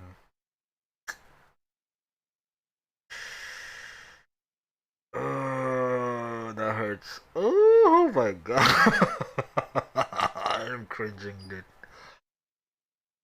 Long, but I think it was worth the walk. I don't think I've ever seen a more awkward and displeased reaction to a live reveal than that. I think that in future, Crystal Dynamics are likely to stick with pre-recorded events. Speaking of Marvel, we got our first proper look at gameplay for Marvel Midnight Suns. Fire Access are putting out a bunch of character spotlights, and so far they've covered both Cap and Iron Man. I gotta say, I like the look of this a lot. I know not everyone does, but yeah, man, it's working for me. I know the card-based system has strategy purists a little on edge, but I'm willing to give it a shot. Hell, it can't be any worse than missing those 99% chance to hit shots at blank range that XCOM became famous for. I'm loving this new take on costumes and ability sets. I'm loving the roster of heroes. I'm loving these animations. The whole thing is just clicking for me big time, and I'm pretty keen to get stuck into this when it launches on October 7th. I'm good with this. Speaking of gameplay drops, we got our first proper look at Golem this week, and I can see why IGN called this one Mount Doom. consumed. Take a look. Yeah. This is sad. This one is just sad. Must stay in the shadows. This is not looking particularly precious. Nope. It looks super last gen, like a borderline PS3 game at times. Yep. It's a barb that gets carelessly thrown around a lot, but I feel it's sort of accurate this time. Really simple looking environments and character models that are a bit weird looking and really muddy textures.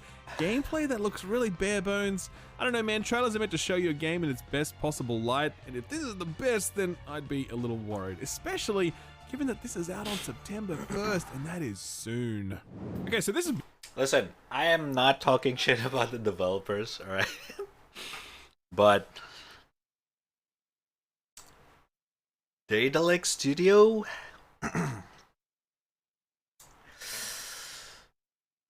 They're good at publishing games, right? They work with a lot of good, cool developers to publish their indie titles, right? They can make cool games. But when they decided to develop their own stuff, yeah, it's alright. It's alright. Good job, devs. Good job. Big news, E3 is back, whether we like it or not. During the Summer Games Fest in June, E3 organizer, the ESA, was all like, oh yeah, we're totally doing E3 next year. And everyone was like, sure buddy, whatever. This is an organization that has categorically mismanaged every aspect of E3 for years, and at this point, we wouldn't trust them to organize a pie eating contest, let alone the biggest event on gaming's calendar. I gotta hand it to them though, because it seems like the ESA knew their limits, and this week they announced that not only would E3 return to LA next year, but they'd be organizing it in conjunction with ReedPop. ReedPop are pretty much the biggest name in nerd conventions, being the organizing body behind stuff like New York Comic Con, Star Wars Celebration, and the big one, PAX, which is an event that now takes place at multiple locations throughout the world, including one here in Australia.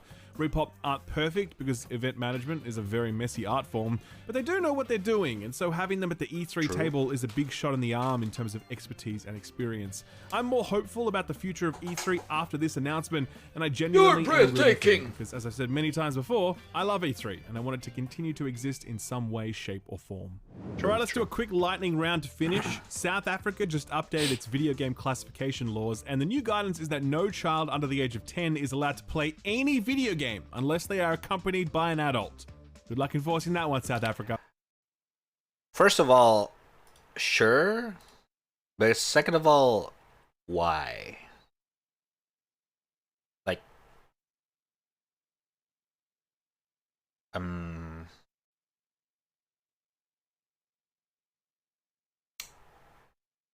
yeah, I don't think, yeah. That's a very useless rule.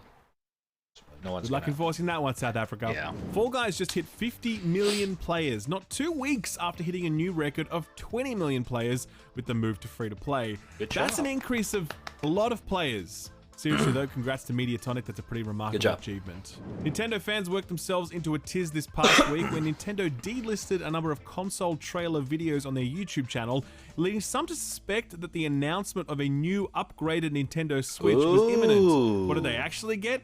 A Switch OLED with a Splatoon paint job.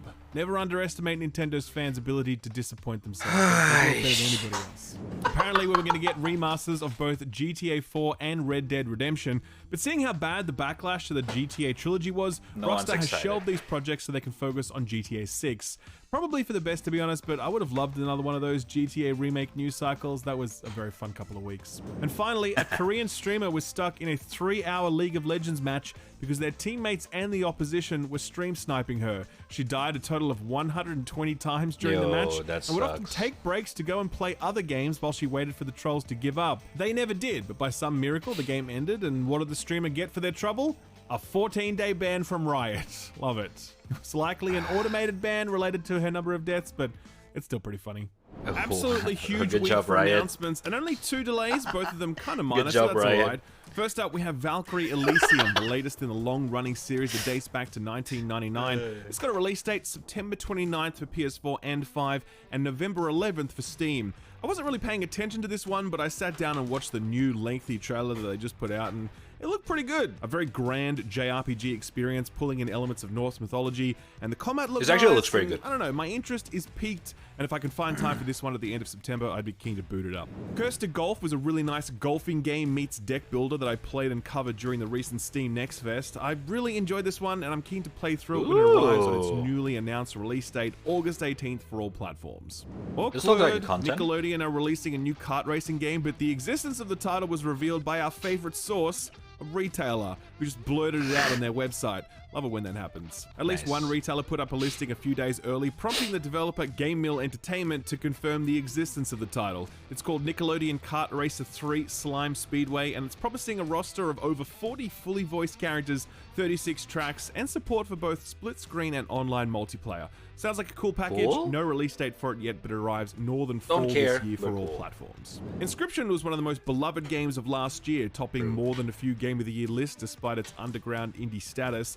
It has been exclusive to PC to this point, but it just got announced for PlayStation consoles. No release date yet. No word on other platforms yet either, but you have to guess they'll follow sometime after this PlayStation no exclusive Xbox. window wraps up. Unlucky Hey, James. here's something that got my juices flowing. Eh?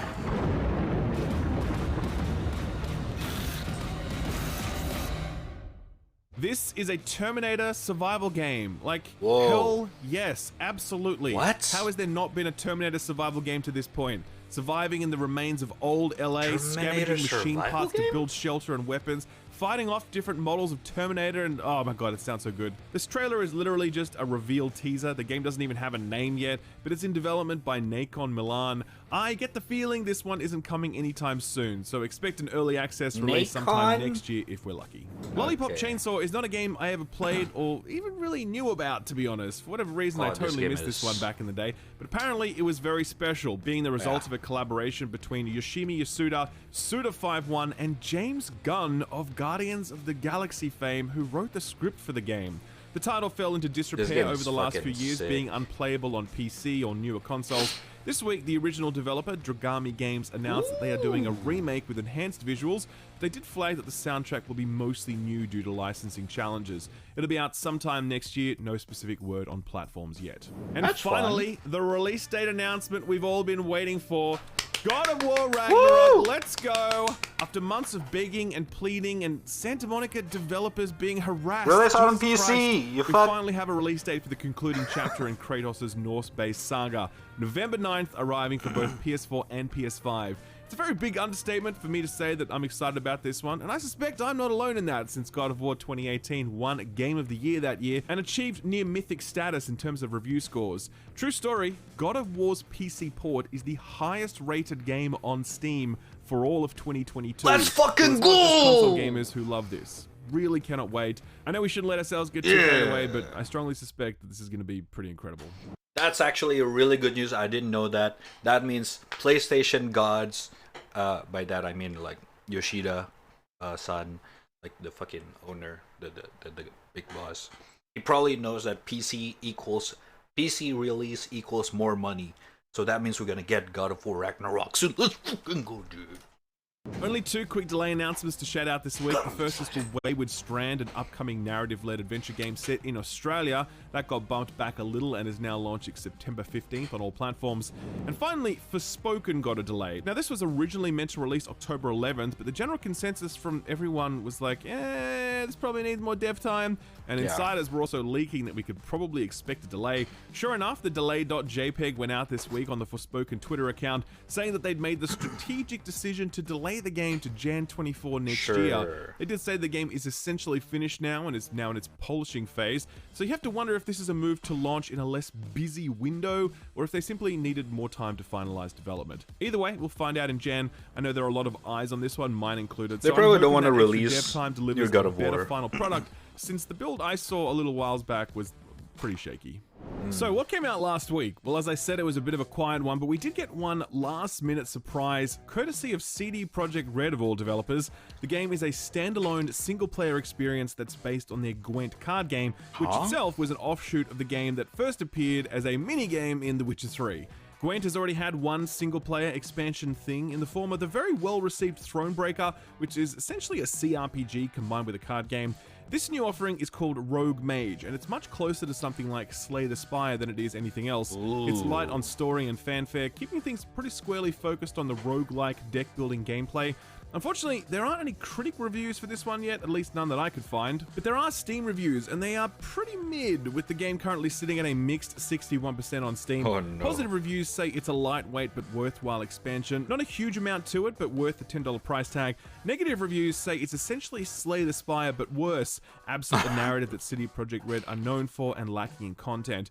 This is pretty cheap at $10, but at the same time, Gwent is free to play, so if you're at all interested, you may want to start with that one first. Matchpoint is a tennis game that arrived last week for all platforms. This one has also met fairly middling reviews, sitting at 77% mostly positive on Steam, but critics were a little harsher, putting it at a fair 66 on OpenCritic. IGN were at the bottom end of the spectrum, scoring it a 5 out of 10 and saying, quote, Matchpoint Tennis Championships serves up a smooth playing game of tennis, but saddles it with a subpar career mode and under-featured multiplayer, end quote. GameSpew, though, were more impressed, scoring it a 7 out of 10 and saying, quote, by simply providing a fun and fairly authentic game of tennis, it manages to outshine its rivals, end quote. Not sure what those rivals are, by the way. What are the other tennis games that are coming out right now? Just a heads up that this one is out on Game Pass, so if you'd like to take a punt on it, then that'll be the best way to do it. Anyway, finally, Arcade-Again launched for PlayStation, Xbox, and on the Epic Game Store last week, where it had earlier been in early access. No Steam reviews for this one, obviously, and only a handful of critic scores to draw from, currently putting the game at a fair 72 on OpenCritic.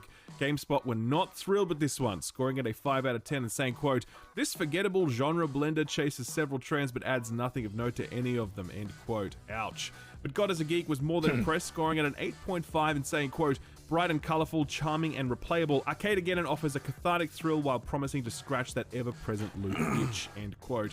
Don't forget that this one is sort of free this month for PS Plus, so you can try it there if you're part of the Sony. What does sort of free means? So what's coming out this week? Not much. Very little indeed. We do have Loop Mancer on the way, arriving exclusively to PC today, but I believe there are console ports on the way at some point. This is a slick-looking 2D, 3D action platformer hybrid with a cyberpunk aesthetic. It looks cool and fast and flashy, but I don't know, just something about the gameplay looks a little off to me. I've seen some previews that echo that sentiment as well, so perhaps wait for reviews on this one to see how it lands. Escape Academy is one title that I know people are going to love. I know because it was playable at the Summer Games Fest in LA last month. Yeah. Everyone that I met that played it absolutely loved it. It's essentially I'm actually waiting for puzzle this game thing, and you can play it co-op, and it's just meant to be good, wholesome fun. It's hitting all platforms but the Switch on the 14th, and it's day one on Game Pass. Not bad. Rune Factory 5 is hitting PC on the 15th. This one was released on the Switch a little whiles back, and as I understand it, it's kind of like a Stardew Valley game, but the series dates back to a time when we might have referred to this as a Harvest Moon game. Stardew Valley really snatched the crown on that one. Anyway, PC on the 15th, no word on PlayStation or Xbox releases as yet. Unironically, the title that I am most excited about this week is Power Wash Simulator. Now I know what you're thinking. Why the fuck would I want to play a video game? Yo, we need to reinstall this. I want to play this again since it just get a full release. About cleaning things. It's a good question, and it's one I answered in detail in my review of the game, which went up last night. Let me just say that we all, on some deep, messed up level, like cleaning things. We just can't be bothered to actually do it. True. Power Wash Simulator understands this, and it gives you the joy and satisfaction of cleaning without demanding any of the actual effort or exertion. Yes. This thing is the most zen-like game I've played all year, and I'm absolutely going back for more until I've hosed down every last surface. I really do believe that people are going to love this, and since it's out on Game Pass day one, Chad, you guys gotta try this game. I reckon this is going to go very large. It's really, really good. If you want to learn good. more, I'll leave a link to my review. Really fun. Put this on your radar. Ooh. Katana Zero, like. Hello.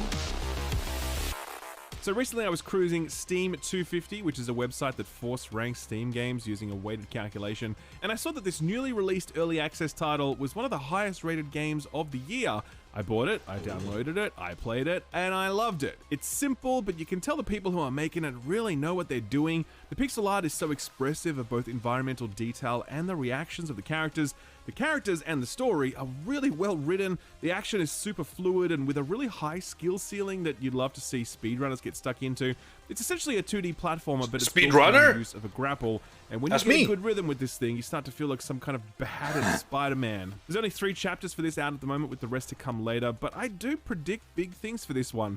You can try the early access now, or you can wait for the 1.0 release. No specific date for that yet. At the very least, I'd recommend putting it on your wish list. If you want to do that, I've left a link to it on my Steam curator page, where you'll also find links to every other Put This On Your Radar title. That link's below the like button. Yes, hit the like button. Sort of free stuff time, and this is a huge week, and you better pay attention because the biggest and best deals for this week expire in the next few hours, for real.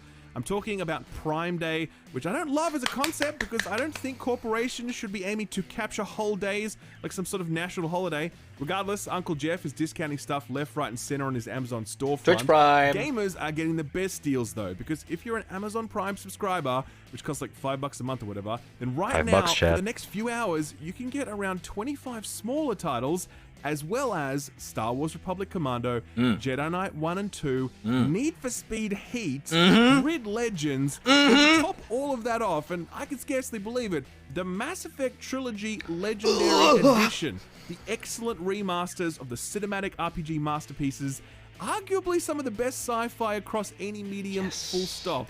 You can get all of that for like $5. But like I said, build fast, because Prime Day ends on the 13th, and then these deals are gone. Sadly, the remainder of the sort of free stuff of the week isn't anywhere near as exciting, but we'll do it anyway. Epic is back, of course, as always, and last week's lineup is still live, including turn-based RPG Ancient Enemy and the co-op Left 4 Dead style shooter Killing Floor 2.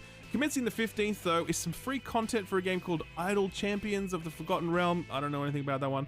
In terms of actual video games, you can grab Wonder Boy The Dragon's Trap, a 2D platformer with some nice art and some solid Steam reviews. Perhaps I spoke a little too soon when I said we were done with the sort of free stuff bangers, because this week, Game Pass members are getting their hands on my friend Peppa Pig. That's right. Peppa and George and Mummy Pig and Daddy Pig and Susie Sheep and Pedro Pony and the versatile Miss Rabbit.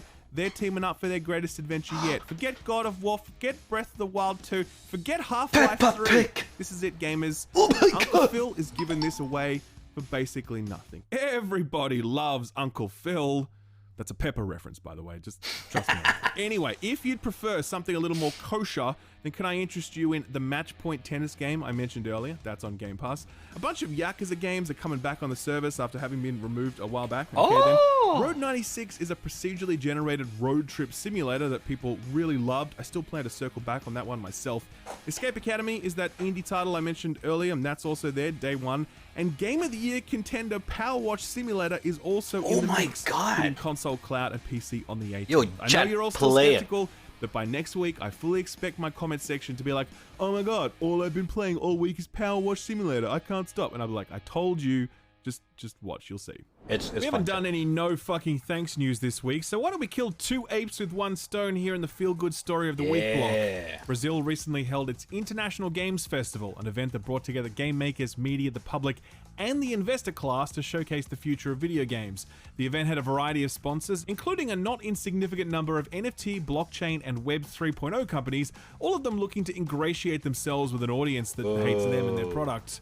Enter game developer Mark Venturelli, best known for the game Chroma Squad and currently working on Relic Hunter Legends, which is going to be published by Gearbox. He was due to deliver a speech to the event titled The Future of Game Design, but just a few minutes into his presentation he said, "Hey, I fooled you. This talk is actually titled Why NFTs Are a Nightmare." The crowd went absolutely wild, as this is a room full of people who actually give a shit about video games, and anyone who actually cares about this art form is going to be pretty on board with someone hijacking an event sponsored by NFT bros to deliver a speech about why NFTs are hot garbage. The event organizers were absolute heroes. They knew what he was going to do, and they approved it, and apparently the sponsors tried to end the presentation midway through, but the event organizers wouldn't allow it. As one person said on Reddit, they scammed the scammers, taking their money to fund the event and then using that event to dunk on them. Priceless. As gratifying as all of this theater was, it was actually Venturelli's words that were the real highlight. He spoke passionately and persuasively on the subject,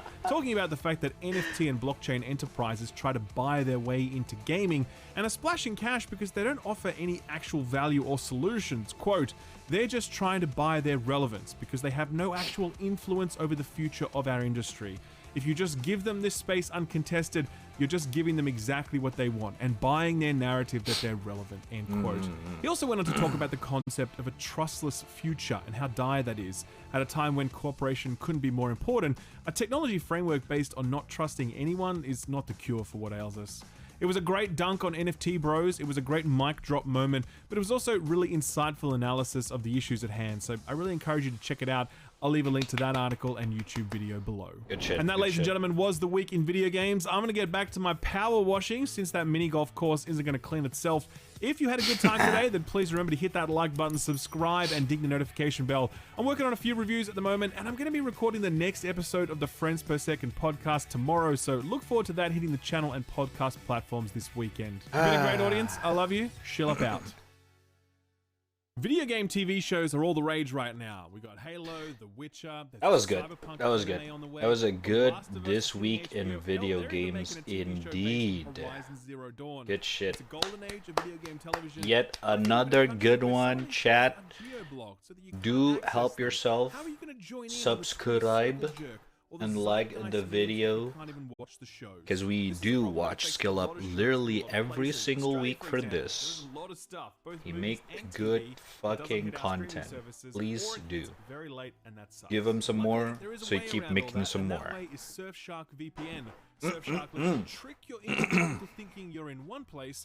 Our watch stream when? Did you remember that I did that in the 24-hour stream? Yeah. I'm gonna come back to it again. We gotta reinstall it, and we're probably gonna give it a try again in the future. Not sure when, because that game is very cozy based game.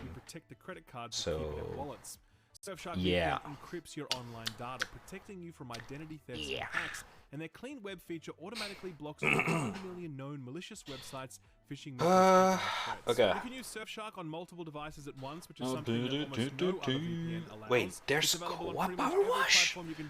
No fucking way. And it has a full 30-day money-back guarantee. No Best of all, way. we're offering an 83% discount and 3 months free when you use offer code SKILLUP at checkout. Click the link in the description below or visit surfshark.deals. There's co-op now? Thanks Surfshark for sponsoring the video and thank you for watching it. My god. Okay. Okay. Okay. Okay. What? Wait, that's actually sick.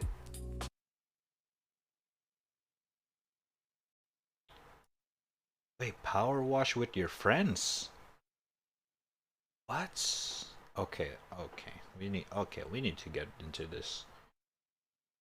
What the fuck? We need to get into this shit. Sir, yes sir. Power Wash Simulator. Alright. And that was a 8. That was a 8. That was a 8. Damn, that was a plenty of React Andy. We reacted for 2 hours, I think. Did we? I get a feeling we did. I think we did something else before React Andy. Oh. Crazy, crazy. Wait, link? Oh, you got a link? What is this? Bam bam bam bam bam. Ba ba dum bam bam ba dum ba dum bam bam ba dum ba dum ba ba bam bam bam ba dum ba dum bam bam ba dum ba dum bam bam ba dum ba dum ba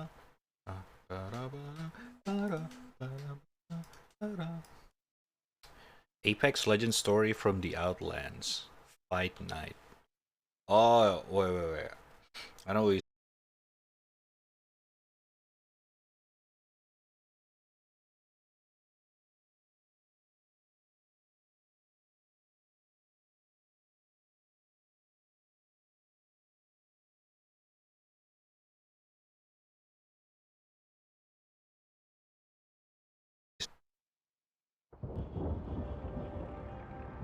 Fight Night, Apex Legends Story from the Outlands. Hey, that's Batman. Malta. A city with no end. The whole planet's a gilded cage. And the canaries screaming. Filthy or filthy rich. Everyone here's a criminal. And I got them all. All but one. Oh shit. Now look at me. Guarding scum. Shoveling deep-fried pork with plum sauce. I've outlived my purpose. Like this guy. Oh, pardon me. Can I be of help? We gotta face facts, pal. Not everyone makes it 12 rounds. It's my first day on the job. You miss, there's no second shot. I'm talking to you, Tin Can!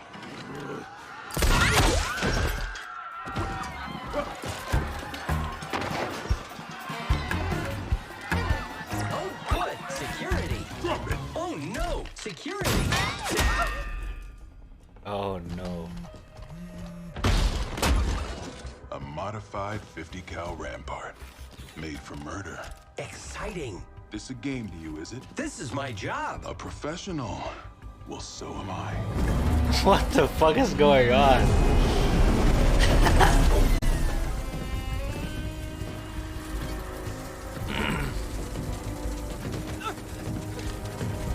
Who sent you? I want a name. I want a name, too. What is it? I'm asking the questions, Kobrak. And you're talking. Whatever it takes.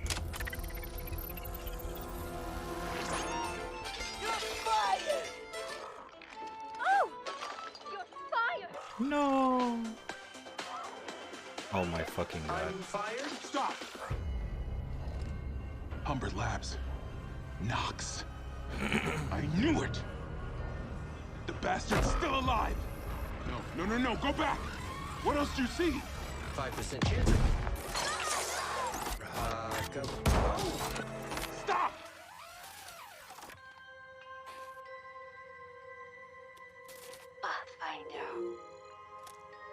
Pathfinder. We've made you for a great purpose. Who the hell? I'll take it from here. Excuse me, friend. I think I'm about to discover my purpose. Hey! Mob's not taking my witness. I need him. You need me? Piss off, scablet. Bam! You're coming with me.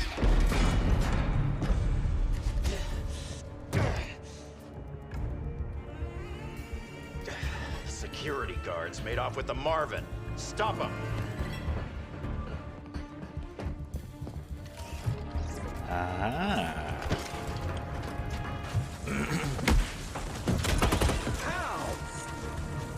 Pow.